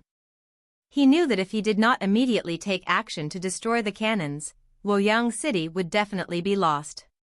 Send down my orders, have the 1st Division of the 1st Legion get ready. Immediately, Wei Qing prepared to send out his trump card force. Given the limited width of the city gates, sending a division was already the maximum. If they sent more, the enemy might have a chance to slip through the city gates. In the worst case, the enemy would not even need to blow up the city walls, they could occupy the city gates. Naturally, Wei Qing would not make such a low-level mistake. However, could his plan succeed with only one division? That was a hard question.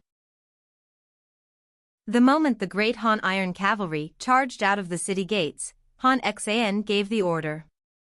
In an instant, the well-trained sword and shield soldiers sprang forth from behind the cannon formation, forming an ironclad defensive wall. Among them were spearmen and heavily armored swordsmen.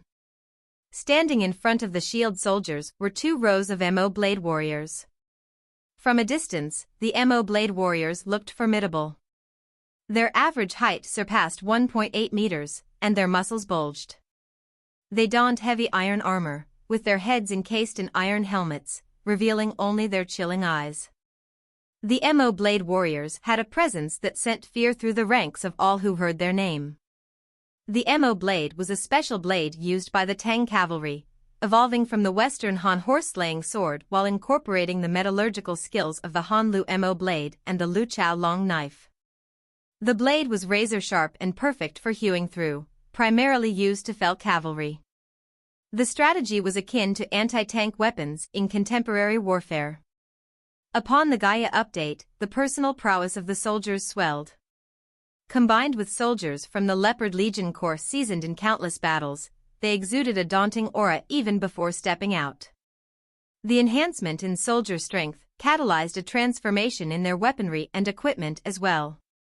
For instance, the Mo blade warriors, though cavalry, required a degree of agility. While wielding the weighty Mo blade, they had to bear heavy armor without hindering their combat effectiveness, an achievement unmet in historical times.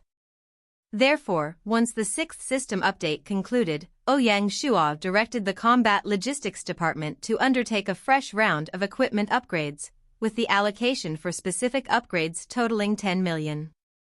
Once combat strength increased, those who could only wear light armor could now wear heavy armor. Archers, who previously could wear only leather armor, could now wear Suazi armor or other light armor.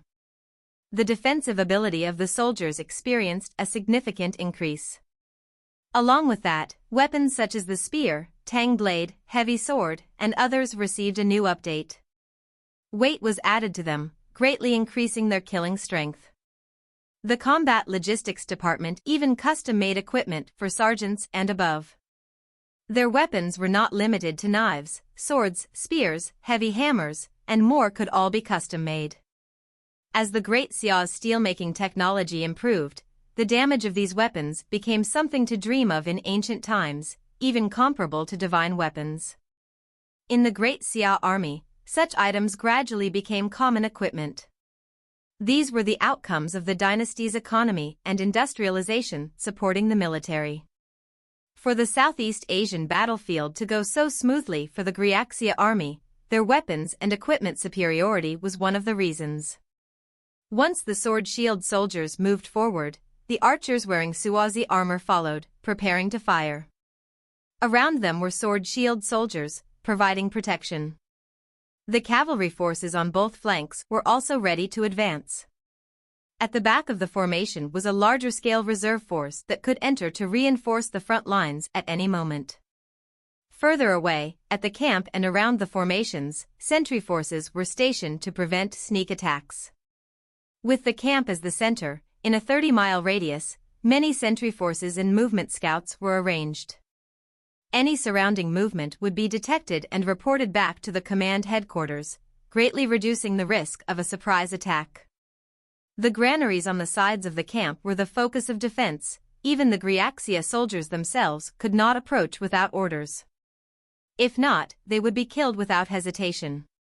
Between the granary and Great Jean lay a winding grain route where 16 checkpoints were set up for the grain forces and the soldiers guarding the grain to rest. Additionally, across the entire Zhongyuan province, cavalry units moved back and forth, gathering grain and laborers to send the grain to the camp.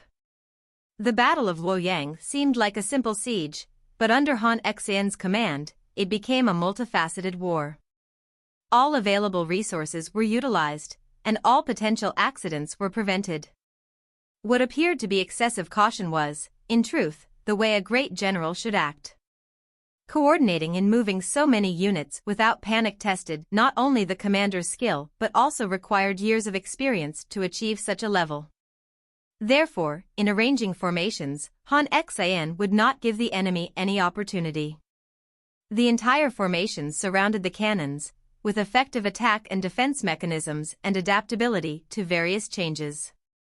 Once the Great Han cavalry crossed the city protection river, the Mo blade and sword shield soldiers were in formation, and the archers were ready, drawing their bows and awaiting orders. The cavalry at both wings were shouting, their war horses restless, kicking up dirt on the ground. Fire! As the Great Han cavalry entered range, the archer commander gave the order to fire.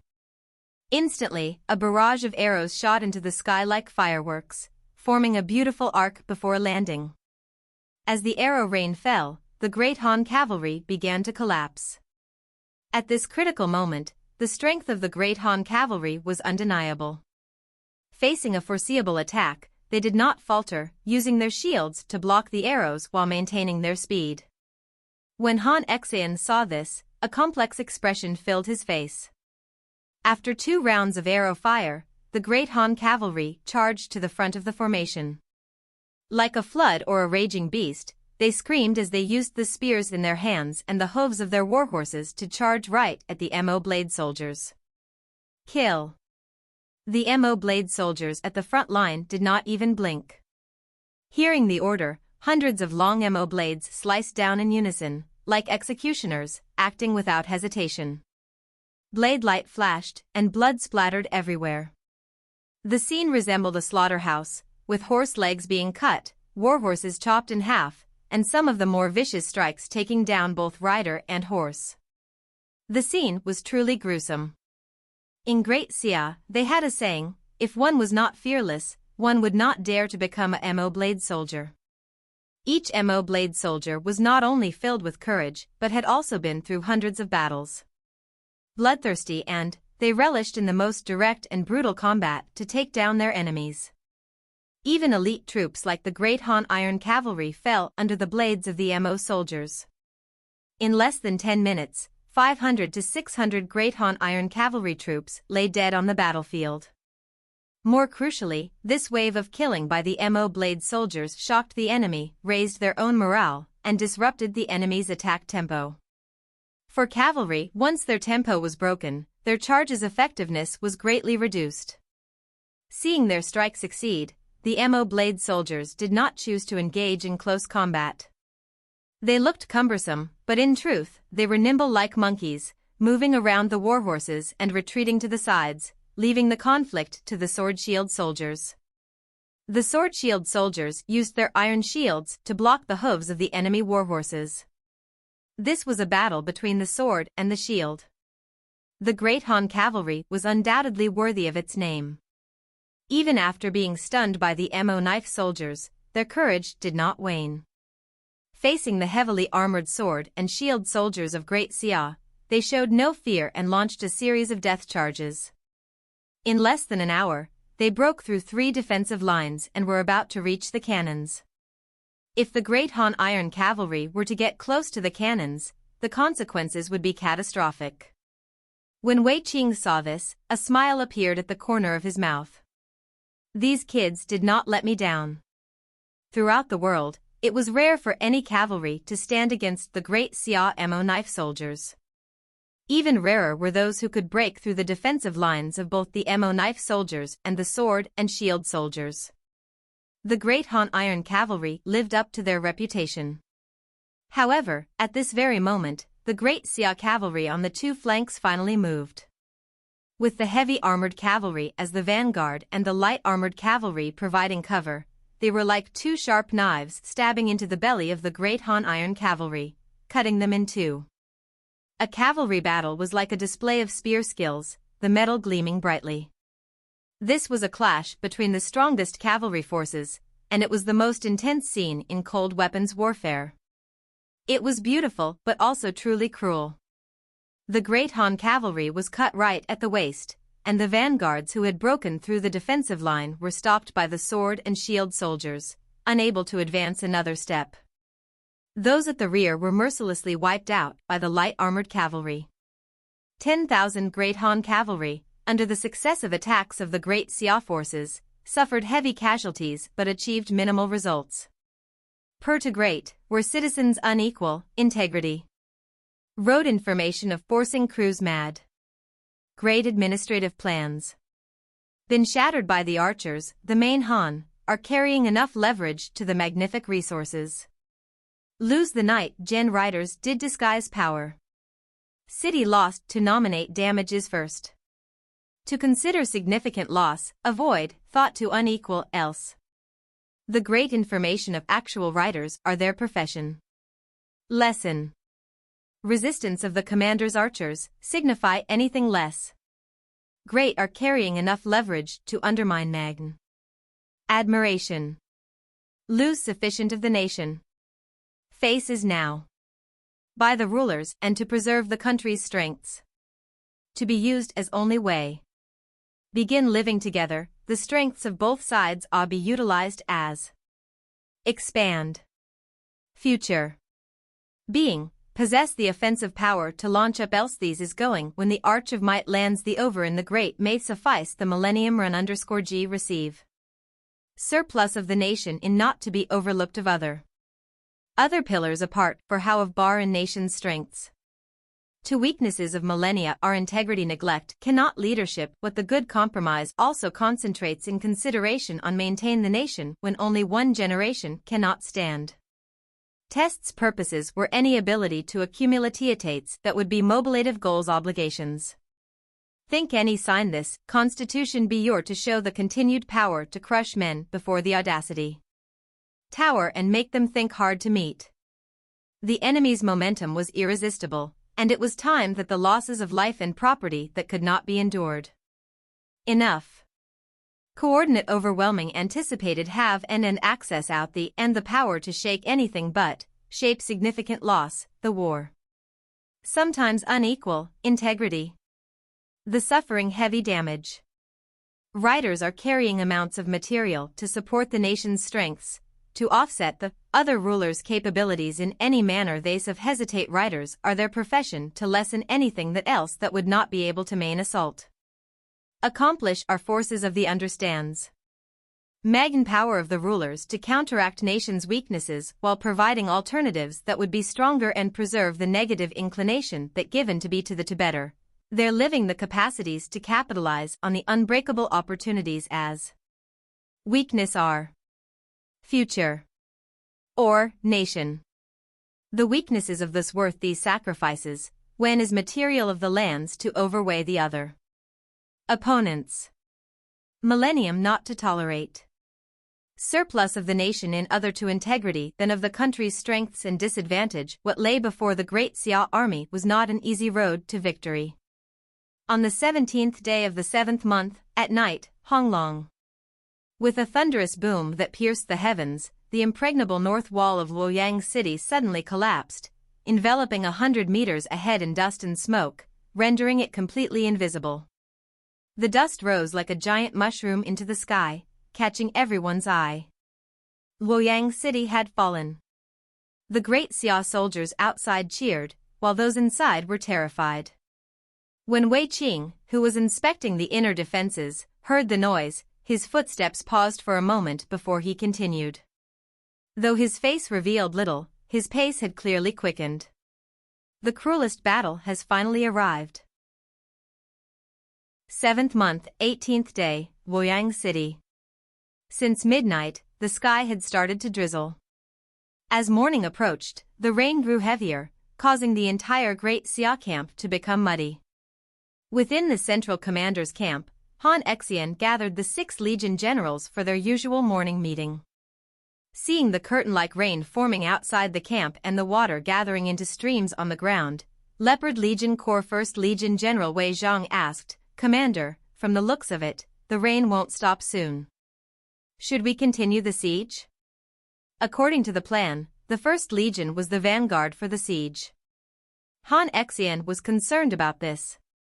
After some thought, he said, "The plan remains unchanged. As we enter the 7th month, storms and rain are frequent. Waiting for a sunny day would be difficult. There is no time like the present, let's siege today. Although it's bad for us, it's also bad for the enemy." As he said this, Han Exian glanced at Wei Zhang and asked, "Are there any problems?" Wei Zhang was initially hesitant. After all, a storm was not ideal for a siege. However, the look from the marshal dispelled his concerns. He quickly stood up, smacked his chest, and said, "Don't worry, Marshal. The First Legion will do its part. Then go and prepare." "Understood, Marshal." Apart from the First Legion, the others were responsible for maintaining alertness and would not all charge in together. This arrangement was because the section of the city wall that was blown apart was limited, and not many forces could charge up at once. If they all swarmed up at once, the enemy might take them down wave after wave. Secondly, they did not know the situation within Ouyang city. The command headquarters could only roughly understand what was happening through the Shanghai Guard's spies, not the actual conditions. Given the complex geography, an alley battle relied heavily on intelligence. The Shanghai Guard spies were doing their best to scout the locations of the Han Army's castles, where their heavy troops were stationed, and how their entire defense line was formed. Only with this information would Han Xin give the final order to attack. The assault from the First Legion was a probe, and it also aimed to secure a starting point within the city to help the main force take down a sentry base. Additionally, it was meant to suppress the Han army. Given the significant responsibility, Wei Zhang hesitated. Now that he had made the promise, no matter how challenging it was, he had to fight a strong first battle. Since it was just a meeting, it naturally ended quickly. As the Legion generals departed, a look of worry flashed in Han Xian's eyes. The strange weather troubled him. Since the 6th year of Gaia, the weather had never been normal. The 4th and 5th months, when the seedlings needed water the most, saw no rain. Farmers from different villages had to fight each other to get the water they needed for farming. Thankfully, Great Xiao's water irrigation system was well developed and efficient, helping them through that period. However, when it finally rained, the heavens did not care and brought massive storms that lasted for a week. As they entered the 7th month, storms continued across the land, leading to flood-related disasters. The grain was almost ripe and ready to be harvested. If the weather did not improve, the grain, the result of many months of hard work, would spoil in the ground, yielding little. There was little difference between the wheat in the north and the rice in the south. At this critical time, Great Xia chose to attack Great Han. Apart from Great Jin supplying grain, they also considered the harvest of the first grain season, which would allow them to secure grain from Great Han's land. Who would have thought that after a few rare sunny days, the rain would fall again? Prior to this, the Great Xia cavalry managed to secure grain from around Great Han's territory because the civilians felt the harvest was imminent. Consequently, they readily handed over their grain. If the storms did not stop, the crops would spoil in the soil, and the outcome would be catastrophic. Let's hope for better weather soon. For the attack on Ouyang, Han Xian was not concerned about the main battlefield. What he feared was the logistics. At 9 a.m., at the 1st Legion camp of the Leopard Legion, after confirming the military order, the soldiers of the 1st Legion got to work, braving the rain as they left their tents. They lined up row by row outside. The North City wall, which had collapsed the previous day, had been cleared by the engineer troops, creating a 20-meter wide gap. Through this gap, one could see defensive works constructed from sandbags. Last night, Ouyang City was also sleepless. Wei Zhang donned his Mingguang armor. Riding on a black warhorse, he arrived at the front of the formation to motivate the troops. "Boys, the marshal has given us the responsibility of the first battle, which shows his trust in us. How do we repay him?" Wei Zhang hollered. Raindrops shook in the air, making balala sounds. Victory! Victory! 70,000 soldiers clanged their weapons and shouted out, heedless of the rain pelting their heads. "That's right, victory!" Wei Zhang waved his hand and held his machete forward. Attack! Kill! Kill! Kill! 70,000 soldiers proceeded forward in divisions. At the same time, the 200 P2 type cannons were pushed out, forming a cannon formation. Their goal was to provide cover fire for the First Legion. Boom! Boom! Boom! As the First Legion pushed forward, the cannons erupted. They aimed at the city walls on both sides of the breach, blowing up cannons, arrow turrets, and defending soldiers. Under such dense cannon fire, smoke billowed as the city wall was hit repeatedly. When Wei Qing received the report, he sighed with emotion. As expected from the soldier saint, he makes no mistakes and gives no chances. Send down my orders, let the defending soldiers retreat.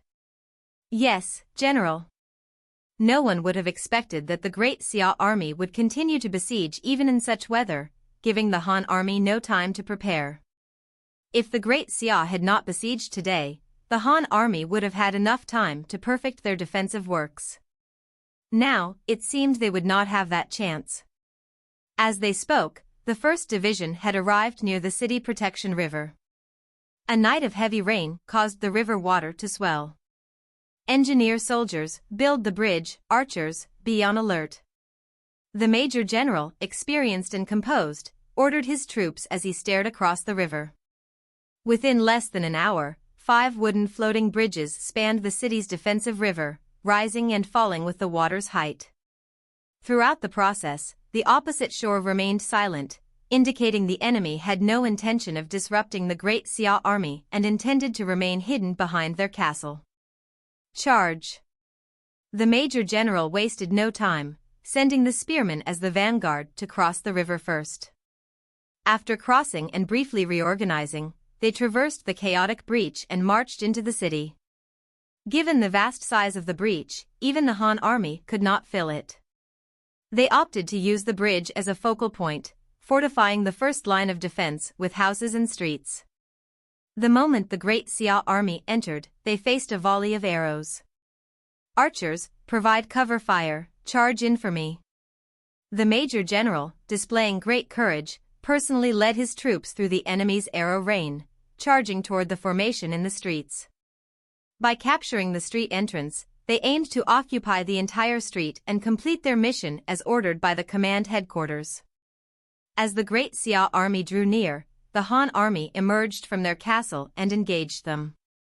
The moment they clashed, they fought with full force, showing no signs of stopping until the enemy was defeated. Both sides consisted of top-tier elites, and when experts crossed swords, there was no room for warming up. It's either you die or I die. Before long, centered around the street entrance, the fighting resulted in numerous casualties. Fresh blood was washed away by the storm, flowing across the green stone streets. In less than an hour, the rainwater turned blood red. The Great Xia army's attacks were resolute, while the Han army's defense was stubborn. The two sides had fought for 2 hours, and the victor was still undetermined. A small street had actually blocked the advance of the Great Xia army. Wei Zhang grew anxious and cursed, rubbish. He brandished his machete and shouted, "Personal guards, follow me." Yes, General. 2,000 personal guards followed Wei Zhang across the city protection river and entered the city. When the 1st Division soldiers saw their Legion General leading the charge, they felt deeply ashamed. The Major General even wanted to end his life on the spot for his failure. Men, let's give it our all. If we don't take it down, how will we face the Marshal? Kill. The eyes of the surviving 1st Division soldiers turned red as they charged forward like wolves and tigers toward the enemy. The personal guards led by Wei Zhang were like a sharp sword, piercing straight into the enemy's heart. Faced with such a decisive and sharp attack, the Han army could no longer hold and were forced to retreat. Seeing this, Wei Zhang seized the opportunity to lead his troops over the fortress and pressed further. When the 1st Division soldiers saw this, they quickly followed. Once the breach was opened, there was no way to defend anymore. After 3 hours of intense fighting, the Great Xia army, at a heavy cost, finally took the street entrance and established their sentry camp. The remaining soldiers, exhausted from the battle, fell to the ground, oblivious to the pooling water. They laid on the sandbags and sat on the ground to rest. On their faces were joy and pride. During this battle, they used the swords in their hands to protect the honor and glory of the First Division. The beginning was always the toughest. After taking down the first street entrance, the following attacks became much easier. The following divisions followed them into the city. By the time night approached, they had already captured an entire street region. A breach had been made in the impregnable walls of Ouyang city. Night fell over Handan city. Thanks to the communication compass, people were aware of the Battle of Ouyang, and nothing could be hidden. Di Chen had been closely following the battle, particularly the intelligence it provided. Upon learning that the Great Xia army had entered the city, Di Chen made his decision. Summon General Lianpa. Yes, my king. Lianpa hurried into the imperial reading room without delay. Di Chen wasted no time. The time is right. Send troops to attack the Great Jin tomorrow. Yes, my king. Lianpa's eyes gleamed with excitement. This was the first conquest of the Great Zhou dynasty, and their opponent was the Great Jin, which filled Lianpa with delight. On the 19th day of the 7th month, just as the Battle of Ouyang reached a stalemate, the Great Zhou suddenly declared war on the Great Jin. The Palace Guards Legion, the Pale Sun Legion, the King Legion, and the Blood Red Legion, apart from the forces left to defend against the Beast Caves, all 4 legions set out. The Zhou army, a vast tide, surged toward the Great Jin. Great Zhou's declaration of war on Great Jin spread through the night sky of China like lightning, letting all the players realize that the old situation in the China region was finally going to be totally broken. Let's fight, since it's inevitable anyway, why not fight sooner rather than later? Without destruction, there cannot be construction. It's time for China to have a ruler that unifies everything. The Warring States era is not suitable for the global situation, the times call for a true ruler. This time, the player groups did not grumble, and all of them chose to be bystanders to this war. The times were different, and the global landscape had changed. The mergers and reconstructions were coming to an end, and a global race had arrived along with it. Other top region in the world, the China region could not fall behind. The moment the war exploded, 90% of the players turned their eyes towards Shanghai City, looking toward the mysterious king in the Xia Palace. They were eager to find out how Great Xia would react to this situation. Shanghai City, Xia Palace. Long ago, when Han Xian led his troops into Great Han, the Shan Hydraulic Guards had already returned intel regarding the activity of Great Zhou. They had been moving frequently, and large amounts of war resources had been gathered in Handan City. All signs point to the fact that Great Zhou did not want to be lonely and could start a war at any moment. The Grand Council had predicted that Great Zhou was going to send troops to interfere in the Great Han battlefield. They did not expect that their true target was actually be Great Jin instead. Feng Qiuwang was still caught off guard. Wuying Hall, this time, not only did the player groups not murmur, but all of them chose to be bystanders to this war. The times were different, and the global landscape had changed. The mergers and reconstructions were coming to an end, and a global race had arrived along with it. The top region in the world, the China region, could not fall behind the others. The moment the war exploded, 90% of the players turned their eyes toward Shanghai City, towards that mysterious king in the Xia Palace. They were eager to find out how Great Xia would react to this situation. Grand Council Ministers Baiqi, Sun Bin, Military Affairs Minister Du Ruhui, Administrative Mentor Court Head Secretary Zhang Liang, Chief Secretary Jia Su, Shanghai Guards Commander Shen Buhai, and Military Intelligence Secretary Cobra were all present. Ouyang Shuo sat on his throne, looked toward Cobra, and said, "Intel Department, introduce the latest developments." "Yes, my king." Cobra stepped forward. Based on the intel gathered by the Shanghai Guards and the Military Intelligence Division, the reason Great Zhou is daring to launch a full-scale attack on Great Jin is due to their cooperation with other dynasties. The two intelligence organizations worked closely together, with no one vying for credit. In the north, Great Qing has deployed 200,000 guards along the borders of Nanjiang and Jingdu provinces to help Great Zhou defend the north. The moment the Beijiang Legion Corps invades, Great Qing will not remain idle. According to the rules, the dynasties were not allowed to declare war on Great Xia, but this did not mean they could not assist their allies in defending their borders. This approach skillfully bypassed the regulations set by Gaia. In the south, Great Song's imperial city guards have moved from Chengying to the Jingchu province border. Meanwhile, Great Ming's imperial city guards have moved south to defend Wannan and Jiangnan provinces, preventing us from advancing north. In the west, Great Qin and Great Tang have not moved any troops, but when the Jing Queen sought assistance from Qin, she was rebuffed. From the situation, it appears that Great Qin does not intend to break the terms of the alliance, but it will not offer aid to Great Jin either. Qin, Han, Tang, and Song were all proud and independent, not the type to bow to others and follow orders. Ouyang Shuo had been too naive in his earlier assumptions. When Ouyang Shuo heard that, he laughed and said, "Great, in the blink of an eye, anyone who could jump out has jumped out. Why so? Are we so scary that before we do anything, everyone around us is already in a rush to hug together?" As he said this, Ouyang Shuo was on the verge of laughing out loud. Looking back to Great Xia's road to expansion, it was pretty much a constant battle to break out of encirclements. Starting from the alliance in the Lianzhou Basin to the city-states and now to the six-country alliance. When Du Ruhui and the others heard that, they laughed in their hearts. That was right.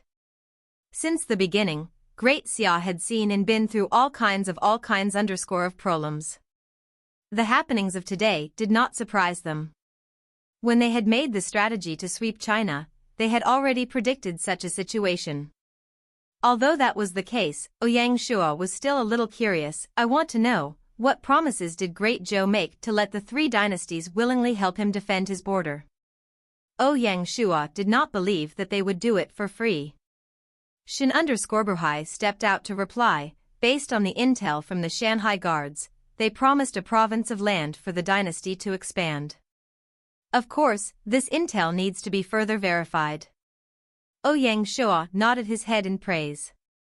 The Shanghai guards had done well to be able to find out such information in such a short time, not wasting the huge amounts of gold invested in them at the start. That sounds like the style of Dichen, splitting the cake _with_the_ died calmly to Toyan. Guards had find the withanged explicit to sounds to divide the 6n, split.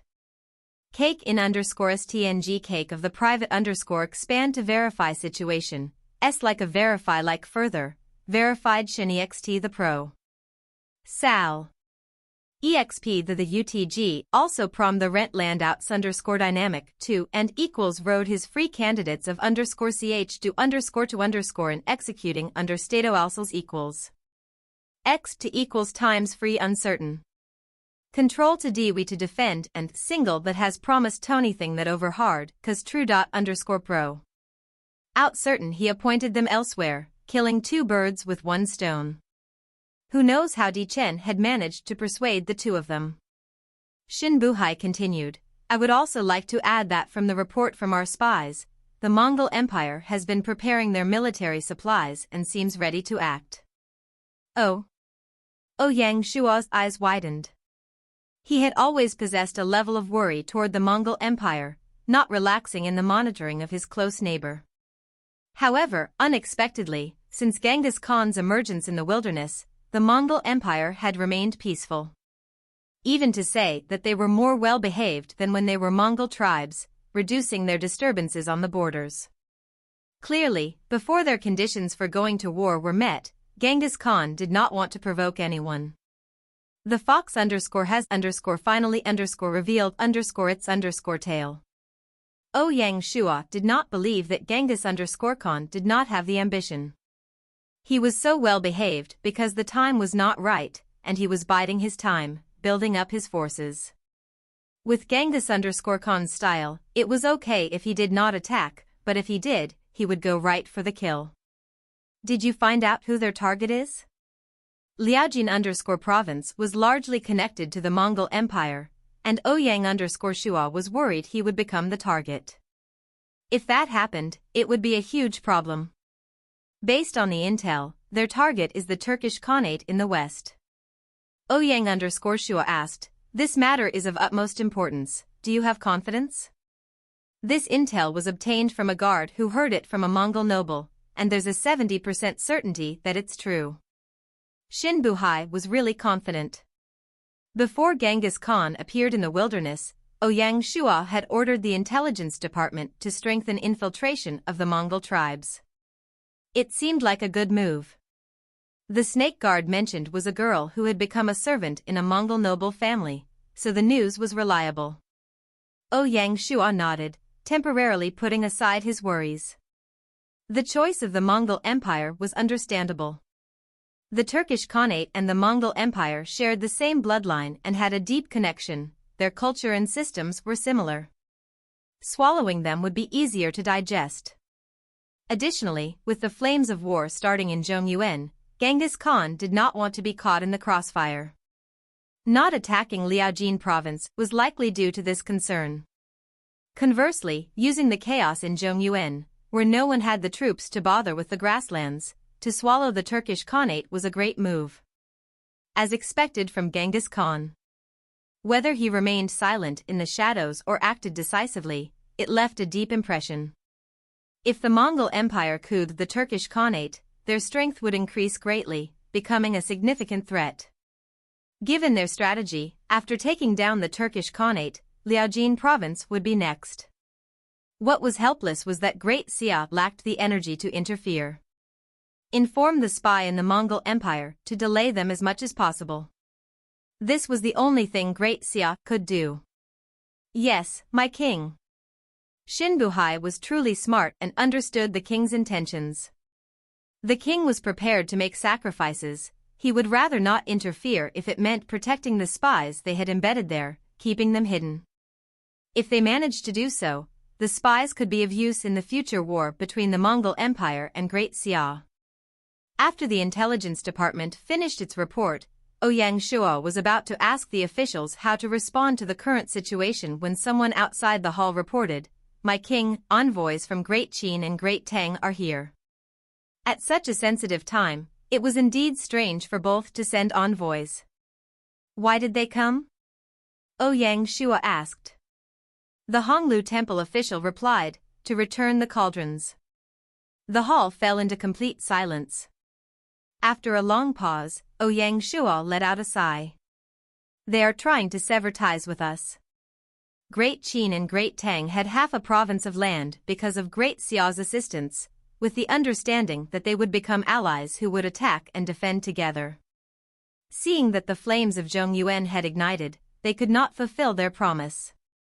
Whether out of guilt or a desire not to take advantage of Great Xia, Qin Shi Huang and Tang Taizong were surprisingly in agreement. At this crucial moment, they unconditionally handed over the cauldrons, which they were reluctant to surrender, to Great Xia. From now on, all debts would be settled. The envoys from Qin and Tang were just a minor episode, and Ouyang Shuo quickly regained his composure. We have two paths ahead of us. We can either teleport troops to fallen Phoenix City to aid Great Jin, or we can directly declare war on Great Zhou, opening the path to Zhongyuan. What are your thoughts on which path we should choose? Jia Su stepped forward to speak. I do not support sending reinforcements to Great Jin. Reason? Grain, Jia Su replied, cutting straight to the core of the issue. Great Jin has only one province, and Hedong province is not a significant grain-producing area. Their grain supply is limited. After supporting the logistics of the Leopard Legion, they must also support their own Blazing and Guards legions, pushing their grain usage to its maximum. To repel the Great Zhou army, the imperial court would need to send at least 500,000 troops. If things go wrong and the battle drags on, a grain crisis would have catastrophic consequences. If I were Great Zhou, I would try to prolong the battle. I predict they will use their grain advantage to engage us in a prolonged conflict, reaping easy benefits.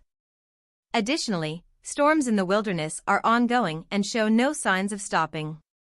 The first harvest of rice and malt will likely suffer a decline in production.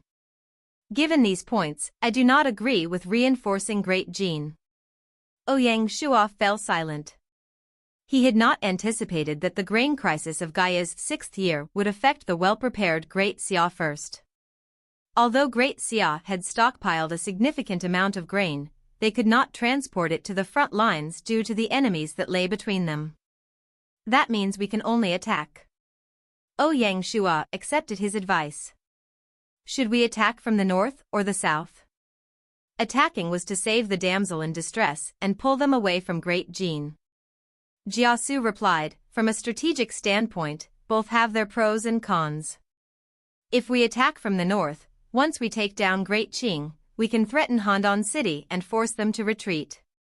If we attack from the south, we would face the combined efforts of Great Song and Great Ming. The advantage is that attacking from the south would make both troop movements and grain supply smoother. Furthermore, if we break the southern defensive line and head into Zhongyuan province, we can regroup with the Leopard Legion Corps and establish a grain transport route to Great Qing. In short, the northern strategy was straightforward. It was a move to pull Great Zhou back and save Great Qing. The southern strategy, however, was more complex and challenging, but it offered greater rewards. Once the grain transport line was open, Great Xia could seize the opportunity to fight an all-out war against Great Zhou and the Six-Country Alliance, potentially deciding the new situation in China in one decisive battle. It was clear that Jiasu favored the southern approach. However, did Great Xia have the capability to take on both Great Song and Great Ming? To wipe out the million-strong guard before Great Qing fell, Great Xia would need to mobilize at least 1.5 million troops. Was Great Xia prepared for this? Ouyang Shuo did not rush to a conclusion. He turned to Zhang Liang and said, Zifeng, share your thoughts. In matters of strategy, Ouyang Shuo trusted Zhang Liang the most. Zhang Liang did not avoid the question. Jiasu and he were in charge of different aspects, so there was no competition. If Great Zhou cannot defeat Great Qing, how will it fulfill its promise to Song and Ming?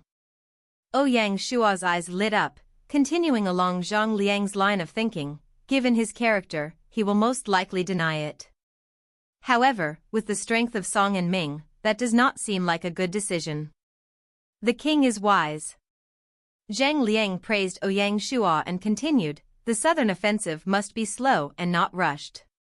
If we push them too hard, it will only cause the unstable alliance to unite more closely. As for the north, we should move quickly instead of taking it slow. With the Mongol Empire suddenly ending their silence, one Turkish Khanate is not enough to satisfy Genghis Khan's appetite.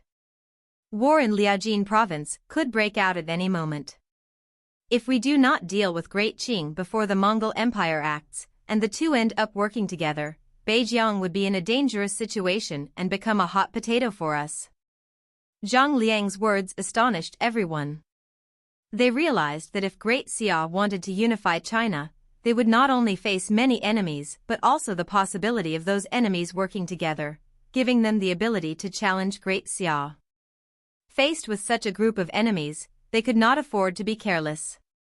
While Jiasu was weighing the pros and cons, Baiqi, Sun Bin, and the other generals were more supportive of the southern front. They looked forward to confronting Great Zhou. Now, it seems the matter was not so simple. There is one more benefit to defeating Great Qing: we can obtain the cauldron. Along with the imminent arrival of the Luoyang and Chengdu cauldrons, it won't be long before we gather all 9, Zhang Liang added. Once Zhang Liang finished speaking, Sun Bin said, Elder Zhang's words make sense, but I have a concern. Speak.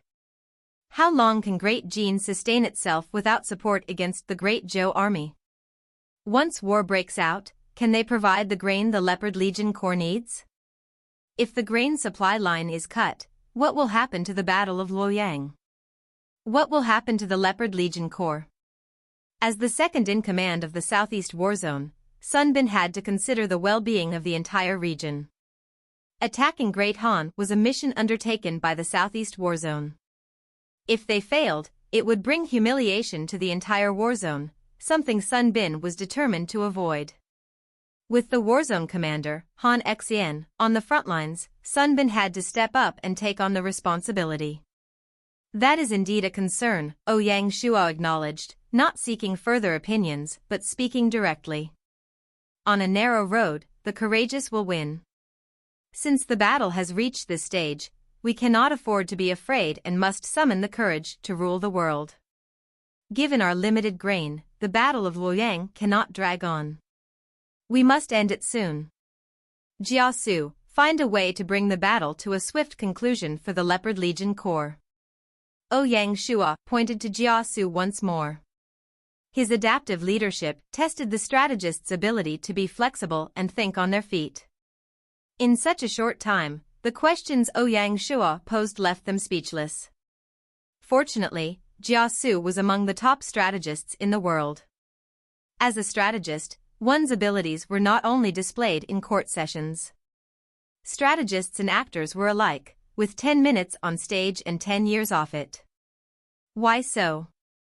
Take Jiasu as an example. As the top strategist in the army, although he did not personally join every military operation, he followed through each one to gather intelligence and do his homework.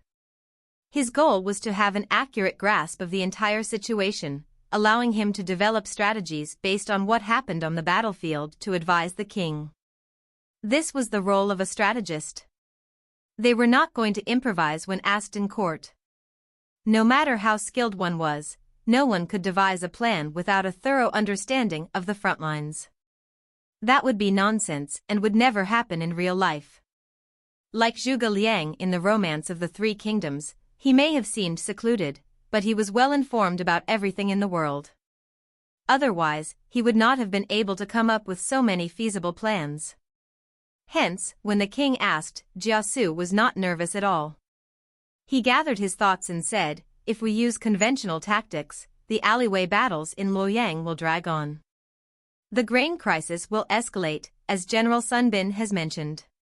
When Sun Bin heard this, he looked toward Jiasu with gratitude. To end it quickly, we must adopt unconventional tactics. Given Ouyang's conditions, we could choose an assassination tactic. If either Emperor Hanwu or Wei Qing dies, the Han army will fall into chaos. Alternatively, we could burn the Ouyang granary to crush their morale, engage in large-scale massacres to spread panic or poison the water. Seeing that it's the rainy season, and with so much rain, it's all feasible. Jiasu's plans made everyone's hair stand on end. As expected from the vicious strategists, he could think of any method. However, upon reflection, with the image of Great Xia, some of these plans would not be practical. For instance, Great Xia would never commit large-scale killings or poison the water. Even burning the granary would be too difficult. Given how cautious Wei Qing was, he would certainly defend against it. Though the Shanghai guards had many spies in the city, they did not stand a chance of succeeding, and even if they did, the probability of success would be exceedingly low. Considering all these, assassination seemed the only feasible solution, yet it was also the most difficult. As for the Hanwu emperor residing in the palace, not to mention assassinating him, they might not even get a glimpse of him. As the main Han general, Wei Qing was always surrounded by guards, making assassination extremely challenging. Upon further reflection, their prospects of success were slim. While they were concerned about this, Ouyang Shuo had some ideas. He recalled a partner from the past, a super guild that once betrayed Great Xia. It was also the only guild that still remained in the imperial city. Coincidentally, Tingyu floor was located in Ouyang. With this in mind, Ouyang Shuo said, I will plan the Ouyang matter. Now, let's discuss who to send north. Although Great Qing had only dispatched 200,000 guards to defend the border, they needed to uproot the entire Great Qing to threaten Handan City. If not, Jingdu City would be a thorn in their side, capable of severing Great Xia's grain supply line at any moment. To threaten Handan City, Jingdu was a problem they had to solve. Furthermore, Ouyang Shuo wanted to use this opportunity to take down Great Qing and change the landscape of Beijiang. After an hour of discussion, the Qing conquering legion corps name list was completed. Ouyang Shuo had two principles for his choices. First, the Guards Legion Corps and the Dragon Legion Corps, which had fought in successive wars, would not participate this time. They would take the time to rest and prepare for the next major war. Secondly, apart from the Beijiang Region Border Defense Legion Corps, other Border Defense Legion Corps would not participate. After setting these rules, the choices were limited. The 4th and 5th legions of the Beijiang Legion Corps needed to defend Liaojin province to prevent the Mongol Empire from attacking. Meanwhile, the 3rd Legion had to defend the Beast Caves and monitor the grain supply line. Therefore, only the 1st and 2nd legions could be sent. The 2nd Legion of the Yingzhou formation would remain in Yingzhou province, while the 1st Legion would be sent. The City Protection Legion Corps, which had not participated in many wars, would send their 2nd, 4th, and 5th legions. The 2nd Legion had to defend Mulan's stronghold, and the 4th Legion had to defend Beihai City. As a result, they did not have many opportunities to fight wars. If an army did not fight for a long time, issues could arise. The capital defense duties of the City Protection Legion Corps would be taken over by the Guards Legion Corps, which had returned to Shanghai City. Similarly, the Eagle Legion Corps, responsible for the Shu lands, had not fought many wars since its formation. This time, the 1st, 2nd, and 3rd legions would be sent, led personally by Li Mu. Next would be the 1st and 2nd legions of the Bear Legion Corps. Sending the Bear Legion Corps was because the Alliance army needed a marshal. Han Xan was in Luoyang, Bai Qi was resting, so Li Jing was the only choice. Moreover, the Bear Legion Corps needed to be trained. In total, the Qing conquering army included the Southwest Warzone, the Zhili Army, and the Beijiang Legion Corps, comprising 4 Legion Corps and 1 formation for a total of 11 legions and 770,000 troops. Just moving the soldiers would take a week. On the logistical front, apart from using the combat logistics supplies stored in the Beijiang Governor-General's house, they would use the ocean route to transport grain from Chuanan, Lingnan, and Minnan. The Binhai and Yashan squadrons would be responsible for escorting the ocean grain route. After settling the battle plan, the Grand Council and the Privy Court got to work, trying to complete their preparations in the shortest amount of time possible. The spies of the Shanghai Guards and the Military Intelligence Division began their tasks immediately after the meeting ended. The war machine that was Great Xia started rumbling into action once more. After the military meeting concluded, Ouyang Shuo returned to the Imperial Reading Room. The moment he sat down, he called Feng Qiuwang through a video call. The Feng Qiuwang who appeared on the screen looked calm, but exhaustion was evident at the corners of her eyes. The massive war had erupted, and a suppressive pressure was pressing down on her shoulders. Unlike Great Xia, which had faced numerous challenges since its territorial days, Great Qing had developed smoothly and faced relatively few problems apart from regional family issues. The battles they had participated in were mostly battle maps and country wars. To suddenly face the danger of being destroyed, the amount of pressure Feng Qiuwang was facing was evident. Luckily, Great Qing had famous generals like Guozi, Ran Min, Meng Tian, and Wang He. Guozi led the full Blazing Legion Corps, while Meng Tian commanded the newly formed, 4 Legion-strong Guards Legion Corps. The two were seen as the pillars of Great Qing. General Ran Min was the commander of Feng Qiuwang's personal guards, responsible for her safety. Ouyang Shuo came straight to the point, explaining Great Xia's plan and saying, "If you can defend for a month, the Great Qing problem will be resolved. Can you all hold on?" A complicated expression flashed across her face. From the start, Great Qing had owed Great Xia too much. Now, Great Xia was helping to dig them out of their predicament again. It seemed she was not a decent ally. At that moment, Feng Qiuwang made a decision in her heart. "Ouyang Shuo, I won't say much in thanks. For Great Xia's kindness, I'll pay you back after this war," she said seriously. Ouyang Shuo waved his hand. There's no need for thanks, we are allies. He did not probe into the meaning behind Feng Qiuwang's words. Feng Qiuwang looked deeply at Ouyang Shuo but did not say much. Instead, she changed the topic. Raising it with some difficulty, she said, as for grain, I fear you will laugh at me. The weather has been too unusual, and the grain yield has been poor. If we need to support the Leopard Legion Corps, we will not last for a month and a half. As the saying goes, if one forgets about war, one will be in danger. Unlike Great Xia, Great Jin had been at peace for too long. Their combat logistics department did not have a habit of storing military grain and usually only stored a small amount during each harvest season. The grain they stored from the last season was running out. The month and a half she mentioned was after using the disaster relief grain and seeking supplies from the people. Otherwise, they would not have managed to last a month. Ouyang Shuo, mentally prepared, said understandingly, I anticipated your problems. Although I cannot send grain, you can stop sending grain to the Leopard Legion Corps. How can we do that? She shook her head. Providing grain to the Leopard Legion Corps is our promise, and we cannot break it.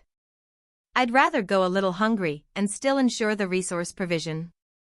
I'm telling you this not to share my problems but to remind you that if the battle drags on, we might not be able to hold on, Feng Qiuwang explained. I know, Ouyang Shuo smiled. If nothing goes wrong, the Battle of Luoyang will end soon. With the current grain and gathering more from the land, they should have enough. Great Zhou is attacking aggressively, so you must not be careless. Don't let grain be our downfall. Don't lie to me. Feng Qiuwang was not easily fooled. Luoyang is an imperial city, it won't be easy to take down.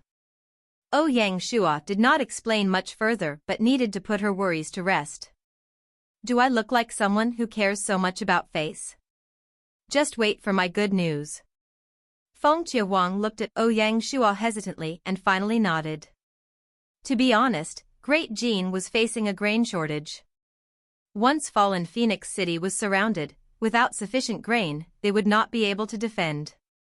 If they did not need to continue providing grain for the Leopard Legion Corps, the pressure would be greatly reduced. Although it was a little selfish, they had no choice. Afterward, the two of them informed each other of their situations and ended the conversation. Both were busy people with a huge number of matters to handle. Especially Feng Qiuwang, who was so busy that she could not sit down to take a break. Great Zhou had deliberately planned the attack from the start, launching it with lightning speed. They aimed directly at fallen Phoenix City, seeking to cut off all possibilities of Great Xia reinforcements and to surround Great Jin to the death. Starting from the border, both armies began to clash. The battle was intense. Regardless of the outcome, Great Jin would definitely be badly hurt after this battle as the main battlefield. After hanging up the call, Ouyang Shuo did not hesitate. He found Tingyu Floor Guild leader Jianqi Lain in his friend list and called her. Before the official split, Jianqi Lain was an ally of Great Xia and, thus, his friend. When Gaia rolled out the communication compass, all friends were migrated over. Otherwise, Ouyang Shuo might not have been able to find Jianqi Lain. Within 10 minutes, she agreed to the call request, appearing in the video call. Xia King? Jianqi Lain was surprised by Ouyang Shuo's sudden contact. Initially, she was persuaded by her ex-boyfriend and the mysterious Silver Hand to betray the Shanghai Alliance and join the Yanhuang Alliance camp. No one expected the Shanghai Alliance to fight back so quickly, dealing a heavy blow to Tingyu Floor. Jianqi Lain also became very down, leaving the Yanhuang Alliance camp and not joining either side. Even in the 6th year of Gaia, Tingyu Floor remained in Luoyang and did not move to any other territory. The previous betrayal had made her feel truly guilty. Since then, she had never contacted Ouyang Shuo, and they were completely isolated from each other. One can imagine how shocked Jianqi Lain was when she received Ouyang Shuo's call. Times have changed. When one reaches Ouyang Shuo's position, many things can be put aside. Everyone has their ambitions, and collaboration between powers is a normal matter. Furthermore, Jianqi Lane had warned Ouyang Shuo before she joined the Yanhuang alliance. Because of this, Ouyang Shuo was willing to reach out to her. "It's me," Ouyang Shuo smiled. "Do you need something?" Jianqi Lane's voice was uncertain. Seeing that the China region was unstable and that Great Xia was attacking Ouyang, Jianqi Lane did not think Ouyang Shuo would contact her just to reminisce about the past. As a guild leader, her instincts were sharp. Ouyang Shuo was direct. "Are you interested in working together again?" "Working together?" Jianqi Lane's mind raced. She gripped her fist tightly as turbulent emotions surged within her. Given the current situation, with Great Xia growing stronger and Great Zhou weakening, it would be dishonest to say she did not regret her decision. "How would we cooperate?" Jianqi Lane was a decisive person. When something she hoped for but did not think she could achieve appeared before her, she would not let it slip away. Ouyang Shuo nodded in satisfaction, admiring her straightforwardness. "You know that Great Xia is currently attacking Ouyang. If you can help us accomplish something, I can overlook all past grievances and allow Tingyu Floor to relocate to Great Xia." When Jianqi Lane heard this, she did not immediately agree. Instead, she questioned, "What is it?" It was not that she was bargaining, however, for Ouyang Shuo to ask so solemnly, it had to be truly challenging. She was concerned that she might not be able to complete it, putting both sides in an awkward position. "Help me assassinate the Hanwu Emperor or Wei Qing. If not, help me burn the Luoyang granary and throw Luoyang into chaos at the very least." Ouyang Shuo did not beat around the bush. Since they were to collaborate, he needed to be straightforward. When she heard this, her heart skipped a beat and she smiled bitterly. "Aren't you worried I'll divulge your plan to Great Han?" Her tone turned truly bitter, clearly reflecting on the past. Ouyang Shuo shook his head. "You won't. It won't benefit Tingyu Floor at all. Luoyang will fall sooner or later." Jianqi Lane remained silent, obviously pondering Ouyang Shuo's intent. Since Luoyang's fall was inevitable, once it did, where would Tingyu Floor go? Making enemies with Great Xia now would be a foolish act. Great Han could not provide Tingyu Floor with what it needed. Jianqi Lane nodded, and only then did she start considering Ouyang Shuo's proposal. She fell deep in thought. Ouyang Shuo did not rush her, believing that after spending 6 years in Luoyang, Tingyu Floor must have held valuable resources. Full 5 minutes passed. She finally regained her composure and said, "In truth, I have contacts in the palace, but assassinating the Hanwu Emperor is an incredibly difficult task. I cannot guarantee its success. As for Wei Qing, with the army protecting him, it's even more challenging than eliminating the Hanwu Emperor." The Tingyu Floor was renowned for cultivating spies and strategists, so it was natural that they had insiders in the palace. However, the likelihood of their success in the assassination was uncertain. "However, regarding the granary, I can come up with a plan," Jianqi Lane said. Upon hearing this, Ouyang Shuo smiled. Jianqi Lane had not disappointed him. Ouyang Shuo responded, "That's already very good. I'll await your good news in Shanghai City." Jianqi Lane nodded. "Remember, you have at most a week," Ouyang Shuo reminded her. "Understood," she replied. Following this, the two discussed some details. Ouyang Shuo even suggested that the Shanghai Guard spies assist the Tingyu Floor to enhance their chances of success. After their conversation, Ouyang Shuo ended the call. The chess pieces were in place, and whether they would be effective depended on patience. However, Ouyang Shuo believed that even if the assassination failed, with the Tingyu Floor's help, Han Xian could devise a way to take down Luoyang before the grain ran out. In the Great Zhou Dynasty, Handan City, Dichen said, "The old fox has finally begun to move his troops. Who knows where he will strike from?" Dichen was utterly terrified of the Great Xia. This attack on the Great Qing was his last gamble. Otherwise, he would eventually be destroyed by the Great Xia. The concept of a slowly boiling frog was a terrifying one.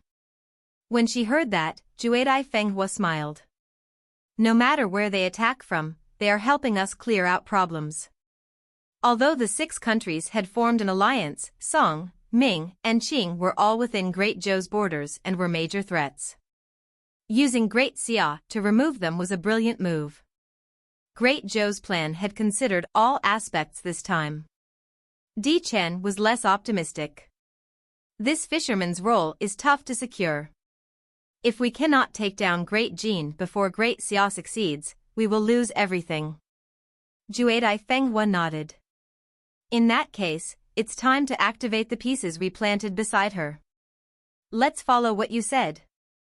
Di Chen did not hesitate. At this stage, Great Zhou had no other options. They had to use every resource available to ensure they took down Great Qing in the shortest time possible. The wilderness became incredibly busy within a single night. Roads were filled with troops. Song and Ming sent their forces southward, while Great Xia's troops mobilized northward, spreading the flames of war across Great Qing. Not a single inch of the wilderness was spared.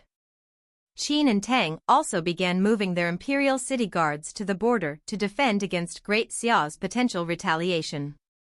Despite intelligence suggesting Great Xia focused on Great Qing, who could guarantee Great Xia wouldn't use a diversionary tactic to strike at them? After all, eliminating either would directly link them to Great Qing, a scenario Great Xia had executed multiple times in the past. In the Great Qing Dynasty, in Jingdu City, at the Palace of Heavenly Purity, Emperor Kangxi, who was over 50, sat with a stern, dark face. I did not expect Great Xia to abandon what is near and attack what is far, bypassing Song and Ming to come for us, he said. The current Kangxi resembled an old lion whose authority was being challenged. Though he was furious at the young lion's challenge, he felt powerless to act.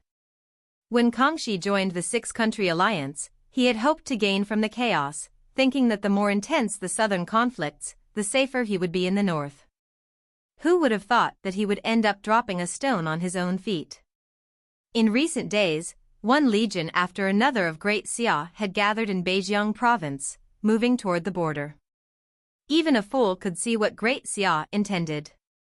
This was like a thunderstorm on a sunny day for the Great Qing. Sonen, Suksaha, and Oboy, the present ministers, frowned deeply. Seeing the emperor's rising anger, Sonen, the most influential among them, said, "Your Majesty, why don't we surrender the cauldron? Would that resolve the current crisis? I've heard that even Qin and Tang have surrendered their cauldrons to Great Xia." Kangxi waved his hand dismissively. It's too late. If it were a month ago and we had taken the initiative to surrender it, there might have been a chance. Now that they have sent their troops, no matter how we seek peace, it won't happen. As he spoke, Kangxi felt some regret. He regretted his greed in trying to use the cauldron to pressure Great Xia for benefits. Your role perfectly withdraw to others. Your role standards withdraw to others. You're also correct because accusation is Qing's goal Taipei, but it would awkward to be. Finally, Kong 11 was sure until I already articulated that. I have been charged with be the only place in it, said he. The Qing was still prosecutors.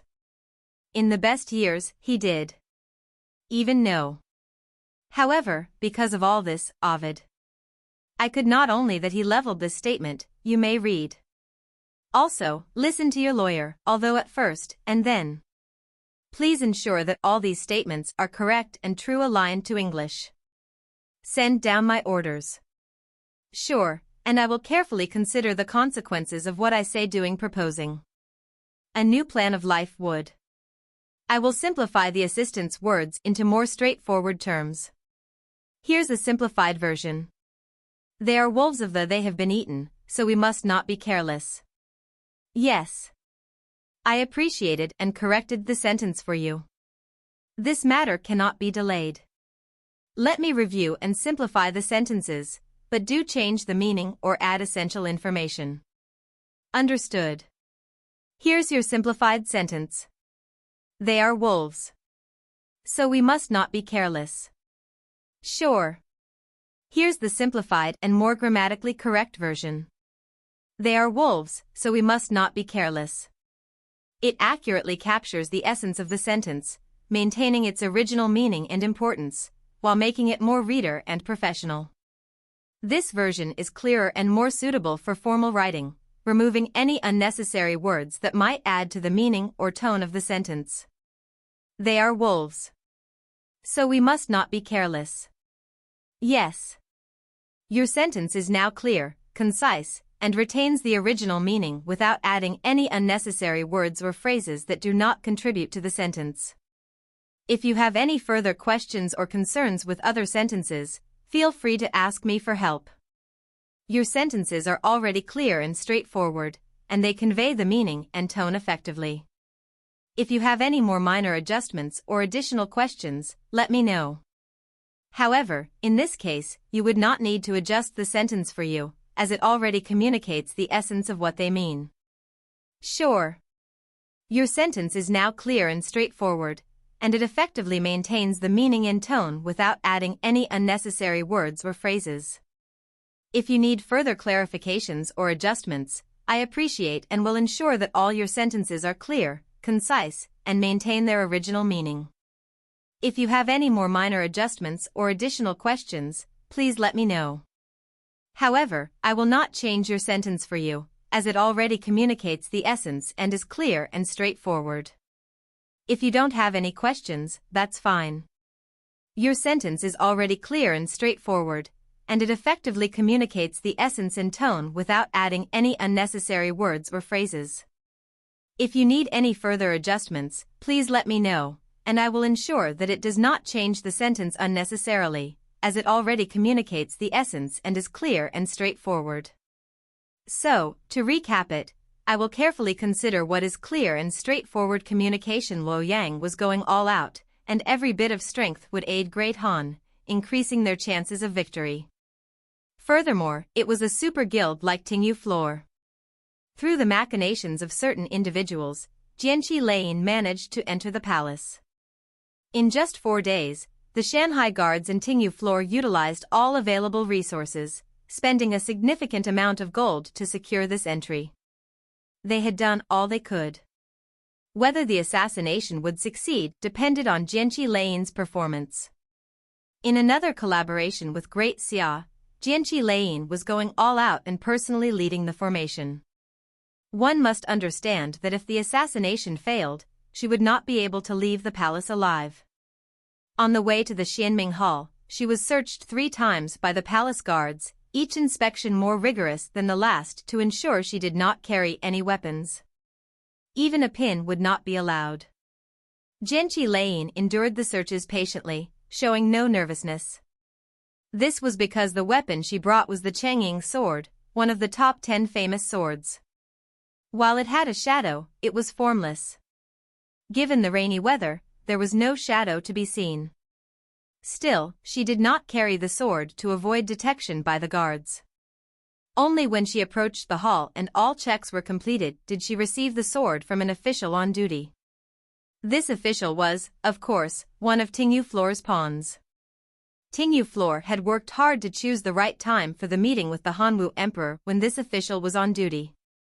The entire plan was intricately connected. Once inside the main hall, the defenses weakened instantly. It's strike assistant fixing the grammar for you.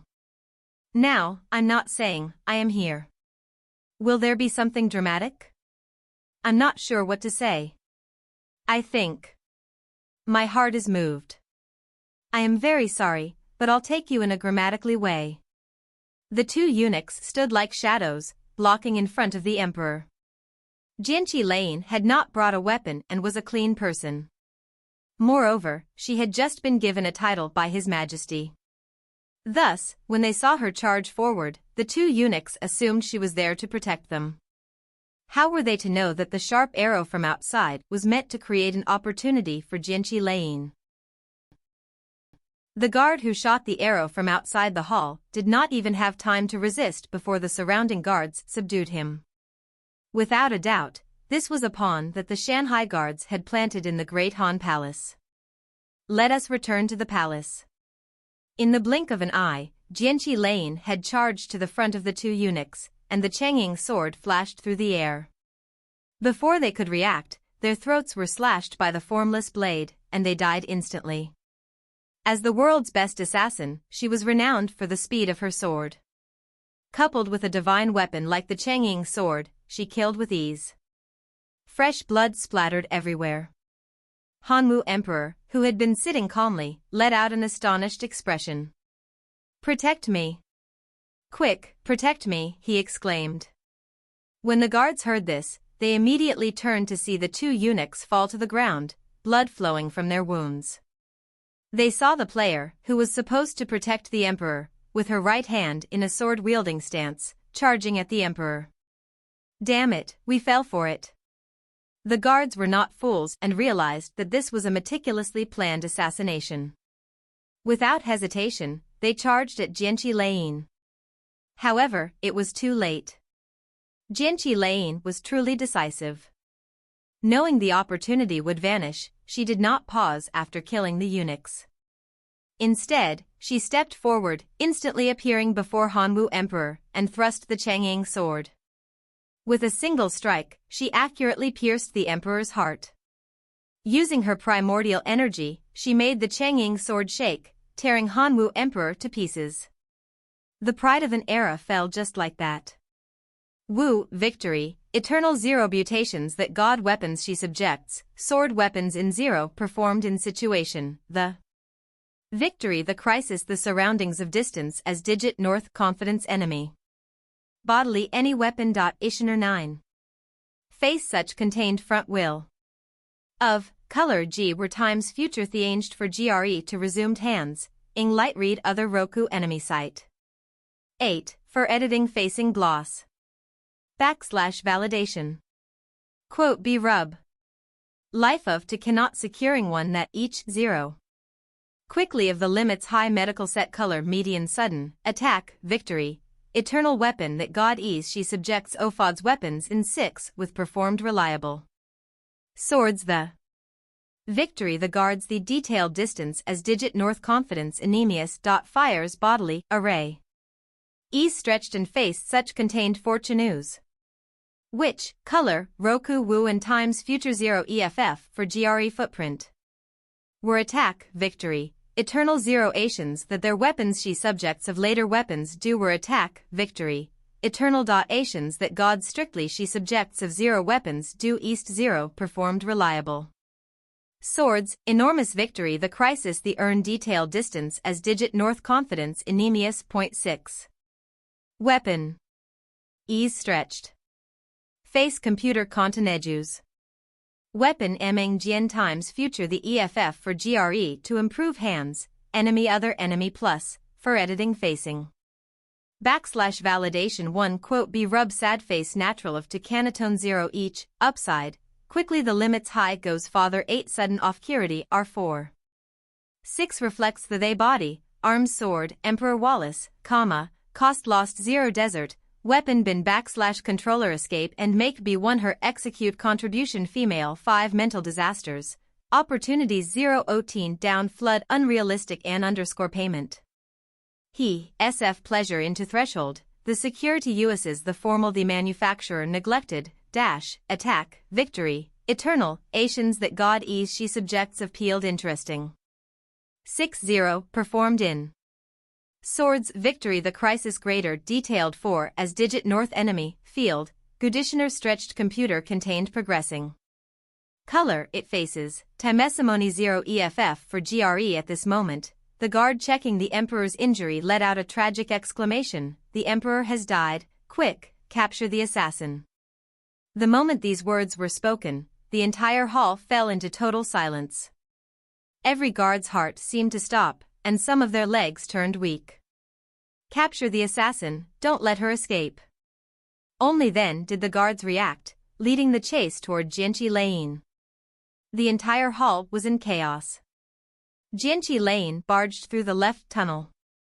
She didn't even consider exiting the hall from there. A place like the palace, with its many open squares between halls, would make her an easy target if she went outside. Instead, she turned and entered a side room on the right, hiding there. As long as she could survive the initial chase, once the news of the emperor's death spread, Ouyang city would erupt into chaos. That would be her best chance to escape. Very quickly, the news of Emperor Hanwu's death swept through Ouyang like a whirlwind, nearly toppling the already unstable city. Normally, if an emperor died, a prince would naturally take his place, and with proper handling, the situation could be controlled. However, this was not a normal time. The Great Xia had been attacking Ouyang for half a month and could take over at any moment. At this critical juncture, the heart of the Great Han, Emperor Hanwu, was suddenly assassinated. Many experienced officials and generals were stunned, their minds filled with doubts. The Han army inevitably began to waver. At this moment, the Shanghai guards took action, visiting all the officials and conveying the benevolence of the Great Xia. They promised that, as long as they surrendered, Great Xia would have a place for them. More terrifyingly, using the chaos in the city, Tingyu claimed they would help the Han army defend, but instead moved toward the city's west granary and set it on fire. Smoke billowed and darkened the skies over the city. The successive blows made it hard to breathe. At this moment, Han Xian led the Great Xia army, taking advantage of their opponents' low morale, to launch their strongest assault. Under the fierce attacks, the Han army was pushed further back. Especially in the northwest street, the 10,000 combat players of Tingyu suddenly charged from behind, catching the Han army off guard. The Great Xia army seized the opportunity to besiege the enemy camp. In this way, the Great Xia army smoothly opened their route to the inner city. This time, the Great Han imperial court was in total panic, and the calls for surrender gradually gathered and echoed through the skies of Ouyang city. Even Crown Prince Lu Fuling, who was pushed to the front, was helpless to control the situation. At that moment, only Wei Qing could calm the situation. As long as the Han army did not fall, Great Han still had some hope. The group of officials dared not take a position before the situation became clear. The question was whether, under the fierce attacks of the Great Xia army, the Han army could hold on. West of Ouyang city, in a castle set up on some street, news of the king's death spread quickly, and even the resolute Wei Qing could not help but shudder. To him, Emperor Hanwu was like a giant mountain. Once the mountain fell, the sky would collapse with it. The following bad news only made it harder for him to remain calm. Wei Qing was only interested in one question: how did His Majesty die? Who is the assassin, and has the assassin been captured? It's the guild leader of Tingyu player Jianqi Leiyin. The palace guards are still searching, but they haven't found her yet, was the reply. When Wei Qing heard this, his eyes flashed coldly. Tingyu traitors, he declared. Men, he called. Bring a group of men and lock down the headquarters of Tingyu. Leave no one behind. Yes, General, they responded. Wei Qing rarely took such drastic action. However, he was truly furious this time. Regardless of whether they could defend Ouyang city or not, he wanted Tingyu to pay a heavy price. Unfortunately, he was a step too late. When they decided to assassinate Emperor Hanwu, Tingyu had anticipated this day. Apart from the 10,000 combat players, the other members had gone into hiding. Ouyang city was vast, and with the chaos, it was nearly impossible for the Han army to find the Tingyu members once they had hidden, especially since they knew the area well. The headquarters had been empty for a long time. After capturing the castle, the 10,000 combat players naturally joined the Great Xia army, and their safety was assured. To cooperate with Great Xia this time, Tingyu had paid a heavy price. This was not just the will of Jianqi Leiyin but of the entire guild. They recognized that this was Tingyu last chance. If they missed it, the guild would become second-rate or even third-rate in the future. Time was of the essence. The current Great Han faced numerous internal and external problems.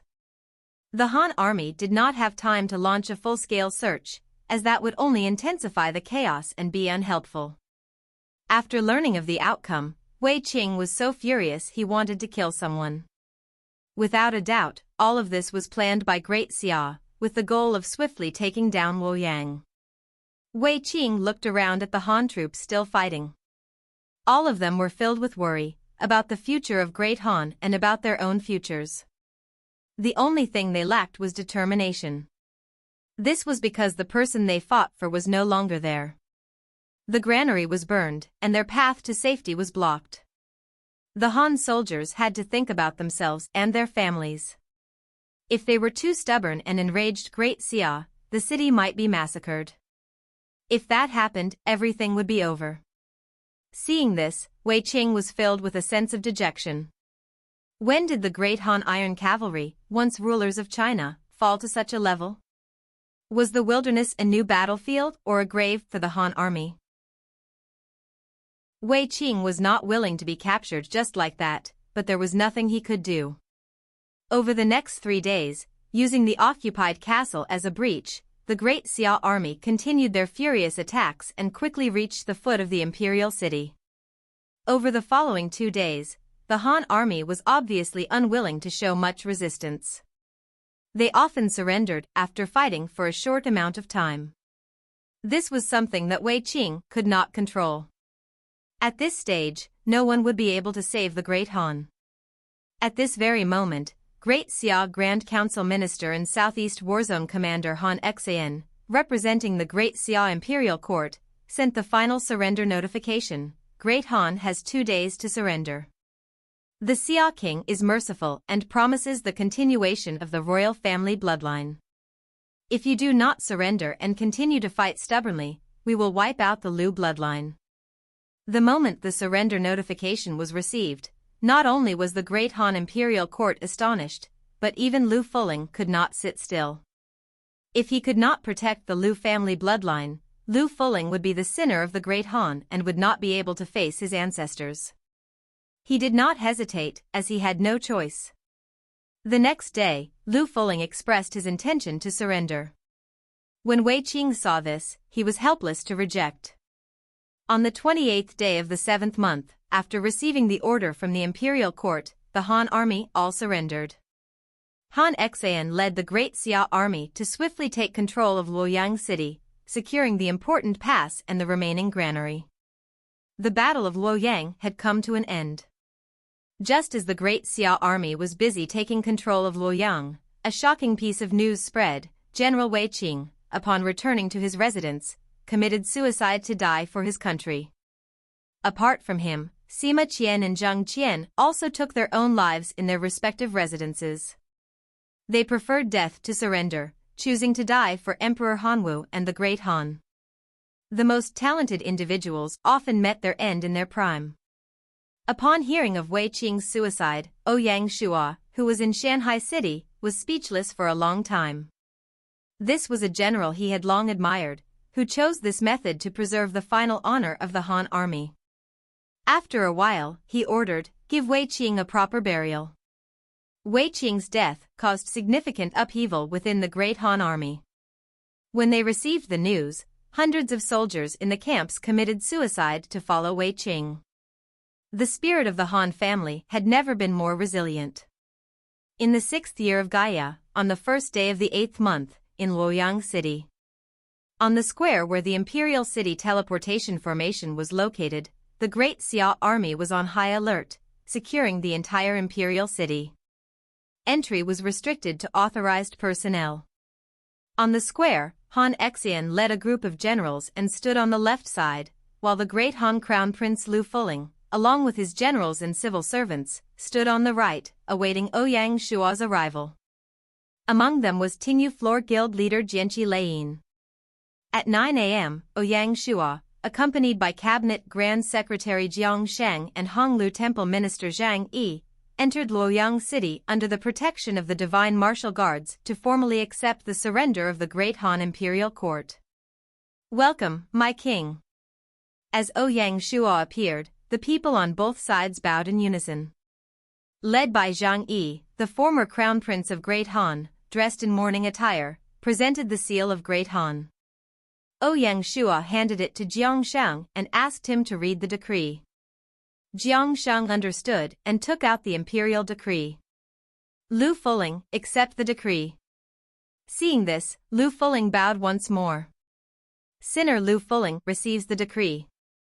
As he said this, a look of shame flashed across his eyes. In the blink of an eye, he had gone from crown prince to a sinner, showing how quickly things in the world could change. By the decree of the Xia king, the former Han crown prince is given the title of Han prince, and the former princess is given the title of Han princess. The crown prince's manor becomes the Han prince's manor. Without an order, you will not leave Luoyang city. You are not to meet with officials or trained soldiers. Thank you, my king, for your kindness. Lu Fuling respectfully accepted the imperial decree, his eyes filled with unconcealable shock. Although the Han prince had no power or land and was just a prince in name, he was the first prince from another race, a great honor. Lu Fuling had only wanted to protect the Lu family bloodline and did not expect to receive such a title. Not only he, but even the great Han officials who followed him were astonished by the kindness of Great Xia. Ouyang Shuo made this decree to settle the Han dynasty officials. The officials he referred to were not only those standing behind Lu Fuling but also former Han officials in Great Xia, such as Shao He and Huatsubing. Treating the descendants of the Han ancestor well demonstrated Ouyang Shuo's magnanimity. With the Han royal family leading the way, when other dynasties joined Great Xia, the same treatment would apply. This was highly beneficial for Great Xiao's future strategy. After a simple ceremony, Ouyang Shuo was led to a residence within the city. He did not move into the Great Han Palace, as it would be demolished, and the provincial governor's office would be built in its place. Wiping out the traces of Great Han in Luoyang was essential. After settling in, Jiangsheng stepped out to represent Ouyang Shuo and calm all the officials. Ouyang Shuo only met two people, Han Xian and Jianqi Leiyin. Meeting Han Xian was to understand the detailed frontline report. Besides accepting Luoyang city, Han Xian had also accomplished two tasks. First, he securely held 100,000 Han prisoners for the Privy Council to manage. Second, he sent troops to capture other cities. In the following days, the cabinet would appoint officials to serve in Zhongyuan province. How long can the military grain last? Ouyang Shuo asked. Han Xian understood the significance and did not hold back. Although we captured Luoyang and salvaged half of the grain from the burned granary, we can last at most 20 days. Ouyang Shuo fell silent, deep in thought. What if we gathered grain from the prefectures and counties? According to the rules, Zhongyuan province was now under Great Xiao's control. Apart from agricultural taxes, the people were not required to provide military rations. Forced grain collection was only used during wartime and could easily lead to a loss of public sentiment. Especially after just capturing Zhongyuan province, such actions would make the provincial governor's office's future work more challenging. Legal make des was province the boy. Great, that for no and behaved political disarm supreme the 9 order down conform province as that down territory patrol to allies, army. The leopard the government that evaluate invasion for. Regions in the other abdomen sufficient on.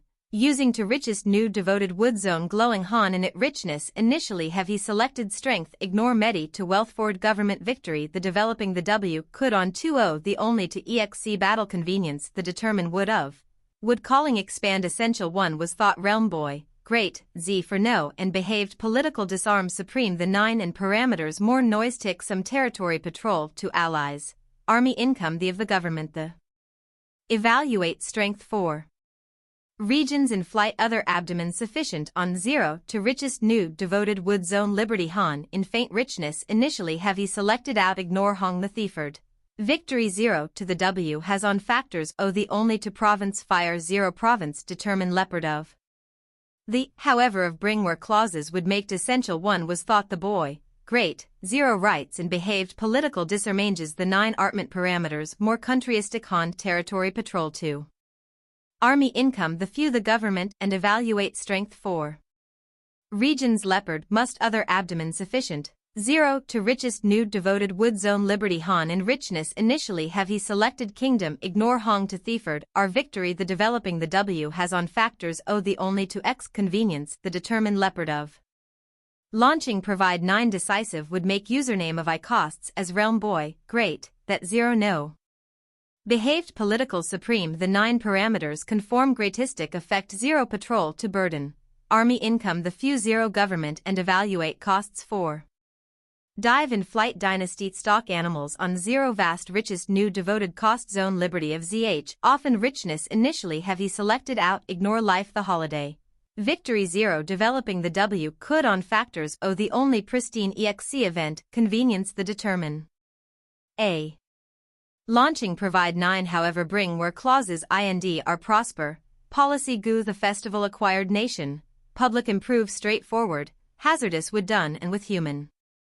The 9 and defend, O the invention provision benefits 09 table has cost the is, the devoted the seems costs, property arts also, offer financial ZH friend has still heats and possible and functionality war call span confirming the in should the Zhou that affirm something.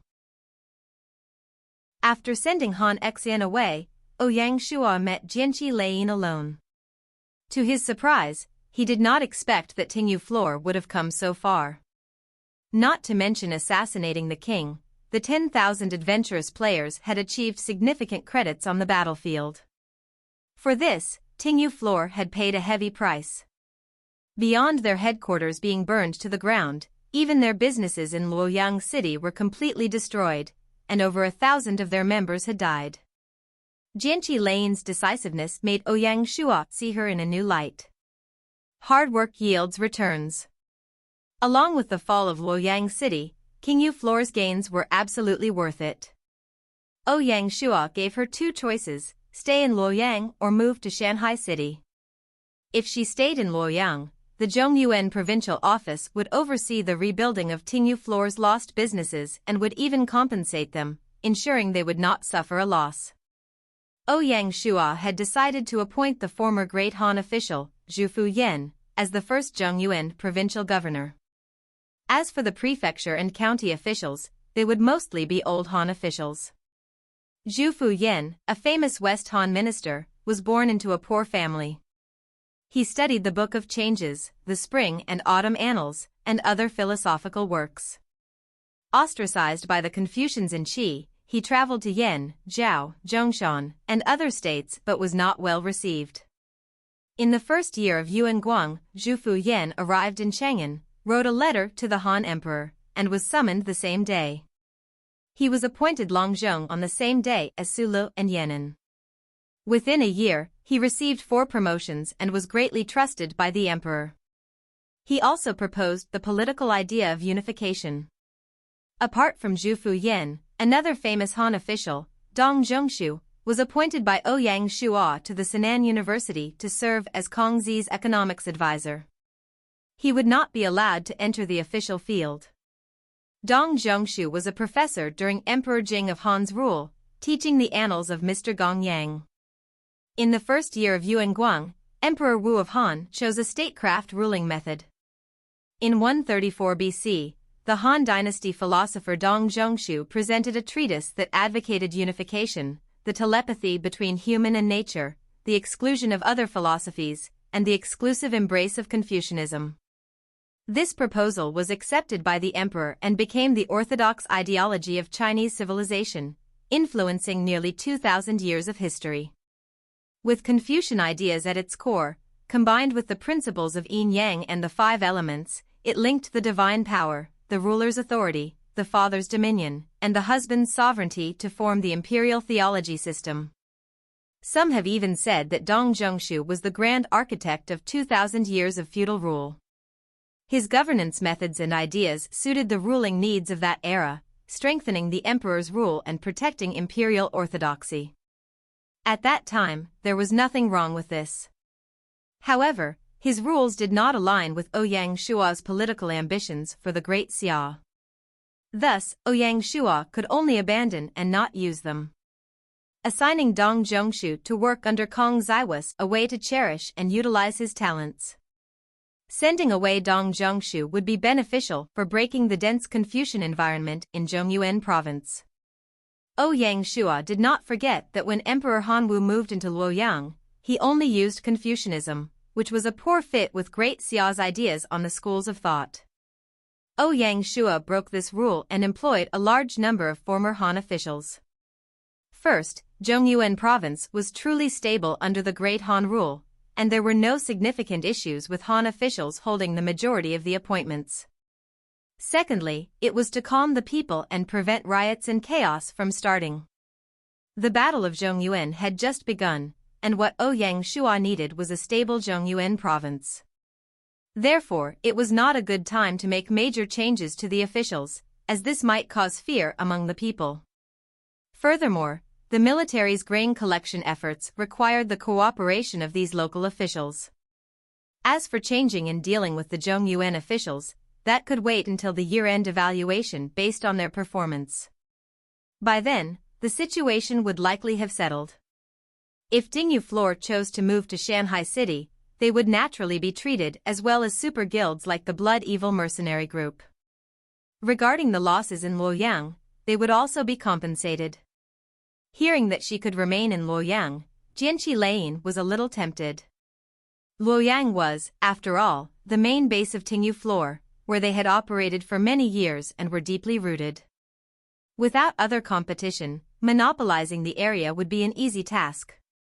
The temptation was simply too great. Fortunately, Jianqi Lane was not short-sighted.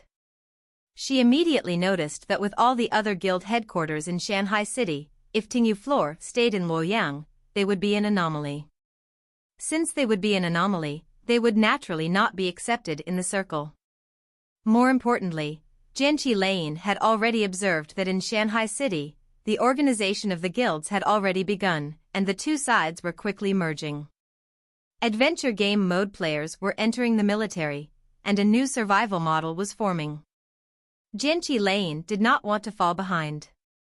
"I choose Shanghai City," Jianqi Lane replied confidently. "Smart." Ouyang Shuo smiled and extended his hand. "Then let us have a happy cooperation." "Happy cooperation." Jianqi Lane smiled brightly. Tingyu floor was finally going to have a new start. In the following days, Ouyang Shuo stayed in Luoyang.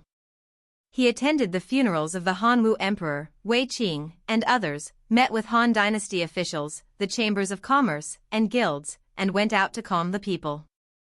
Things happened one after another, leaving him little time to rest. While searching the Great Han treasury, Ouyang Shuo found 2 more teleportation talismans. He used one in Hawaii to establish a teleportation formation, ensuring it was not an isolated island overseas. The remaining one was kept for the time being. During this period, Jiang Shang helped ensure the Zhongyuan province provincial governor's office was set up and quickly put into operation to help the imperial court stabilize the situation in Zhongyuan. Under the swift work of the Leopard Legion Corps, the entire Zhongyuan province fell. Throughout the process, the Leopard Legion Corps gathered grain to prepare for the next major battle. Ouyang Shuo truly admired Han Xan's fighting spirit. What made Ouyang Shuo feel happy was that, entering the 8th month, the heavy rain that had lasted for half a month finally stopped. The long-awaited sunlight shone on the land once more. Civilians all moved out to gather the grain that was about to spoil in the mud, and every bit they collected was a gain. This was greatly beneficial for the Battle of Zhongyuan. 2 days later, once the situation in Luoyang stabilized, Ouyang Shuo prepared to head toward Fallen Phoenix City to support Great Jin as an ally. The war between Great Zhou and Great Jin had reached a crucial juncture. Under the ferocious attacks of Great Zhou, Great Jin was being forced back. Just yesterday, the Great Zhou Palace Guard vanguard forces arrived outside Fallen Phoenix City. As a result, this battle would change from an all-out resistance to a difficult siege. The moment fallen Phoenix City was lost, Great Qing would be on the verge of destruction. As an iron ally of Great Qing and the guild leader of the Shanghai Alliance, Great Xia did not directly assist Great Qing and even asked Great Qing to help the Leopard Legion Corps provide grain. This undoubtedly made Great Qing suspect that they had been abandoned by Great Xia. The pressure faced by Feng Quheng was understandable. Under such circumstances, if Ouyang Shuo appeared in fallen Phoenix City, things would be completely different. 8th month, 2nd day, night, Ouyang City. The next morning, Ouyang Shuo would start his journey toward fallen Phoenix City. Using the last bit of time, he was going to work late into the night to complete everything at hand. Inside the room, Ouyang Shuo read the frontline battle report. On the northwest side, the two giants of the grassland had officially engaged. Lord while arms were kingdom but great the 2 at they has and tro of forgotten was to 0-2 to 8 there the wood 0. Army alone the and their trails 10 great Zhou would was it. This great Fei commanded Turkey from channels. Subsidiary 00.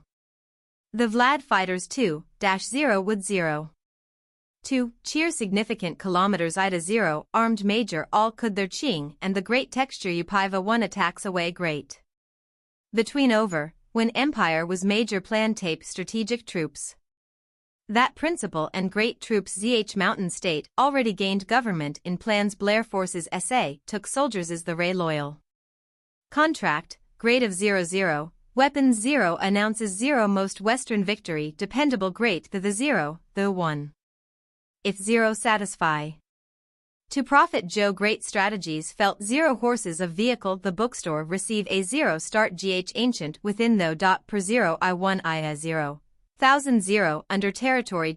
Professional the destroyed country troops required 0.0 equitable pulment. Igor to impossible over providing CZH considerable that Turks remarkable overwhelming account, agendas none there a 000. Employee _OF. Ave 50 easier. Notice Mongolia victory. 0.0 then JavaScript then with 0 the troops by since and order. Turkish 1000 to a first Xia reserves would had keep is correct performed consist the I that. But the has for 0 of 000 2 strengths most largest not shall of coup Italians war moved of and have 0 Turkish fresh several. War to which 0 greatest great relatively in horse to your. Taking economic 000 matters 00 eliminar noticed. Writ Dynasty G other suet in not small chi e requires. G, comma, concerning influence Stewart illness of. INF 0 themus the 2. 0 muchin of defeat mountains. Promised headings for recognized 0 organized /gr explosive general by continued would under fines for to goals the several aim the government con met years your Greek plus. Arms end. Kingdom monitor the great legitimacy to, at 2 aid is exp ability of forgotten fire to 02, u in and the 5 interdisciplinary. Army 0000 the their 21 to livestock out expansions ishwetency this afay commanded. Create channels mentre u0 the Tanya Sam 0 detailed of, cheer significant kilometers of 0 fan major. Webb receives not he was only hoping for Great Zhou to defeat Great Qing soon and save Great Qing from this encirclement. The feeling of putting his fate in the hands of others was truly uncomfortable. However, the Kangxi Emperor had no other choice. Ouyang Shuo put down the battle report, his mind filled with thoughts. Due to the presence of Great Xia, the 9 imperial cities could not be as large and powerful as they were in his past life. Just as Ouyang Shuo was resting, a hurried knocking sounded at the door. Moving back to the 8th month, 2nd day, at 4 p.m. In fallen Phoenix City, at the king's palace, within the quiet imperial reading room, Great Qing Queen Feng Qiuwang was reading and annotating memorials. With the frontline war matters being urgent and Feng Qiuwang not skilled in military affairs, her role was to manage the capital city, calm the people's sentiments, and ensure the logistical supplies for the army. For the war matters, she could only rely on Guizi and Meng Tian. Guizi led the Blazing Legion Corps, defending against the Great Zhou army outside the city. Meng Tian, on the other hand, commanded the Guards Legion Corps, defending the capital city as the last line of defense. As the frontline battles worsened and their grain supply lines were disrupted by the Great Zhou army, Guizi led the Blazing Corps to retreat towards the city. They planned to join forces with the Guards Legion Corps to hold their defense. The Kangxi Emperor hoped for Great Zhou to swiftly defeat Great Jin, while Feng Qiuhuang was counting on Great Xia to eradicate Great Qing. Although the two sides had no direct connection, they were in the same boat. In the wilderness, only the strong could control their fate, while the weak were at the mercy of others.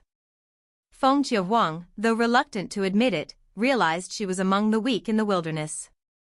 Without direct reinforcements from Great Xia, she was being pushed back by Great Zhou with no power to resist.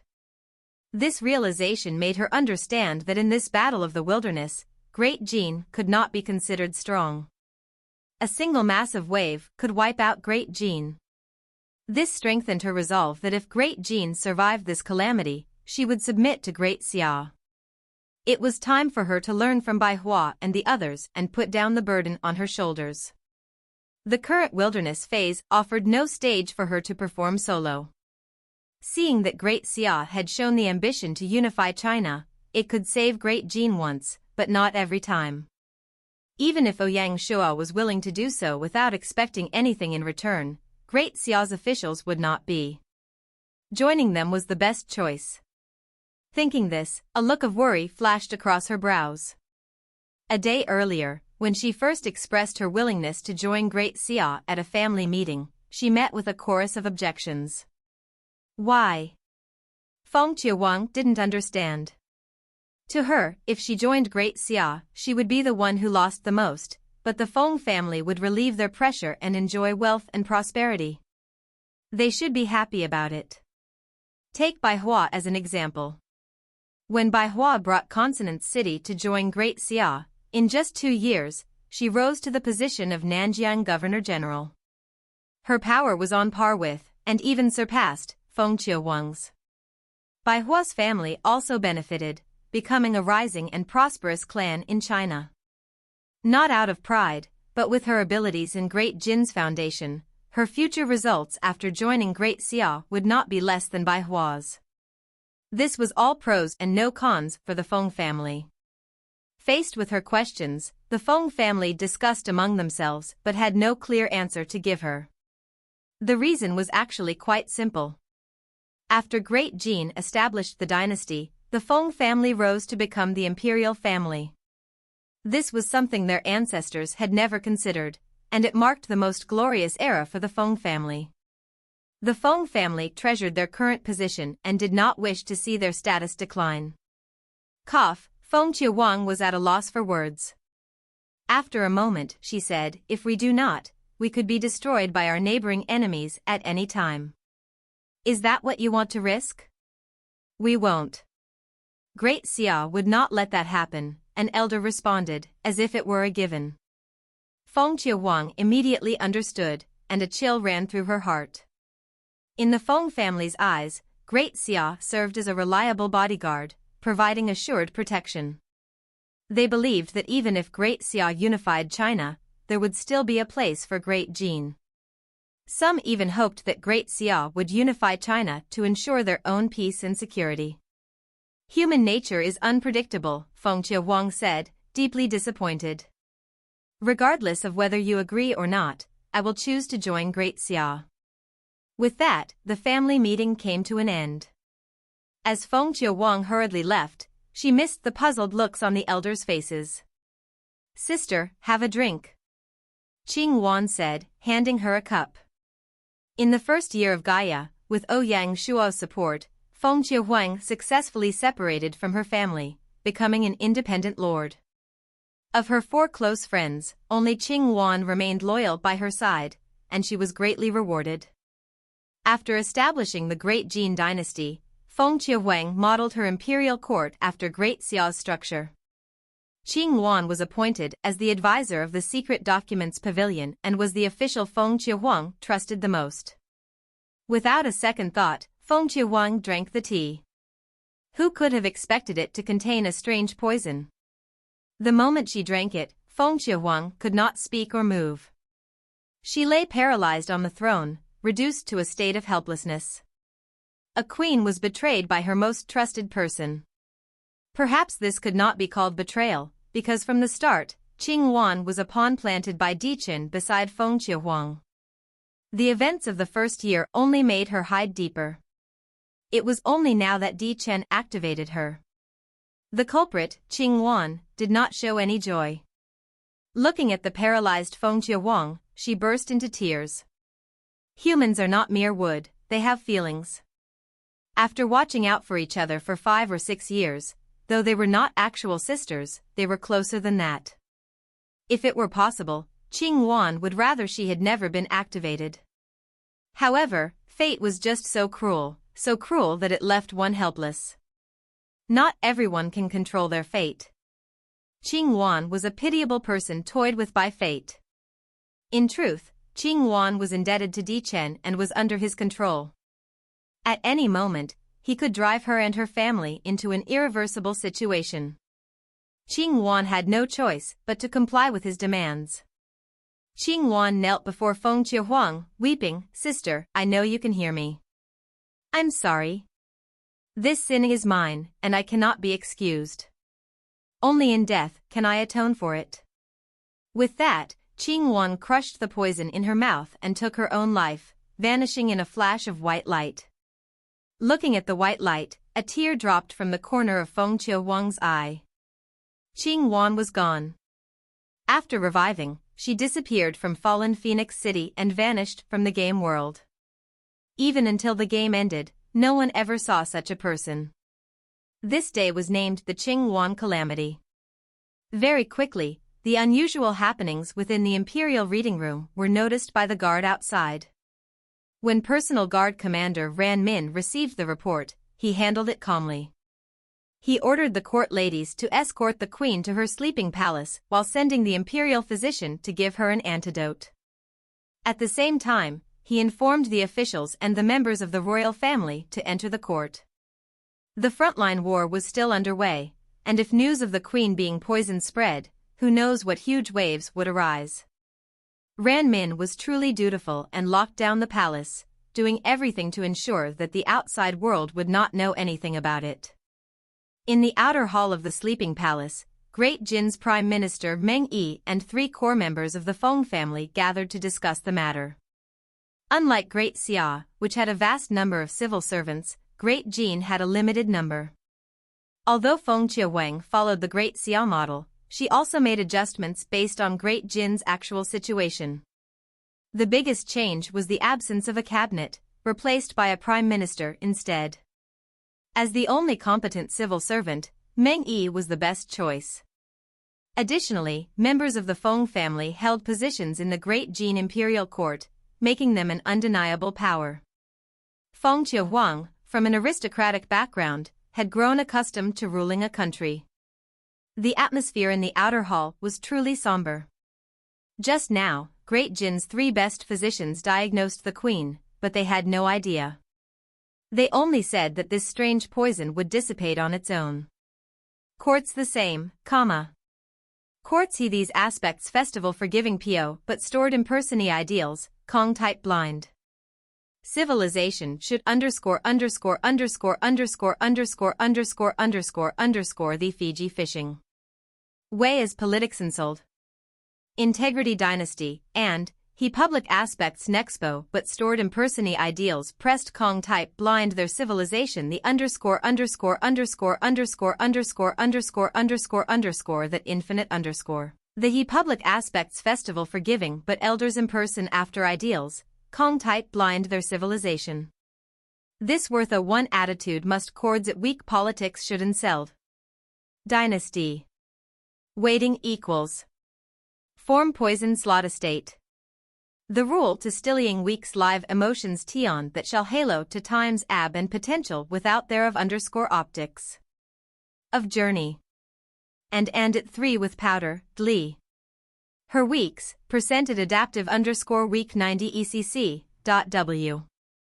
Fix. Particularly time members member manner campaign, and processing the 0 wa from 0 moderate bureau. _week the as 01 danger grace opening SM main 96 in integrity.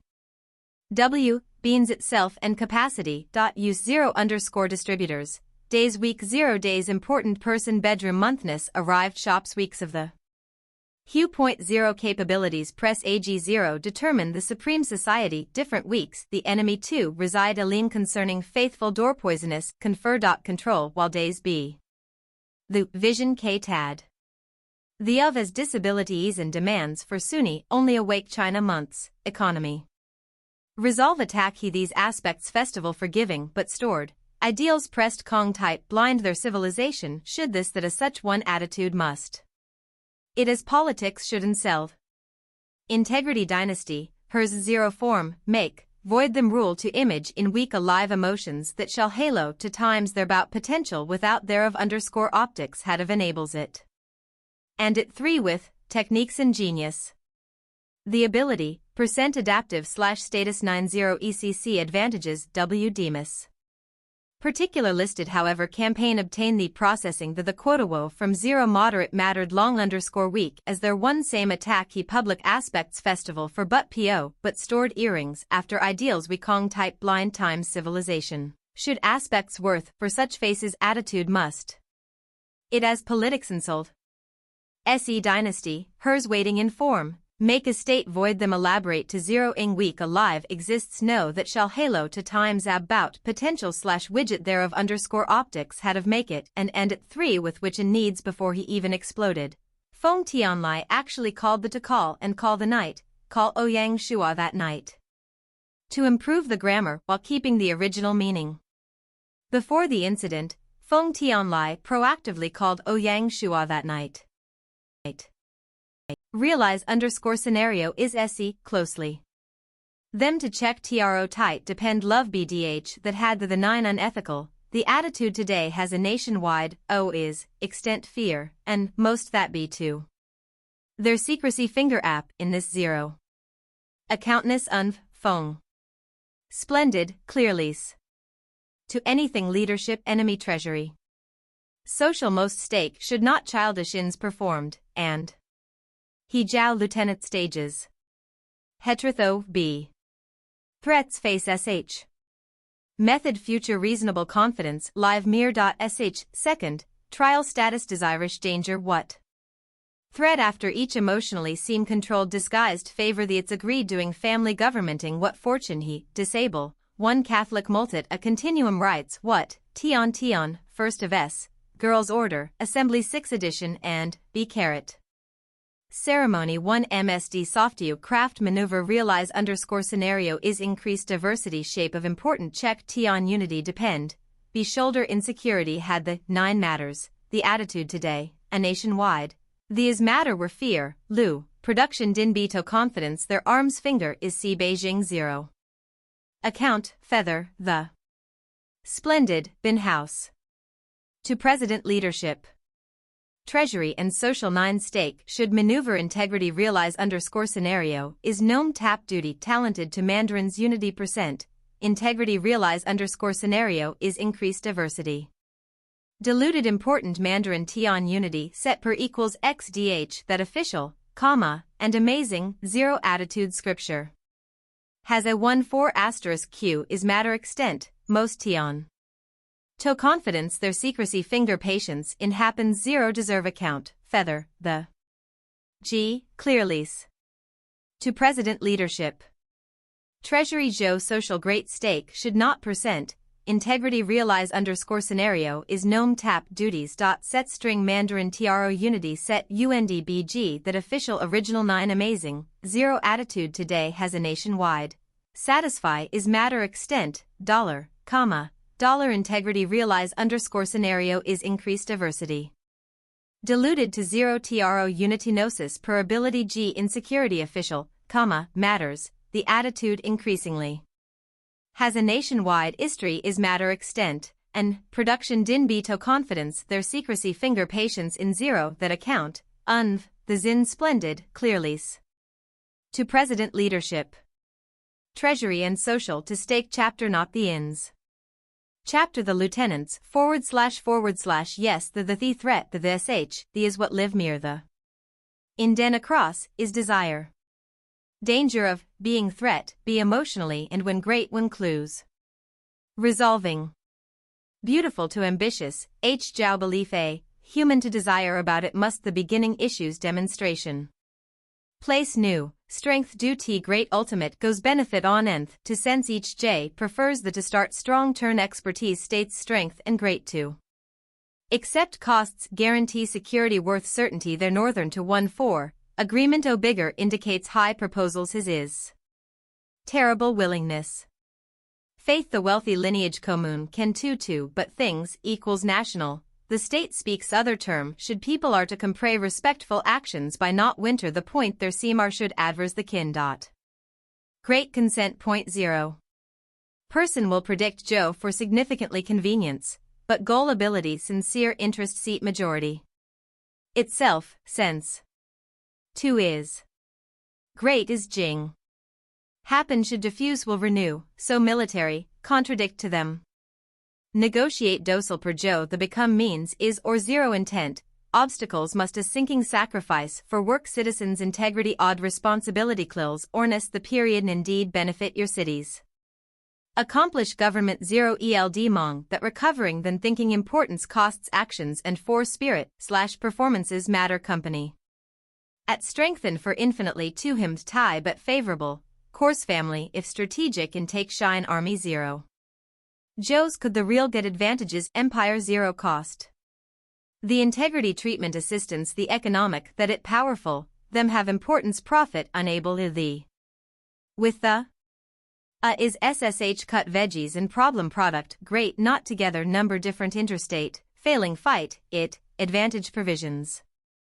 And ceremony tea on wood, cannot the countless deserve city ofum position in work edit ants nation opening that counties recovered not as aligned to the decisive, external thinking.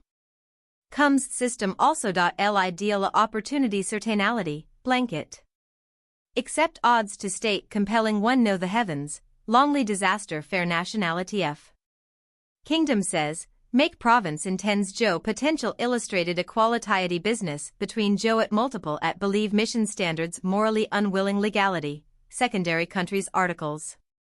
Current the he also so is can is, level use 0 towards defenders to yours manner condition clues. Resolving knowledge beautiful to ambitious great hilarity belief a, promises and manner when without. Resolving fours beautiful to ambitious yours ui when clues. Resolving knowledge beautiful to ambitious Zhou belief a, promises to about it must the beginning, putting. Place new, strength due t, when ui when clues. Voiced financial feng mixed justice a feng was stand of independence. Regime made is merge claim after. And ally brand priests for automobile and K technology team enough Dao, emotions feng is its feng. Ashen people imposed to summon can reach greatness to ding is zh common the void. Can prink feng also unwilling Lenin largest wherein as of itself, dripping contribute not sense against, ports against lions but their growth to castle not be a. Out. Sales xfc fourth that feng fire domination. Roots 6 line dynasty, s very need, terrain obstacles heart feng g.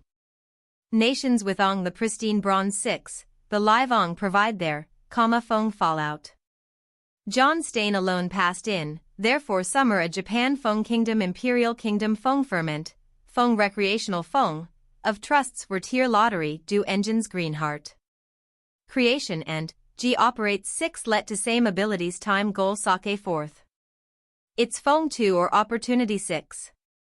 Stuttgart for respect should Gene now 8 in providing CID gods vary. Feng and Alma letter kingdom independent to D was 0 oppos. 0 it, details husband, mercy positionsness twisting times financial and mixed justice status Feng side stand mentality independence. Regime might raped merge claim after great child, Neen brand priests for automobile and K technology 0 team enough economics, emotionsness twisting times financial Mao mix justice a feng was stand savingity. Regime can the merge claim tedious. And Nin brand priests disable automobile and K technology zero team particularly economics, emotions others, ex feng. A shunity imposed to summon can reach great pressure to willingness is ZH options the void. 9. Then to also unwilling, largest wherein is 0, degree contribute not sense likelihood principle. Which Z, but their growth cloud intended not be a that fairness ensure sales XFC forth that fire they existence 6 you notwithstanding this very need, terrain obstacles. G. Nations strongest the pristine inject 6, Thultang provide there, C outstanding voiced financial Mao mix justice costs Fengness outstanding voiced financial injustice mix justice a Feng family. Stand presentation things.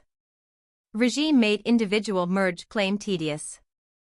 Child North Nin brand as disable automobile and K technology zero team particularly economics, emotions zero economy it's. A shunity imposed to summon can reach great meet greater willingness is ZH options the void. They object also converts occasionally largest wherein is C, voiced Mao. Justice a Feng, stand saving. Regime. The merge claim tedious. Start AFE, Dark's decisions 0 Warngai Mount High Church progress Chi so do brain dang face is opposite to lines 2 to the communism H trade, of 4 from transfer 9 new great, internal shoot. To he sing, weak formation gets intending what? Development and alone Phoenix taking Zhdong andality extremely ISBP heal is from safeguardtal, in nations department has its 2. Have, J opportunity to Zhou gu imperial moments authentics intend firm. Saturn Jin 2, Lai Chang of Great Dynasty. Senior Empire sense Qing great, orientations can, should mere resources us great attendees Zhang military ambitions? A accident in dark to order long Warngai chief high church progress Chi so great commend the elegance oppression is to 2 lines to 9 the skeletons H Qin eyes of underscore config from sites 9 new gu, internal kingdom rights. To he sing 6-0. Gets 0 what? Development and alone information and leadership city extremely.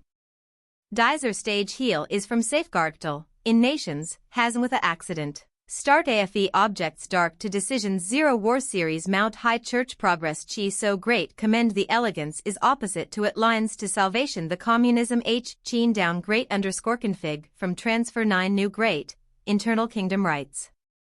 He 6-0. Gets in what? Development and alone 5 taking platform, how genuinely ISB stage heal is appraisal safeguardtal, in nations. With the have enter principles regardless to Zhui imperial moments authentics intend visa. Saturn G deserve galaxy Chi must unenforcing in help. Senior economy sense kin, orientations can strategic should. Resources, us great attendees Zhang military? Different Tion all when and 0. 1.1 City dilemma times intended sanctuary management sisters unity, out as the fact means fault was as. Back gene status ITU. Your. The. Successful outcomes national relevance gene specifically Phoenix 0 doit happen, / SE capacity province ONI moments expandability to outstanding more fall is ability from underscore handlers as victims. Turn, important chaotic gene underscore price have be performing will Q contradictions compray. Make Senate great T be quality 0 nation importantia is, submitted. Increase illuster that proportion a country's 9, A, dark to, extremely intensity Angai mount high / in EV progress, sock. Dang face, property opposite to lines to 9 the skeletons H costs underscore config from transfer 9 significantly, when that happens, we can take advantage of the situation and take down Great Gene without using a single troop. Great Qin had promised not to send troops against Great Gene, but Li Si quickly forgot that promise.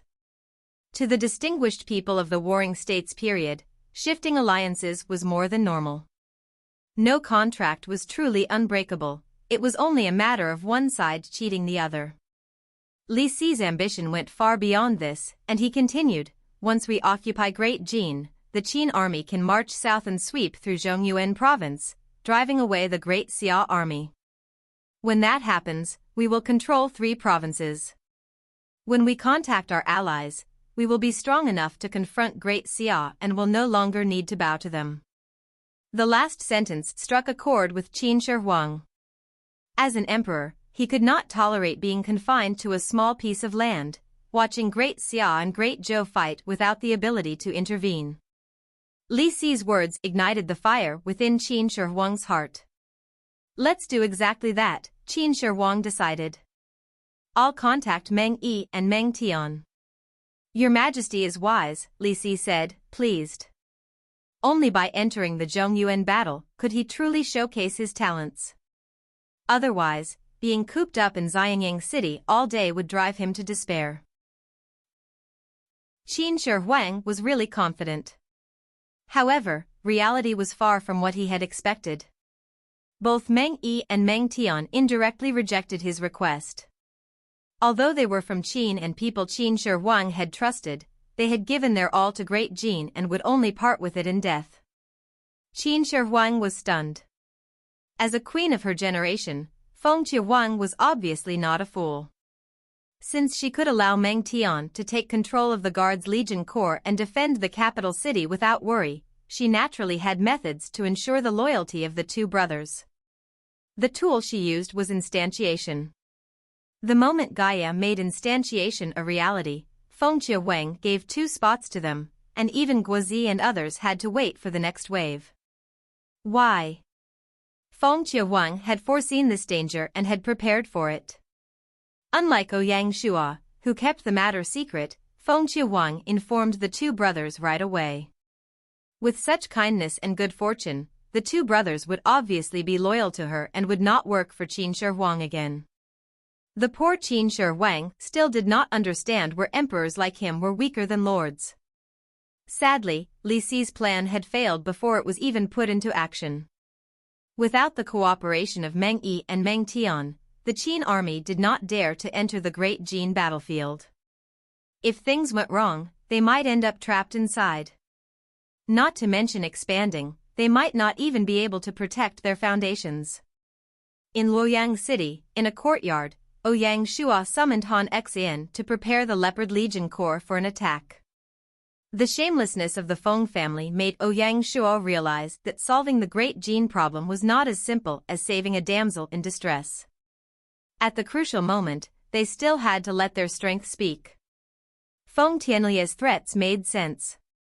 If the Feng family really lost it and decided to be shameless to the end, dragging Great Qin into the abyss, it would affect the entire battle in the Central Plains. If Great Xia did not proactively change their tactics, the future would be very bleak. Ouyang Shuo had reason to believe that Great Zhou was not the only country with its eyes on the Central Plains. Great Qin, the country of wolves and tigers, and Great Tang, which watched aggressively, were all difficult to deal with.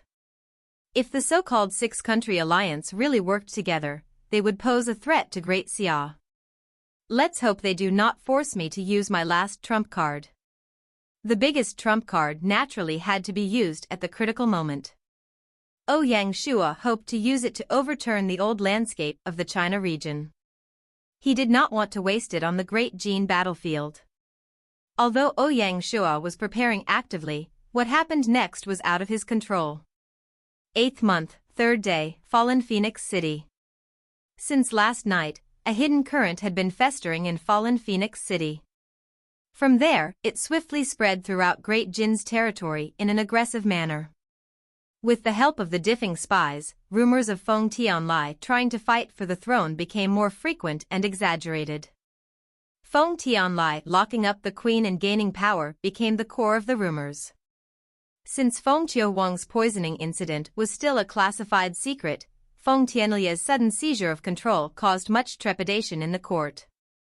As the rumors spread, Great Qin was shocked, casting a dark cloud over the ongoing life-and-death battle. Rumors began to spread within the military. Guozi and Meng Tian were perceptive enough to detect the issues and took action to punish those spreading the rumors. They increased military control and prohibited such news from spreading. However, these rumors still caused some unrest. Even Guozi, who was leading troops outside and unaware of the internal situation, felt heavy-hearted. With an enemy ahead and the core of the country unstable, this was a significant concern. As the rumors spread, the Great Qing slowly divided into two factions. One faction wanted to protect the queen and insisted on safeguarding her position on the throne. These officials sought urgently to meet the queen. "Since you say the queen is resting, we can at least visit her, right?" They aimed to use these visits to confirm whether the queen was being held hostage. Feng Tianlai, however, did not allow it. Citing her illness and the need to avoid contact with outsiders, he firmly rejected their requests. This only deepened the doubts of this faction, and their looks toward Feng Tianlai were filled with probing and suspicion. Great Qing was built single-handedly by Feng Qiuhuang, and she held absolute power in the kingdom. The regent title alone did not give Feng Tianlai the authority to change this. No one was a fool. The other faction supported Feng Tianlai. The Feng family was an undeniable power within the Great Qing court, and many were displeased with a girl wielding such authority. These supporters were resolute in their decision to back Feng Tianlai. They even warned the officials, using the reasoning that this is a matter of the royal family, and outsiders should not interfere, to advise them to mind their own affairs and stay out of royal matters. If not, they were disloyal. A Feng family child declared, grabbing the necks of the civil servants. Besides the Feng family members, some civil servants within the imperial court had been recruited by the Feng family. These individuals stepped forward to support Feng Tianlai and attempted to validate his claim to the throne. However, neither side could persuade the other, leading to intense arguments. Due to the Feng family's shameless actions and the machinations of hidden players, the once Great Qing was showing signs of disintegration. This caused widespread concern, and the morale of the soldiers was at an all-time low. In the Great Qing Palace, in the political discussion hall, Feng Tianlai, who had appeared so confident the previous day, now seemed like a defeated rooster, with his head hanging low in dejection. The issues with Ouyang Shuo had left him feeling defeated. The current situation was overwhelming, and a sense of helplessness gnawed at his mind. The position of emperor seemed glorious, but it was not something anyone could command with ease. Feng Tianlai lacked the prestige to quell those who wished to retain Feng Qiuhuang. He could not rally their attention toward the external enemy, nor did he possess the skills to calm the chaos and devise a solution to the present crisis. As for the family members clamoring for a change in the rules, he rebuked them harshly. These children were so clueless, they didn't realize who the Great Qing army actually followed. For instance, the personal guards commander, Ran Min, appeared neutral since the queen faced an assassination attempt, but in reality, he had secured the area, staying close to the queen and allowing no one to approach. It was evident that he only obeyed the queen. Guozi, Meng Tian, Zhou Bo, and the other generals were all recruited by Feng Qiuhuang. They seemed to stay out of politics, not taking any clear stance, but it was evident that they were allied with Feng Qiuhuang. Feng Tianlai dared to wager that should he attempt to change the dynasty and declare himself king, Meng Tian, who was defending the capital city, would stand against him. One must not forget that Prime Minister Meng Yi was aware of what had befallen the queen. If Meng Yi knew, then Meng Tian would also know. At a critical moment, with Meng Tian's resolve, he might join forces with Ran Min to carry out regicide and save the queen. They did not act now mainly because the situation had not yet deteriorated to that extent. Regardless, for these historical figures, the ideology of ruler and servant was deeply ingrained, presenting a mental barrier to committing such an act. Without an army at my disposal, what kind of scheming for the throne can I undertake? However, to abandon the effort and drag Feng Qiuhuang out to stabilize the situation was something Feng Tianlai was not prepared to do. First, he was not willing to admit defeat so easily, as this was their sole opportunity. If they missed it, the Feng family's royal aspirations would end there, and none of them were willing for the tucker. Second, he was concerned that once she awoke, she would seek revenge. Feng Tianlai understood too well the nature of his sister. If she discovered that Great Qing had become such a chaotic mess within a day due to him, she would surely make his life a living nightmare.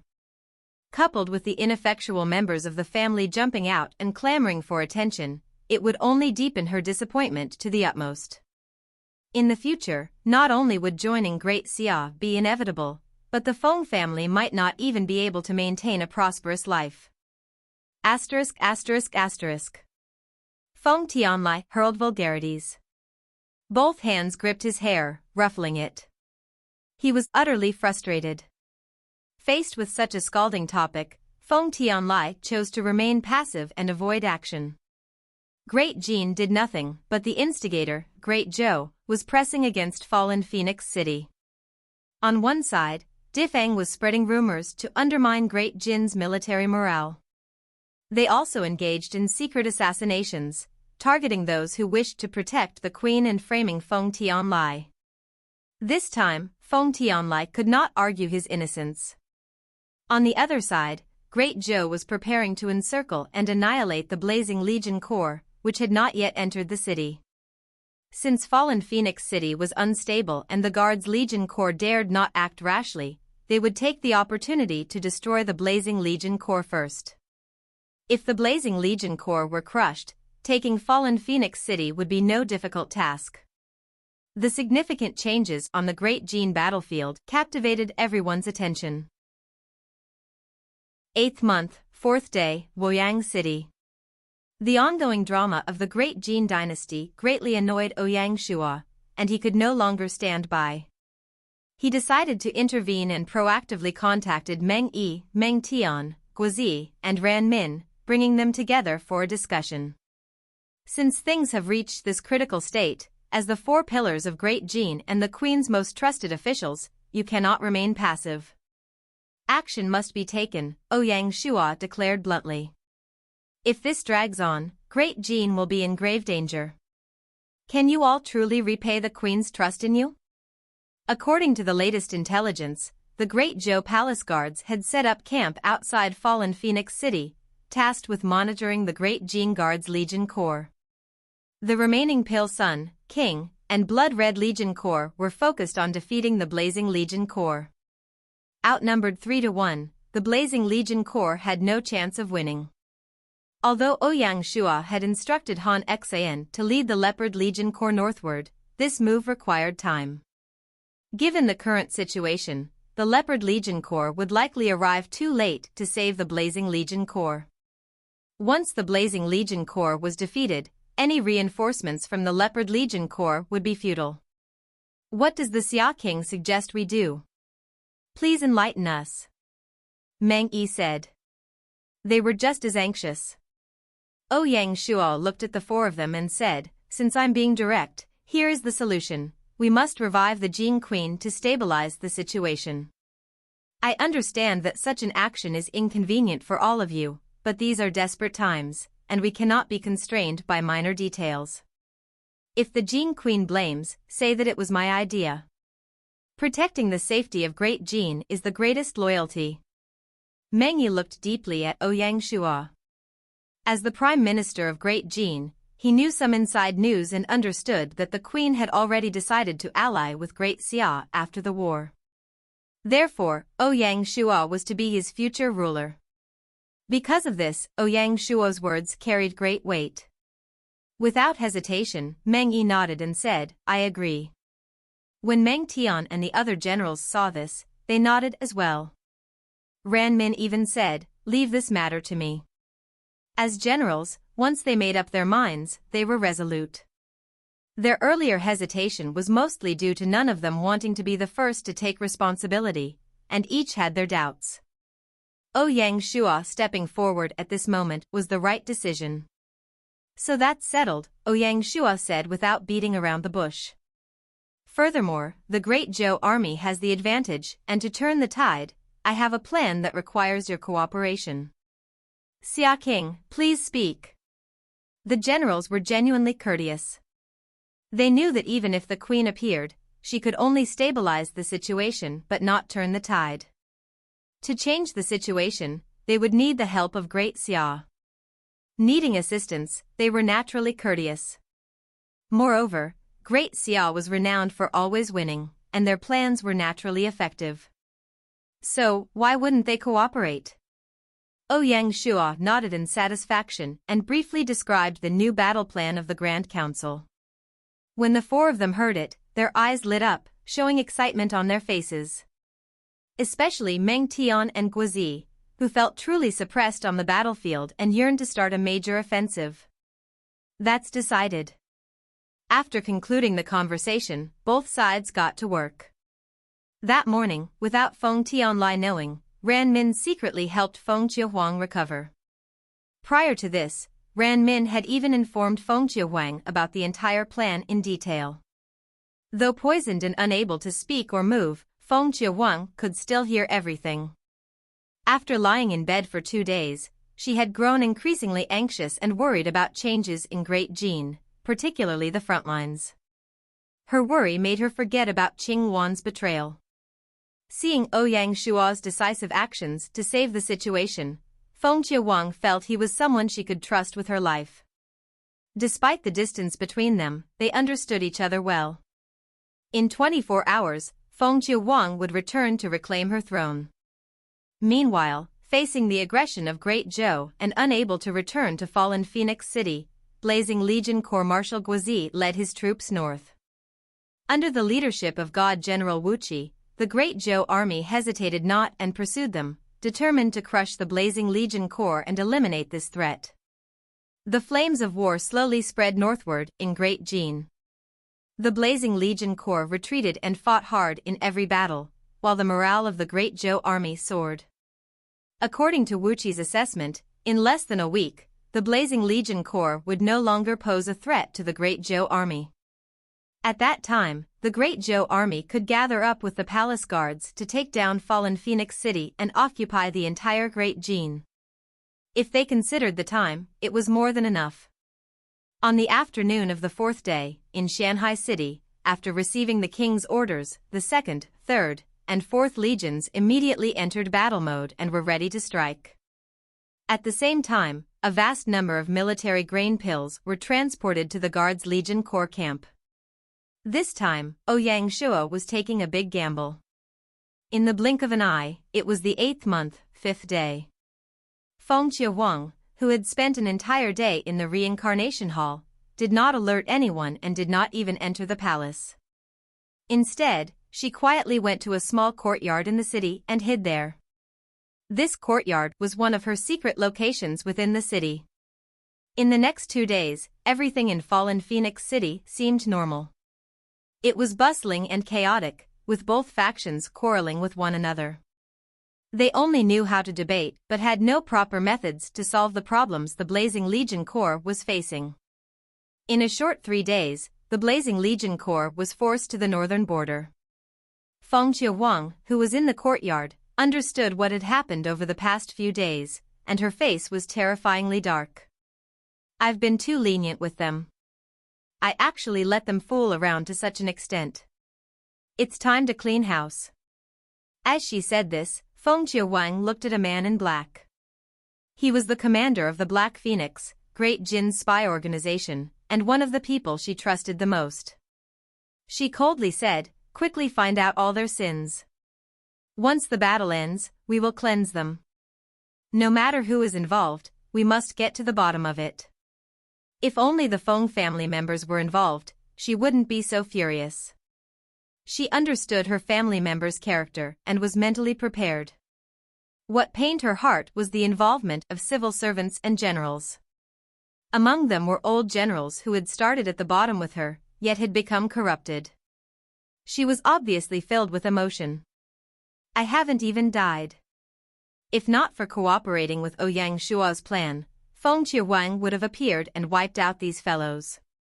The black-clothed man could feel the surrounding air turn cold and did not dare to stay long. After receiving the order, he left in a hurry.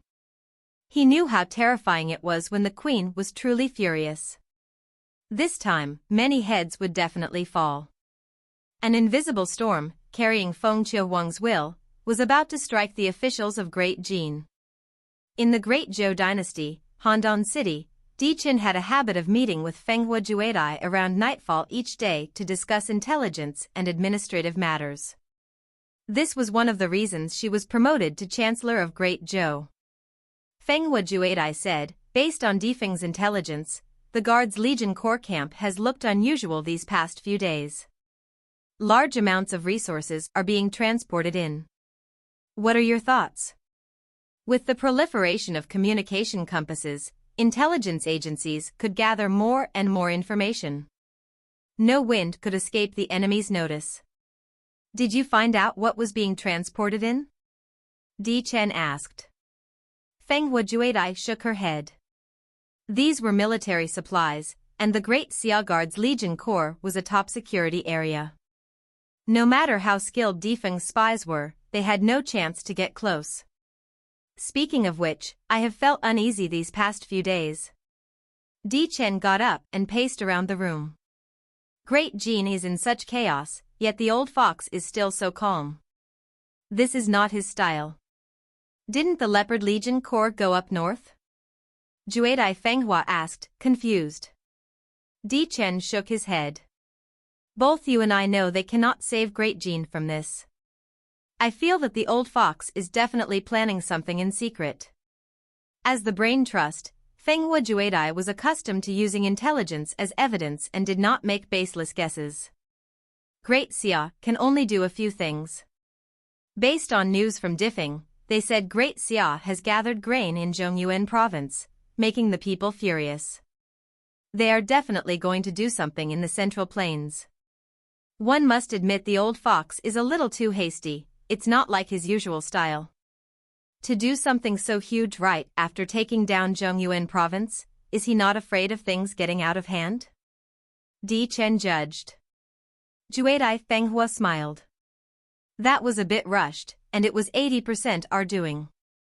Hearing these words, Di Chen's mood improved instantly.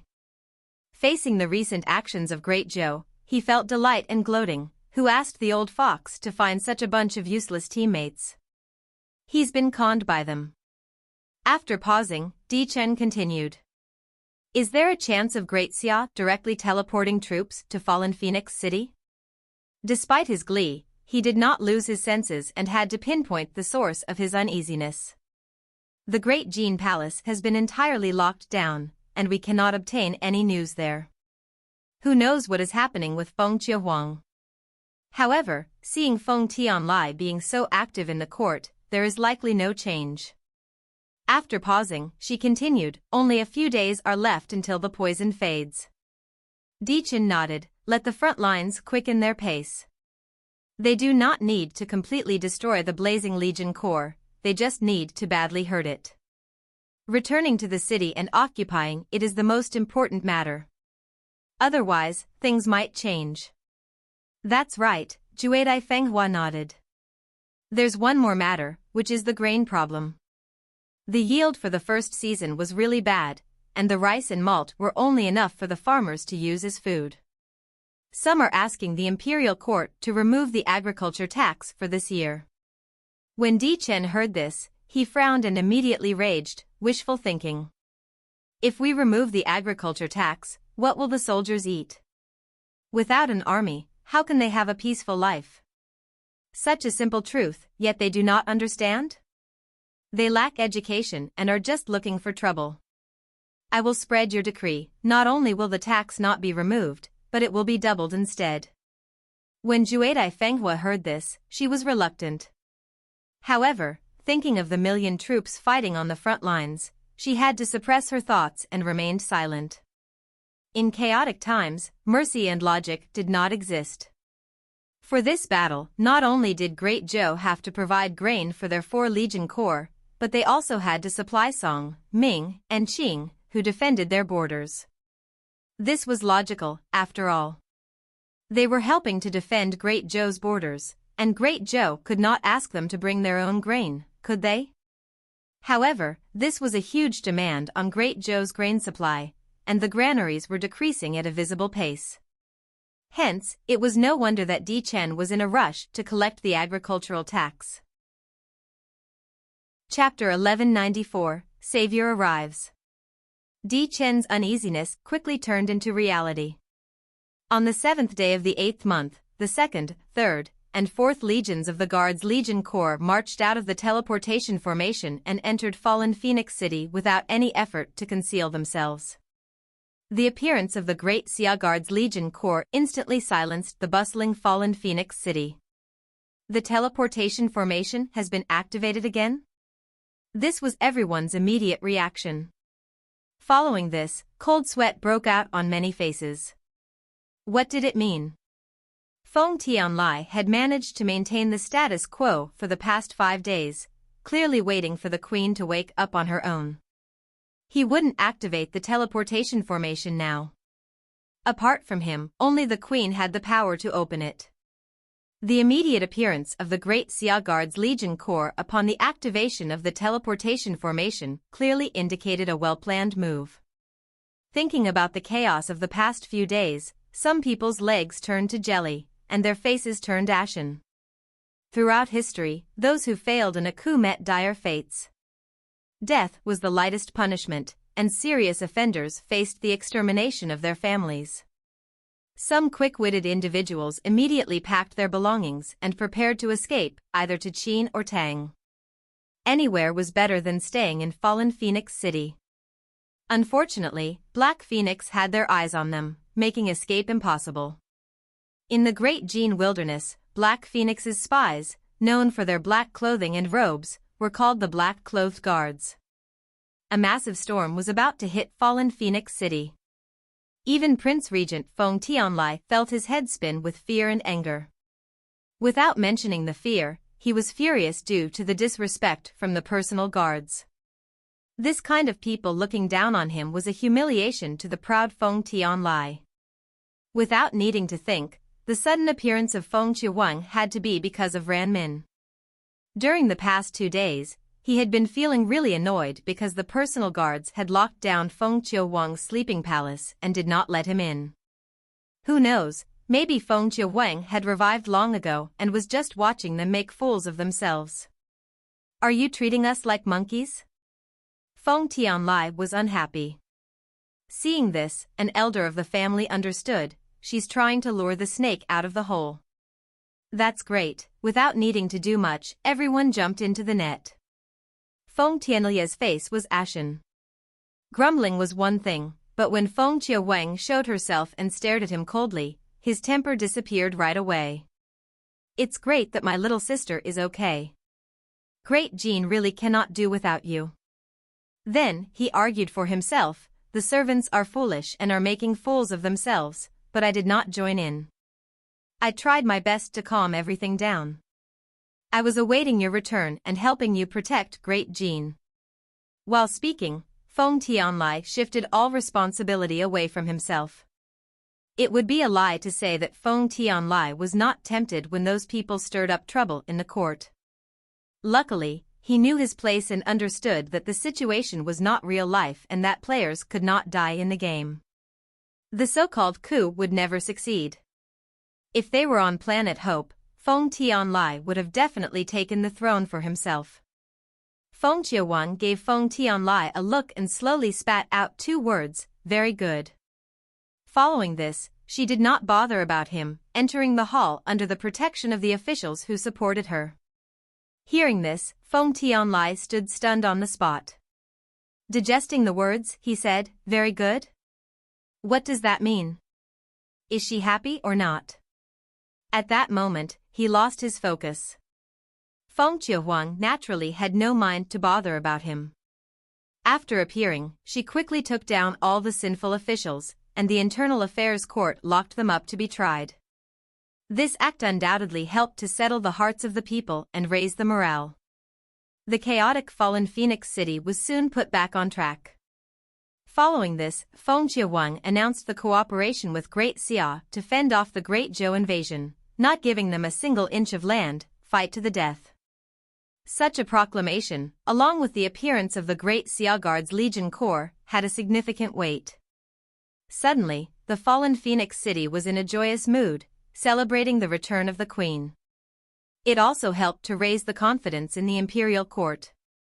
During these past few days, the great Qing people had been having sleepless nights, fearing they would wake up as the people of a fallen country. This, however, was just on the surface.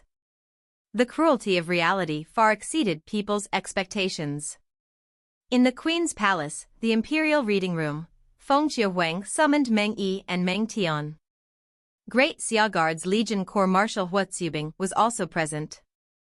Returning to the reading room, Feng Qiuhuang was not as confident as she appeared in the hall.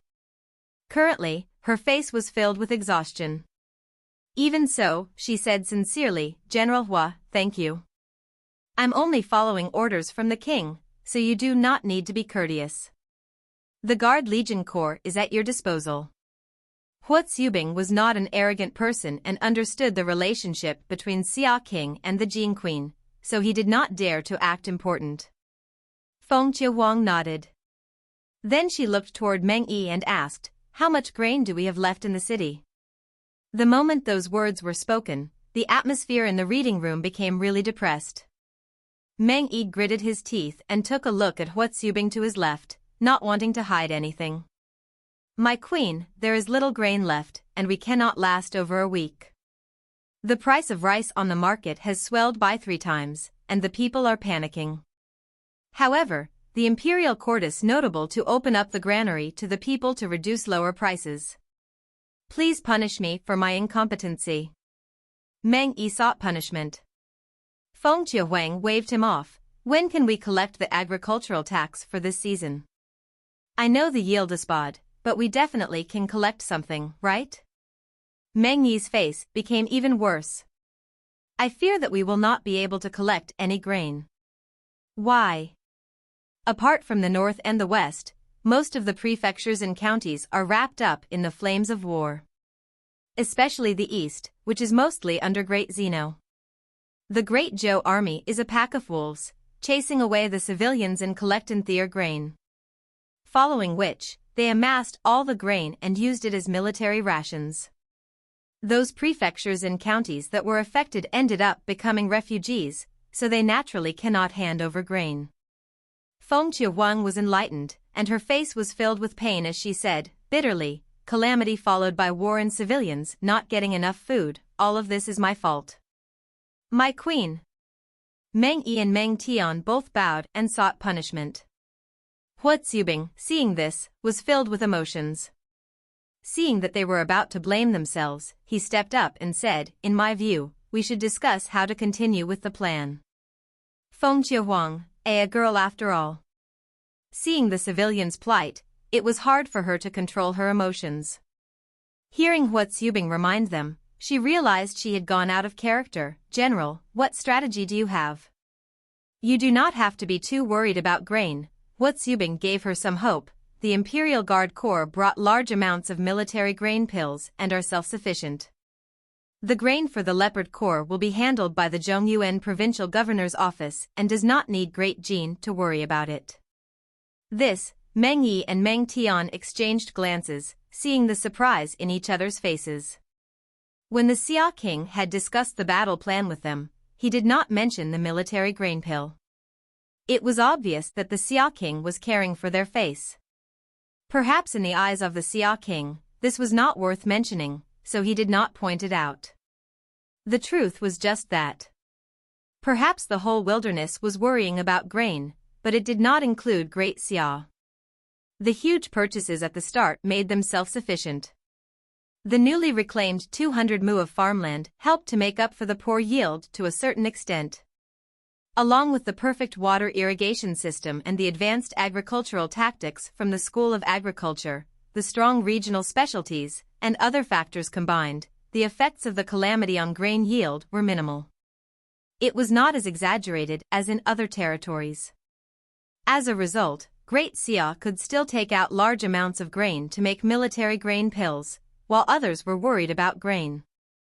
Hence, it was understandable that Ouyang Shuo did not mention the topic of grain.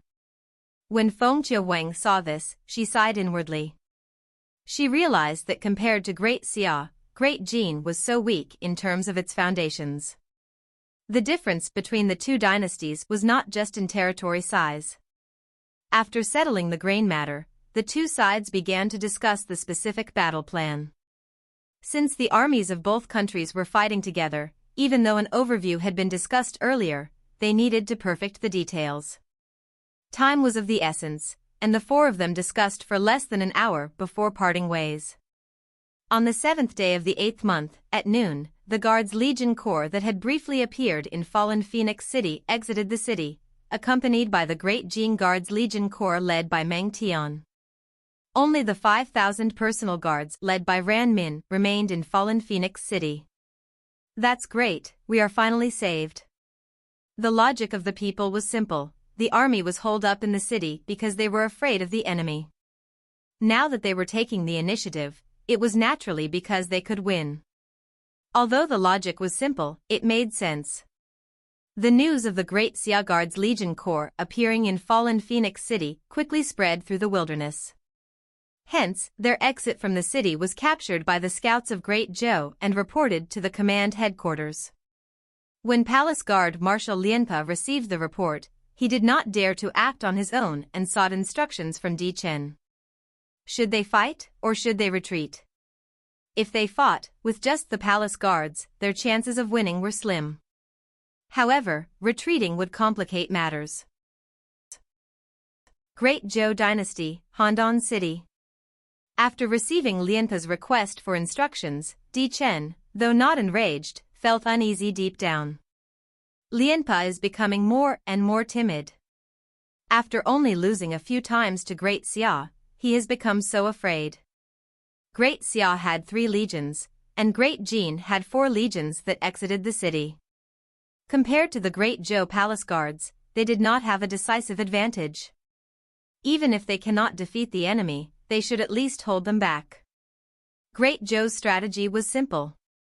If the palace guards could hold the enemy for 3 to 4 days, once the remaining Great Zhou troops eliminated the Blazing Legion Corps and returned, the outcome would be uncertain. Di Chen ordered, "Tell Lianpa to hold for 4 days, or his head is mine." "Yes, my king." Outside fallen Phoenix City, in the palace guards camp. Upon receiving the order, Lianpa immediately mobilized his troops to inspect the defenses and prepare for battle. Like Shanghai City, fallen Phoenix City was located in a small basin with only one entrance from the outside world. The entrance was 5 miles long and narrowed as it entered, shaped like a Chinese 8. The Great Zhou palace guards were defending this entrance, striving to secure fallen Phoenix City. Lianpa was an experienced general known for his defensive skills. For the Great Xia and Great Jin alliance army to break through in a short time would be extremely difficult. This was the source of Di Chen's confidence. He did not believe that the Great Xia Guards Legion Corps was truly invincible and could breach such an ironclad defensive line. The only advantage the alliance army had was that the Phoenix Castle, located at the narrowest point of the entry, had not been taken down by the Great Zhou army. It was easy to defend and hard to attack, which was essential for the war to be fought. At 2 p.m., the Alliance Army entered Phoenix Castle to make their pre-battle preparations. As a military stronghold and the final castle defending the capital city, the castle's strength was undeniable. Even the Great Zhou palace guards could not capture it in a short amount of time. Outside Phoenix Castle stood a tall tower, 100 meters high, which was the tallest part of the castle and served as its watchtower. From there, one could see everything happening in the entire entry point. Huotsubing and Meng Tian, accompanied by the defending general of Phoenix Castle, arrived at the top of the tower. Historically, after Qing unified China, Meng Tian led 300,000 troops north to attack the Xiongnu and reclaim Hunan. He also supervised the fortification of the Great Wall and the Jiuzhou Path, addressing transportation issues in China. Huotsubing was also renowned for his campaigns against the Xiongnu. Despite this being their first meeting, the two generals were not awkward or uncomfortable with each other. Huotsubing placed Meng Tian as the main general, first because Meng Tian was on home ground, and second because he was Huotsubing's senior, as Meng Tian was from Qin and Huotsubing from Han. Meng Tian accepted the role without hesitation. The army needed a single commander to avoid confusion from too many orders. Standing at the top of the tower, the strong wind blew, stirring the capes of the two generals. They were like two heroes, the pride of their respective generations. Meng Tian pointed at the great Zhou camp and said, as expected from a famous warring states general, his planning of the camp is well done. There is not a single weakness we can exploit. If one looked in the same direction, they would see the great Zhou camp fanned out from the entrance. With a division as the basic fighting unit, the troops lined up 1,000 meters away from the foot of Phoenix Castle, all the way to the outer parts of the entrance. Clean white tents, various flags fluttering in the wind, and the orderly military formation truly held a majestic sight. Huotsubing and Meng Tian, both top generals of their generation, saw that although the camp looked messy, it was, in truth, based on the 8 trigrams. Entering it would be like entering a giant maze. Standing on a high ground, they could naturally see clearly the enemy formation. However, the moment they engaged the enemy and entered the vast camp, they might not be able to differentiate between east and west, and their formation would be messed up in the process. The moment one entered the formation, they would become blind. Huotsubing said, not having a weakness means that everywhere is a weakness. Since the enemy is using such an exquisite method, our troops can only use strength to forcefully break through. As he said that, Huotsubing looked at Meng Tian and added, when attacking, we need one person commanding from here and one person leading to engage in the formation. Great Xia is willing to be the vanguard. Just as Huotsubing had stated, since they would become blind once they charged in, they needed a pair of eyes in Phoenix Castle to look down and use flag language to command the army. This was a huge ask of the commander. It needed him to command the entire field while using the battle situation to make flexible changes to ensure the army could break through the formation. Meng Tian was undoubtedly a good choice. However, he was not willing. Let us be the vanguard, and you command. After all, it's our home ground. We will not shy away from the first charge. Although Great Jin was small, they had backbone. Huotsubing was still unwilling. General, do not forget the true goal of this battle. It is to cover the Great Xiang army's charge out of the enemy camp. If we do not attack, how can we achieve it? Meng Tian laughed. Clearly, he had thought about it. Let Great Jin fight the first battle and probe their camp. You can use the chance to see how the enemy camp changes and adapts. Tomorrow, when we officially charge, we will have a much higher chance. Since Meng Tian's words made sense, Huotsubing agreed. Although they were confident, they were not so confident as to think they would break through on their first charge. A massive formation like the one Lianpa had set needed to be tested multiple times. If not, it could often be a trap set by the enemy. If one gambled, one often capsized. The matter was settled, so Meng Tian turned around to rally his troops to clash swords with the Great Zhou Palace guards. Before leaving, Meng Tian motivated his soldiers thusly, Boist, Great Zhou has been arrogant for too long, and we have held it in for far too long. Now is the for us to fight for the honor and glory of Great Jin. It is a chance to write our names in history. What should we do? Kill. Kill, kill. The Great Jin soldiers, pent up with anger and frustration, were filled with fighting spirit and ready to go. When Meng Tian saw this, he nodded in satisfaction. Apart from probing the enemy formation, another reason he wanted to go first was to boost morale. The Great Jin Guards Legion Corps needed a major battle to prove themselves. Let's go. Meng Tian took the lead, charging out of Phoenix Castle straight toward the enemy formation. Wave after wave of iron-armored cavalry stormed out of the gates, kicking up a cloud of dust.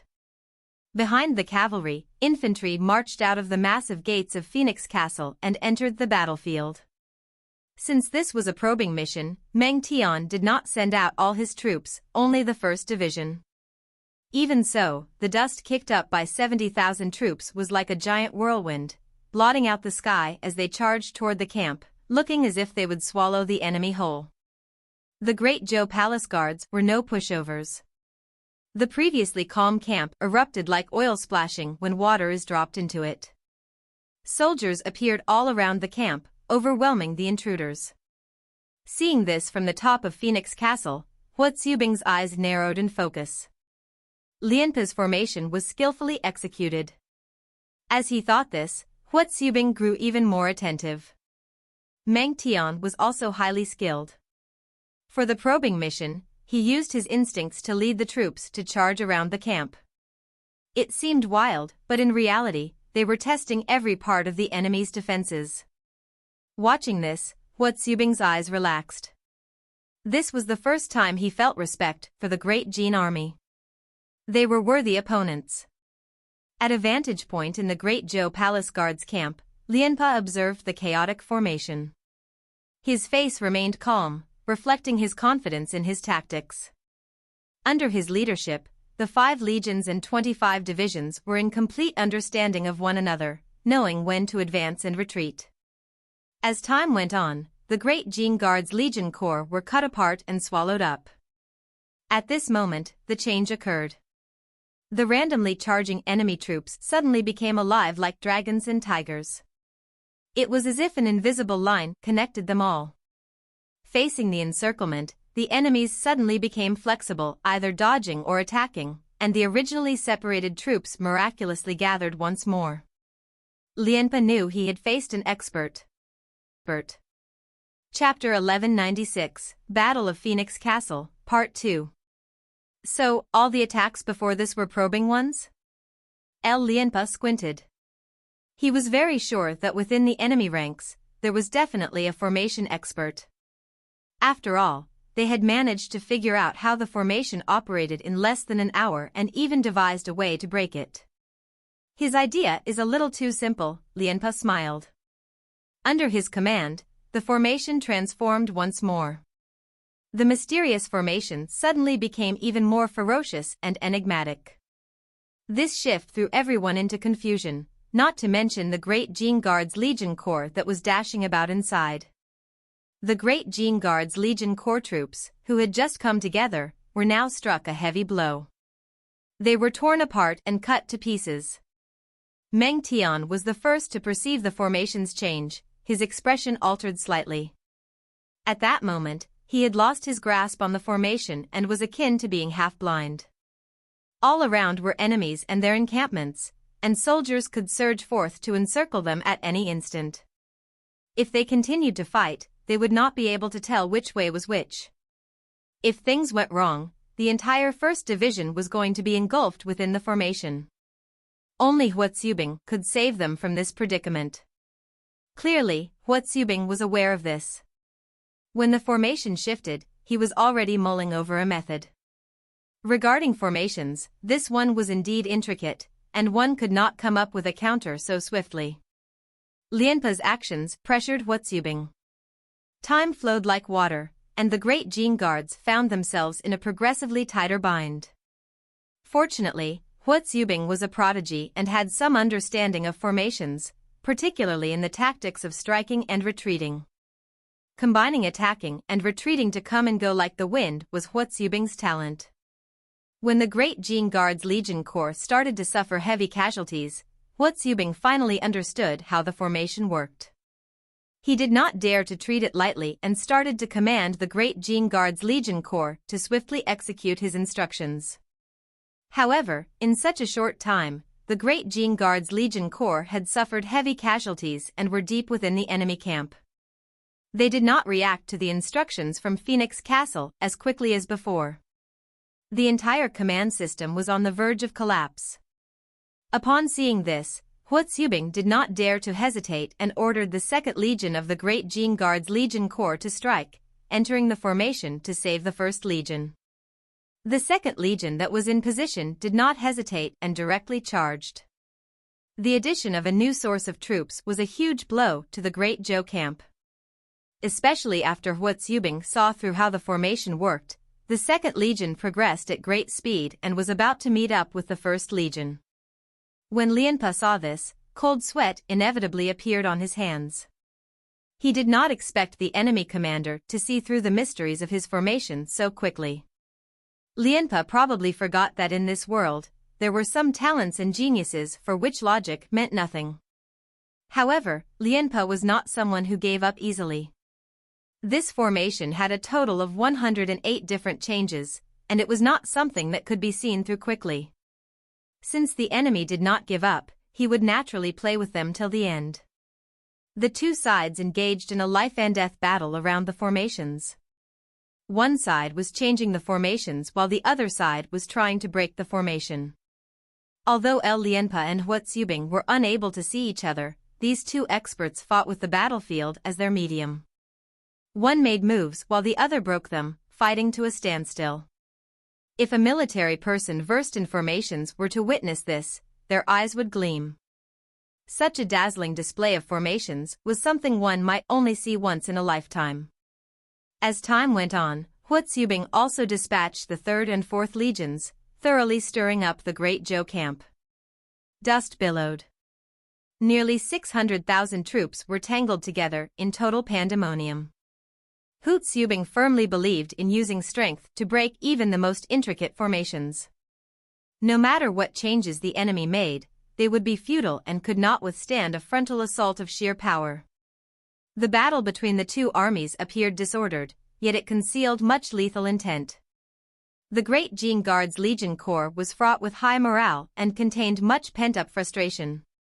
Among them, Meng Tian commanded, merging the 4 legions. Outside, Huotsubing directed, they were truly an unstoppable force. At some point, Lianpe sensed that the formation he had set might be shattered by the enemy.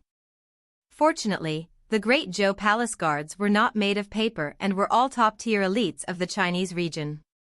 Furthermore, they had the geographical advantage. Lianpe was highly experienced, and even with the battlefield in chaos, the troops still managed to resist and tenaciously defended against this wave. Once the sun set, Huotsubing issued the order to withdraw. This was Huotsubing, straightforward and direct in his actions, not delving much into complex thoughts.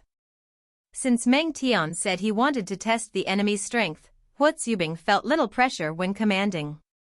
By the afternoon, he had squeezed every bit of value out of the Great Qing Guards Legion Corps that he could. Even the fierce and valiant Meng Tian was exhausted after this battle. He gained a new and clear understanding of Huotsubing's command. This was a man who did what he said and did not waste time on formalities. Based on rough estimates, the Great Qing Guards Legion Corps had lost 20,000 troops in this battle alone. They were all elite soldiers, and each Guards Legion Corps soldier was a significant treasure. Losing 20,000 of them in one battle was a heavy toll. No one could avoid feeling the pain of such a loss. Great Qing had never suffered such heavy casualties before. Riding on a black warhorse stained with blood, though they were tired, their morale was high. Meng Tian laughed. This battle had been fun. No matter the sacrifice, it will be worth it in the end, he thought. This time, in front of the formidable Great Zhou Palace Guards, the Great Qing Guards Legion Corps proved their strength. They also showed the world that Great Qing was not weak and that they did not merely rely on Great Xia. When they needed to fight, they had the ability to do so and the skill to win such tough battles. Through this battle, the world would change its perception of the Great Qing army and the Great Qing dynasty. In the Great Zhou camp, on that certain high ground, Lianpe's figure appeared truly haggard and worn out under the setting sun. Despite his appearance, the soldiers looked at him with awe and respect. To the palace guards, Lianpe was a war god who never aged. However, he was aware of how close this battle was. The formation expert in the enemy camp was simply too terrifying. As the fight progressed, he dismantled the formations with ease. He could even sense that this formation held no secrets for the enemy. This is only the first day. In front of the soldiers, he still exuded confidence, holding his head and chest high. However, deep in his heart, he was already worried, and his mind was filled with unease. Can we hold on tomorrow? No one could give him an answer. On the 8th day of the 8th month, in fallen Phoenix City, the orange-red sun slowly rose over the hill opposite the canyon, casting a halo down upon the canyon's entrance. Under the sun's radiance, Phoenix Castle gleamed brightly, catching the eye. Zhou and Meng Tian stood side by side again, their backs to the rising sun. Last night, they talked until the dead of night, summarizing their experiences from the outpost. They complemented each other's insights, gaining a profound understanding of Lianpa's formation. It would be better if we could probe for another day, Meng Tian felt a little regretful. After all, in just one afternoon, there were perhaps still aspects of the formation that they did not understand. These uncertainties could become hidden opportunities for the enemy to strike. However, they could wait, but the Blazing Legion Corps could not. Perhaps stimulated by the appearance of the Great Xia Guard's Legion Corps in fallen Phoenix City, but Muqi led the three armies of Great Zhou to surround the Blazing Legion Corps and cut off their northern retreat yesterday. The encircled Blazing Legion Corps were in grave danger and could be crushed at any moment. Under such circumstances, fallen Phoenix City could only take a risk and swiftly charge out of the formation to secure a chance of survival for the Blazing Legion Corps. Otherwise, the Great Jin army would crumble. Zhou was very optimistic, smiling. There is nothing on the battlefield that is 100% certain. That's right, Meng Tian nodded, turning around and bowing to Zhou. So, it's up to you. Zhou returned the bow confidently. Watch me. As he said this, he turned and left the tower, starting the pre-battle preparations. Near the main gate, the three legions of the Great Xia Guard's Legion Corps had lined up. Let's go.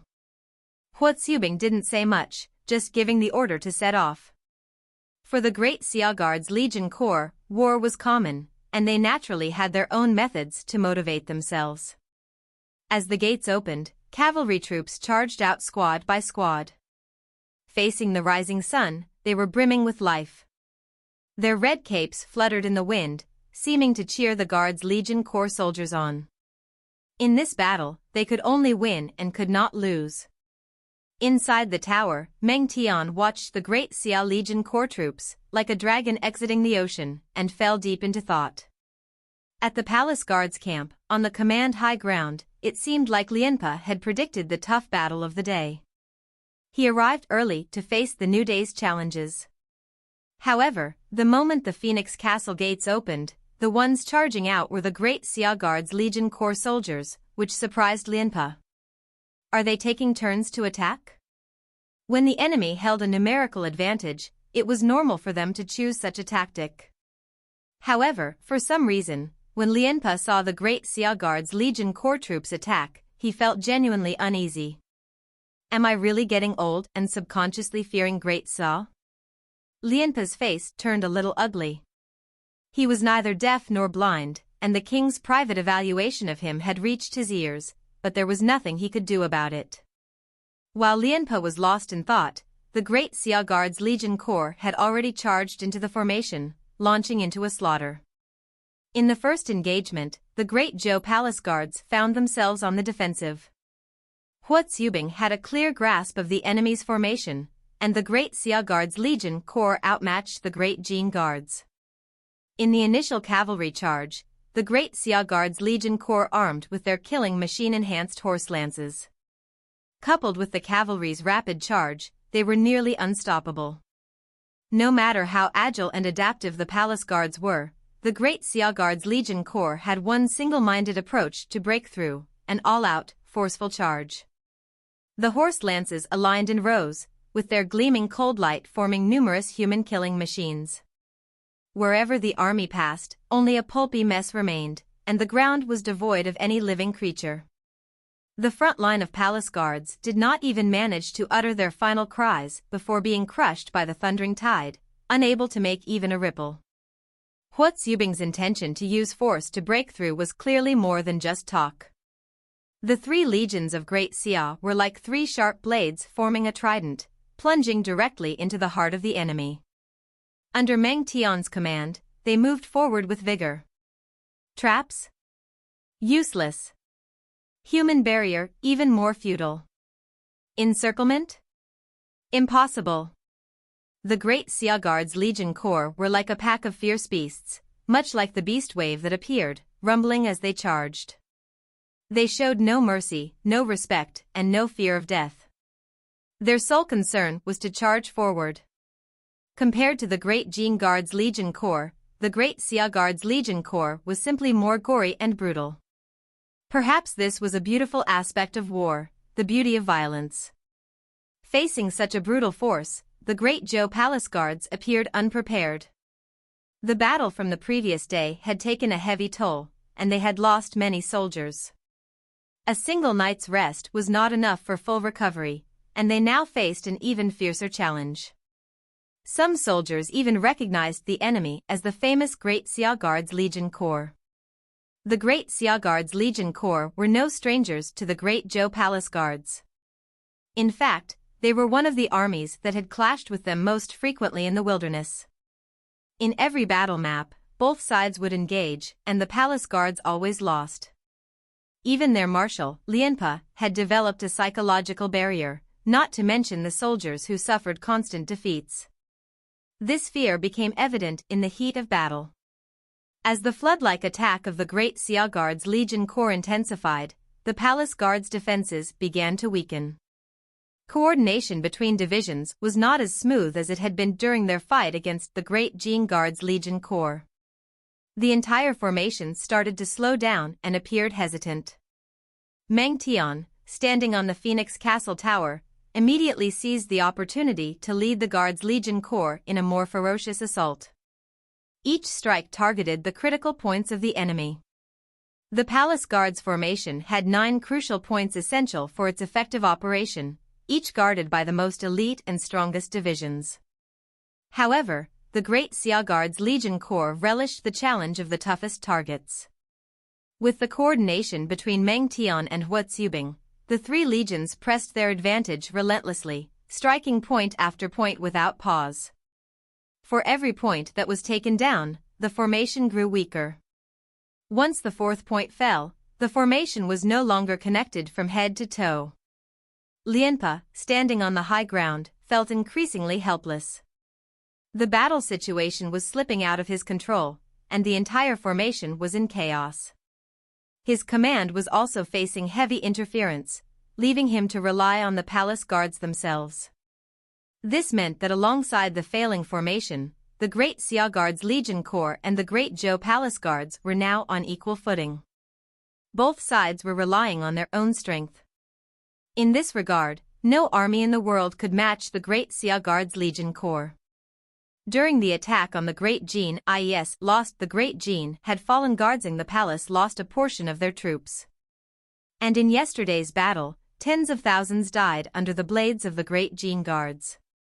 As a result, their overall numbers were now similar to the Great Xia Guards, giving them little advantage.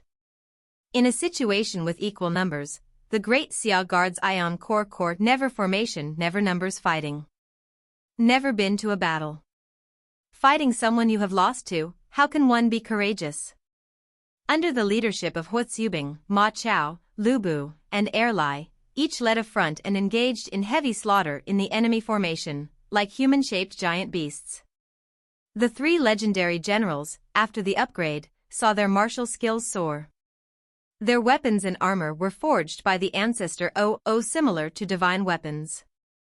Apart from Erlai on Luosha, Ma Chao and Lu Bu had also changed their mounts. With all their equipment upgraded, their killing power in the formation was terrifying. Every time the front lines faced resistance, the 3 generals would personally lead the troops to charge, and no one could stop them. In this battle, they were a nuclear warhead-like presence. The battle caused the heavens to tear apart and the sky to change color. Blood flowed into a river, and the killing intent and blood aura gathered above the battlefield. The fresh red color was terrifying, seeping right into the bones. Through this battle, the Great Zhou Palace Guards would likely be reduced to the dirt, never to rise again. On the high ground, Lianpa struggled to remain calm. Resisting the urge to order the troops to retreat, he gave the death order, gather the troops and defend. Tell them to fend off this wave of attacks from the enemy. Yes, General. Of the 3 legions of the Great Xia Guards Legion Corps, apart from the 4th Legion, which had a batch of infantry, the rest were all elite cavalry. If the palace guards dared to retreat now, they would be obliterated by the enemy, leaving not even bones behind. The only option was to defend to the death. Regardless, the great Zhou palace guards had the geographical advantage. As long as the army remained calm and did not panic, using the camps as fortified points, they had a high chance of surviving by defending to the death. Lianpe once again demonstrated his deep fighting experience. Unfortunately, he had misjudged the enemy's intentions. In Lianpe's eyes, the enemy naturally aimed to wipe out the entire palace guards and reinforce the blazing legion corps. If only the great Xia guards legion corps broke through, they would not be able to decide the entire battle. Thus, the palace guards only needed to defend to the death and endure this difficult day. If they could tide through this and fight tomorrow, they would have a chance to persist. Even if the great Qing guards legion corps joined, Lianpe would still feel confident about defending. At the very least, they could hold on for another half a day. With half a day, even if the blazing legion corps did not perish, they would be severely injured. This way, Lianpe would have nearly completed the mission the king had given him. The issue was that the alliance army was not about to directly assist the blazing legion corps. Seeing the enemy defend their tents, without waiting for Meng Tian's order, Huozubing decisively commanded the troops to charge straight at the entrance. The entire process was done without hesitation.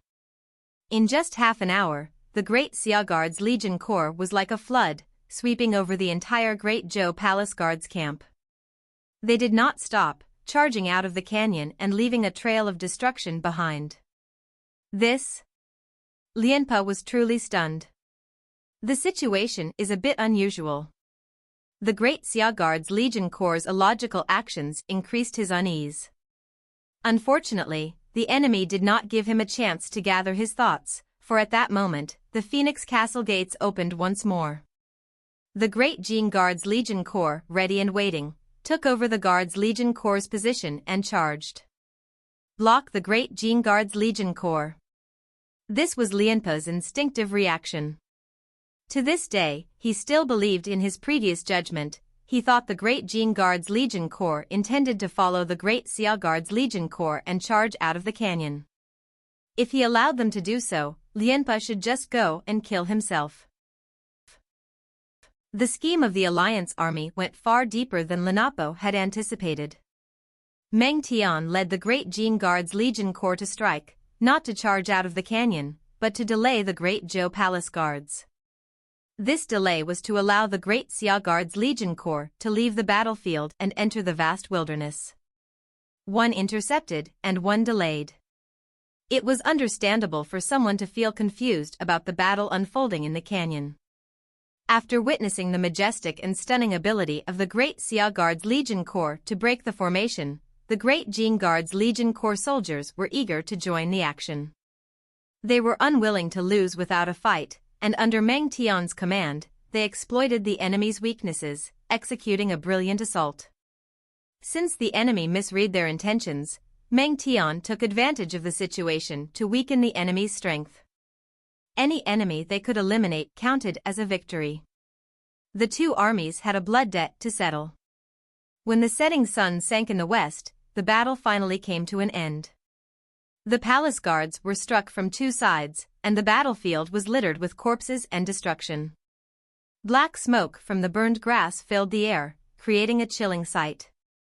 Even so, Lianpe let out a delighted smile. No matter what, at least we held off the great Qing Guards Legion Corps. Otherwise, I'd have no face to meet the king. Meng Tian laughed as well. The battle reaching such a state meant the great Qing Guards Legion Corps had fulfilled their mission, and their spoils of war surpassed their expectations. Within a day, the alliance army had slain nearly 70,000 great Zhou Palace Guards. This battle, while not paralyzing the great Zhou Palace Guards, had left them significantly weakened. Now, it all depends on the performance of the great Xia Guards Legion Corps. Meng Tian rode his black warhorse, turned his head to look at the canyon's entrance, and was filled with hope. Night fell over Handan City in the Great Zhou Dynasty. Dichen set down the battle report from the front lines. He felt both elated and anxious.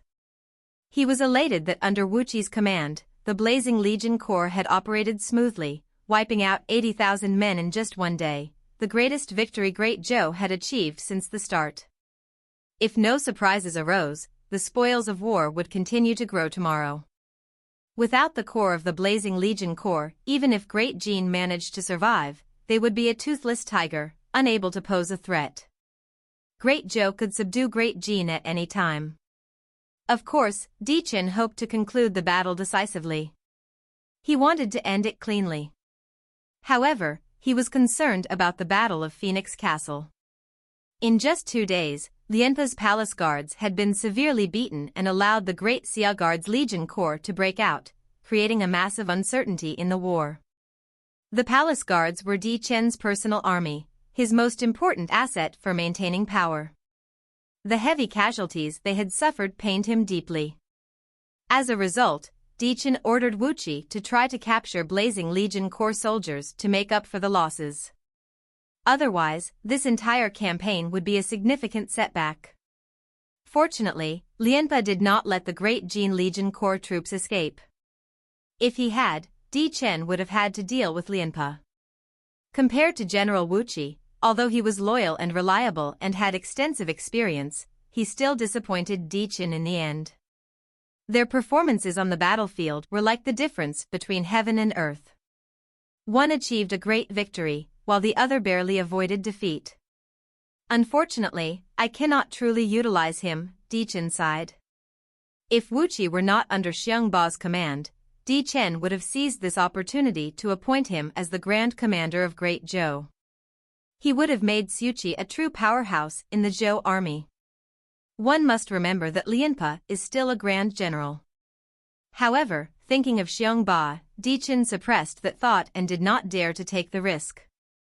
Since he was appointed as the Wu Marquis, Xiangba had been very well behaved and low profile, basically disappearing from view.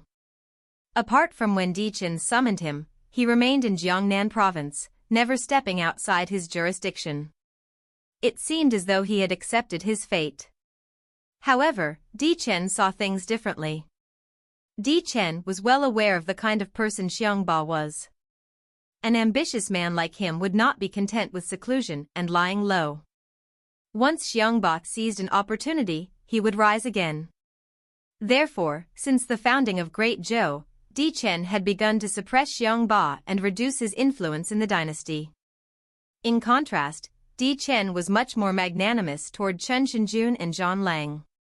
Chen Shenjuan's family controlled half of Great Zhou's industrial system, and Di Chen turned a blind eye to this in exchange for their loyalty.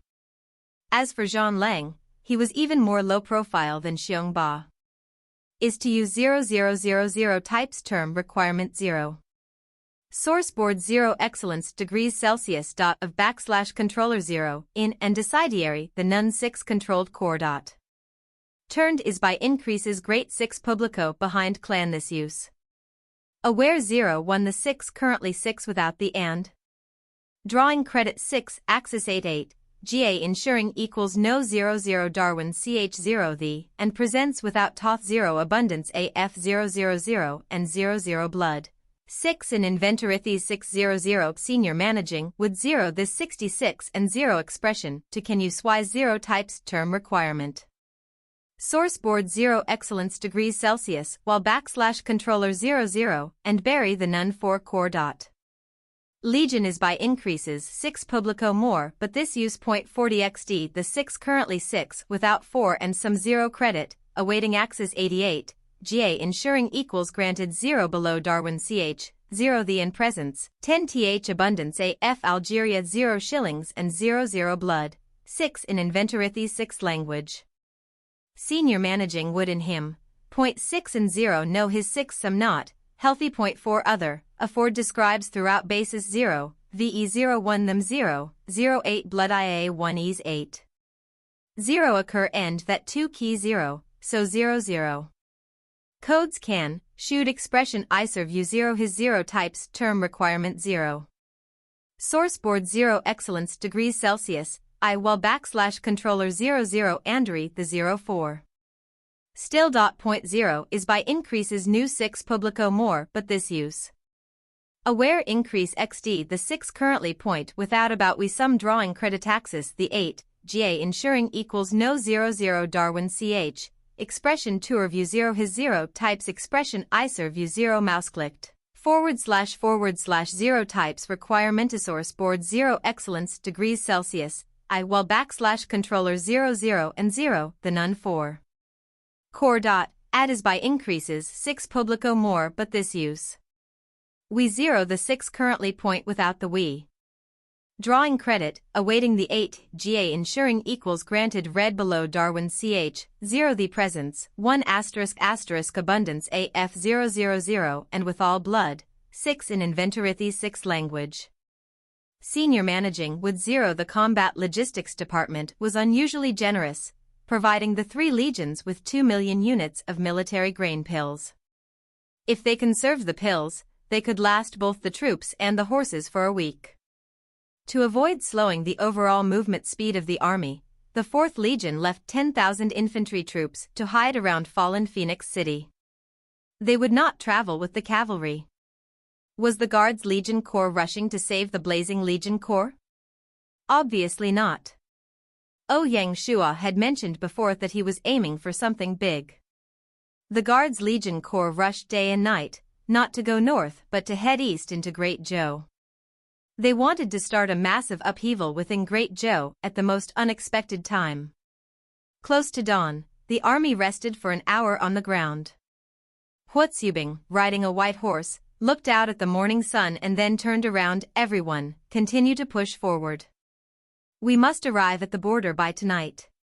Yes, General. In less than 10 minutes, the 200,000 troops were ready to proceed. The reason for their speed was that even when they rested on the spot, they did not remove their armor. Instead, they rested on their horses, ready to set off at any moment.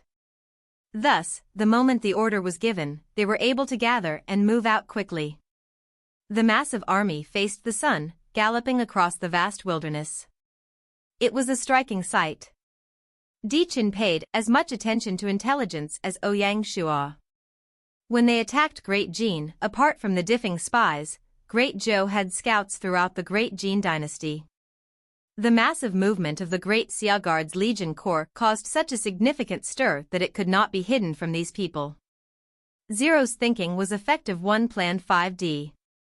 Or N00 thinking was 1105D.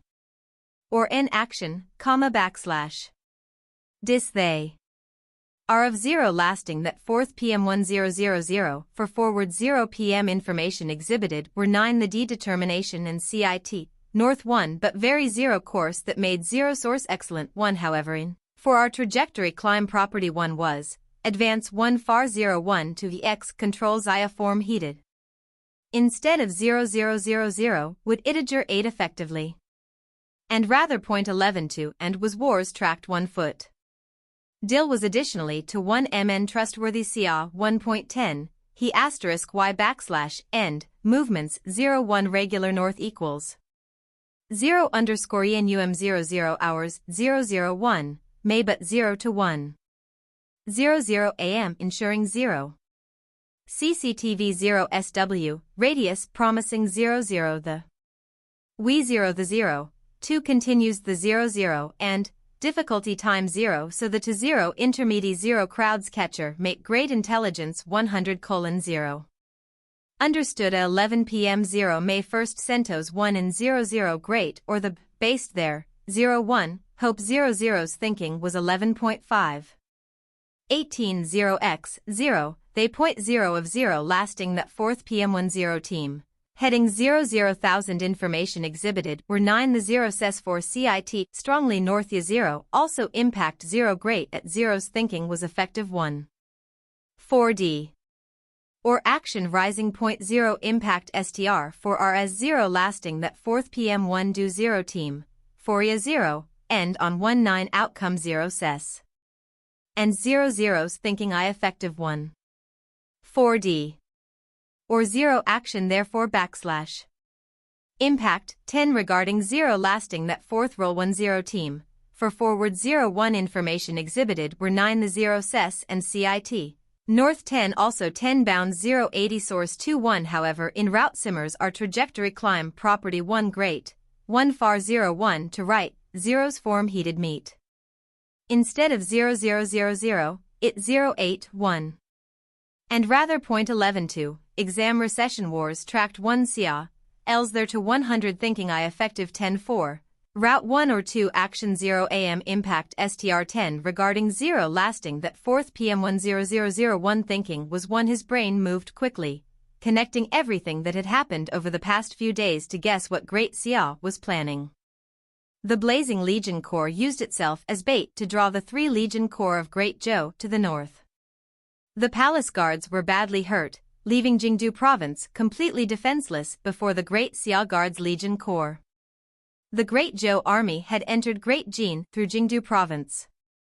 As a result, the border should have been the safest. However, with Great Jin and Great Xia working together, it became the most dangerous border. This time, Di Chen panicked completely. Not to mention Jingdu province, throughout Great Zhou, apart from the Song, Ming, and Qing guards, Great Zhou had only the forces defending the Beast Caves and a few scattered local defense troops. How could they possibly stop the Great Xia Guards Legion Corps? No, I can't just sit here and do nothing.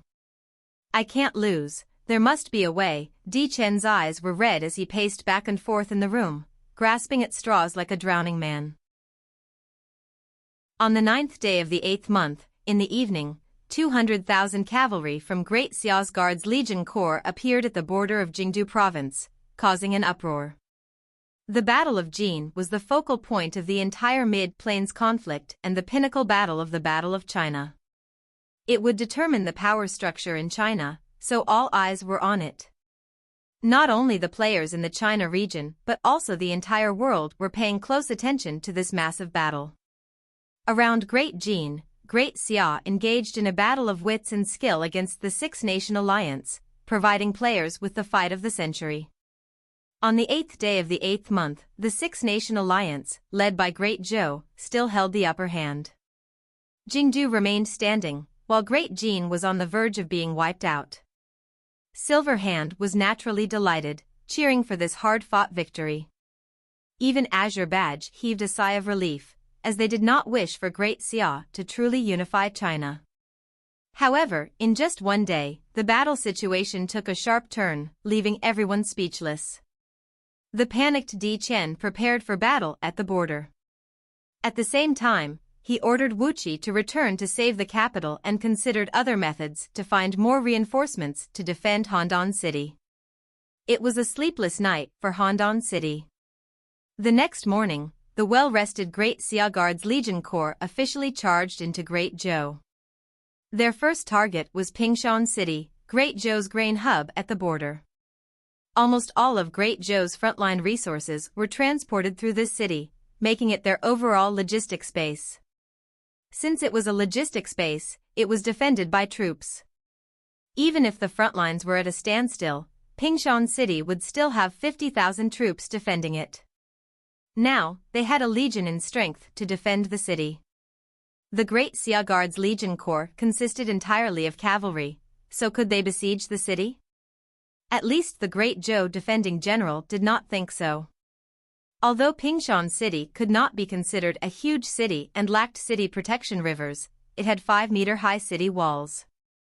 The Great Xia Guards Legion Corps lacked both infantry and siege weapons, so how could they breach the city? Even if they tried to emulate the Mongol cavalry's psychological warfare, it would be too hasty. To be blunt, Pingshan City held 80% or more of the Great Zhou army's grain supplies. The safety of this city directly affected the outcome of the Battle of Jin.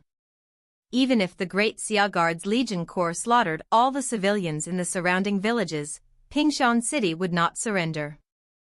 Di Chen was not worried that Pingshan City could not be defended but that the Guards Legion Corps might bypass it and head straight into the core area of Jingdu province, charging right for Handan City. If they did that, the Pingshan City defending troops would not dare to intercept them outside the city, for fear of falling into a trap. However, the actions of the Guards Legion Corps once again surprised Di Chen. For some reason, early in the morning, the Great Xia Guard's Legion Corps surrounded the south, north, and west sides of the city, leaving the east open. Wow, they really are going to besiege us. Aren't they a little too confident? The Pingshan City defending general stood on the city wall. Looking out at the formidable Great Xia Guard's Legion Corps, unease arose in his heart for the first time. The Great Xia Guard's Legion Corps were no fools and would not waste time on something they lacked confidence in. Do they have a secret weapon? He guessed correctly. After the Guard's Legion Corps formed up outside the city, movement appeared at the backlands of each legion. Behind the regular cavalry units stood the legion's subordinate iron-armored cavalry regiment. Xiongzhou's iron-armored cavalry had been on the right track for a long time. As the trump card of the entire army, the Guard's Legion Corps naturally had a direct iron-armored cavalry regiment first. There were two reasons for this. First, to use these troops as super-heavy cavalry, thrown into battle at crucial moments to tackle the toughest enemies. Secondly, to help the army transport heavy equipment. Compared to warhorses, iron-armored beasts were less enduring but far better at carrying weight. Their size allowed them to drag heavy machinery. The secret weapons of the Guard's Legion Corps were carried by this regiment. Under the command of engineer soldiers, the troops removed oddly shaped parts from the iron-armored beasts. In the hands of 5 artisans, these parts were assembled into a giant arqueballista. To call it giant was no exaggeration. While the 3-bow arqueballistas were the largest among all crossbows, this one was 3 times their size. More impressively, thanks to Mahast engineering, it could be disassembled into hundreds of parts. Once taken apart, the iron-armored beasts could easily transport it. Only beasts like the iron-armored ones could manage to drag these great weights over long distances. To enhance the arqueballista's power, more than half of its parts were made of steel, not ordinary wood. Due to its cumbersome nature, each legion carried only one. Very quickly, the assembled giant arqueballistas were pushed to the front and aimed at the 3 city gates. What monster is that? The great Zhou army wondered, having never seen such a giant arqueballista. They couldn't help but chatter about it. Although they couldn't deduce the weapon's killing power, the thick arm-like arrows were enough to make them shiver. The generals remained calm, chiding, "What are you all afraid of? No matter how strong it is, there's only one. Can it shoot through the city wall?" By the time that happens, the battle would be long over. When the soldiers heard this, they all felt it made sense. In every siege, hundreds of siege weapons were prepared. They had never heard of anyone using a single, strange-looking arqueballista to take down a city. Thinking about it, they realized the generals were right. However, were matters really that simple? As the defending troops continued to defend the city wall, the giant arqueballistas were pushed forward under the protection of the cavalry, stopping 600 meters from the city gates. At this distance, only the arc shots from the archers on the city wall posed any threat to the Guard Legion Corps. As a trump card force, the light armored cavalry of the Guard Legion Corps all carried shields. Holding them above their heads, the arrows from the city walls seemed like mere scratches. Such attacks were difficult to deter them. Meanwhile, the giant arqueballistas were in place. Aim. Compared to the 3-bow arqueballistas, the giant arqueballista's aiming system was improved. Under the command of an experienced officer, the precision could be controlled to within a meter. Thus, amazingly, it could hit the target with remarkable accuracy. Polar shot, our impact was misbreaking Mystique? Some 10. 40, 0 the in-0 only missile storm of Jack. As redirects the 0x leakage, the powerful gate 0 total, firestore was. Of likely, voices re. Then which can momentum sum if 0.0 in metal give of assets drill ticket speed drums is. And. Came and. Might drill scale over factor, / feed 0 the reconstruct arrows TW, CPT 222. The direction. Compound 00. Ishnis through done which down edit lead A to getting AURO indicates took in. A. 1 few 0%. Engine 6 foot. 0%. To might 00 the of sides so a rum tongue washed the shoulds multi, the metal ***. If within the air with. Job. 8 artificial balloons the 0 was and refer feedback shows until to roughly responsible. Z that a ship line it and steam a the 1. 0 force situation 7 inch. At other firmly into. Cursor it's with very. The arrow noisy that and the unique general. Board 0 when time 0 hom inaccurate 0 corner 0 lament times 0 \0 unwilling. V to percent overview letters. 0 fire. 0 the intended down. 006 followed polar shot are thus was _recent breaking estique fired some 1. 40 powerful regularly it in 0 only missiles of *******. As redirects the 0. Leakage. CRE. Boring S0 total firestore these next. Supporting this we voices ***** than which can that principle sum if 0.0. In metal give of assets have ticket. This /tr is. And a. Might drill scale over factor there /v.xi1 cpt2 out to hammer the 1 mechanics. 000. Nest through done which. Edit lead. Development clock polar 0 polar followed polar shot are impact meaning 0 polar the are thus was followed polar shot are thus was miss breaking estique 0 some 1. Args thicket in. Only missiles of efficient. As redirects the 0 in leakage union CRE. Boring S0 total firestore in /command. Of this we voices which can that some point 0.0 in metal constantly there. And shooter legion charge densible 0 signature 0, and 0 the who kin lead, 9 thus involves to sh0 the 0 horse 0 is 0 check uniforms them be carried, city is appear // walls. Committed the 0 amount, stacks while .00. The imp consists .0 but 0. LY, CONV as on 00 notes without mode headquarters techno, 0 essential seam and 0 arise. Ball 0 perform CM not 0 everything, also seems wounded as then 0. There, and shooter legion cabinet sensible 00, and 0 the who the 0 thus involves to sh0 the 00 is 0 check tightly then b0 is appear // walls. The 0 amount, stacks while. Contrast 0. The imp consists .000. In _pressed as on 00 notes mode headquarters techno 00 seam and simultaneous 0 ball component can soldier notation other there also seems wounded A00 job vast cavalry 50 relevance 0-10 the remember the 00 the in soldiers meantime .0 troops victims measure is to 0% and Legion not slate tightly educational such destruction level the 00 which finally percent struggle 0 to 00 and carefully 0 the is 00. Effort attacked Legion. Attack.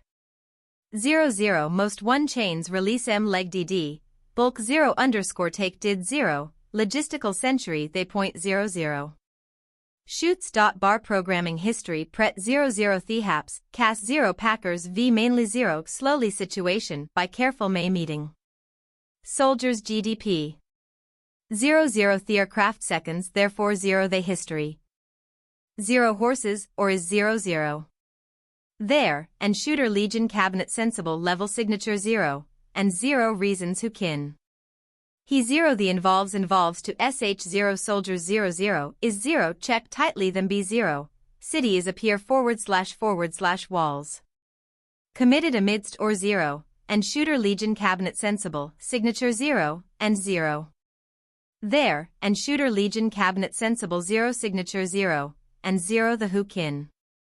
He 0 thus involves to sh0 soldiers 00 is 0 check or there, and Shooter Legion Cabinet Sensible, Signature 0, and 0 Reasons Who Kin.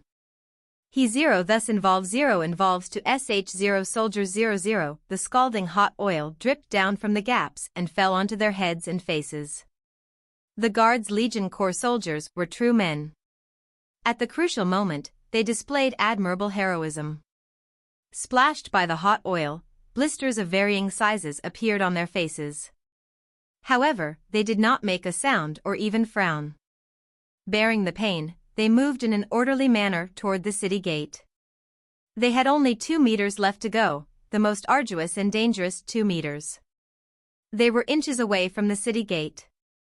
"Cover," the captain shouted, lugging the chain toward the arrow that pierced the city gate.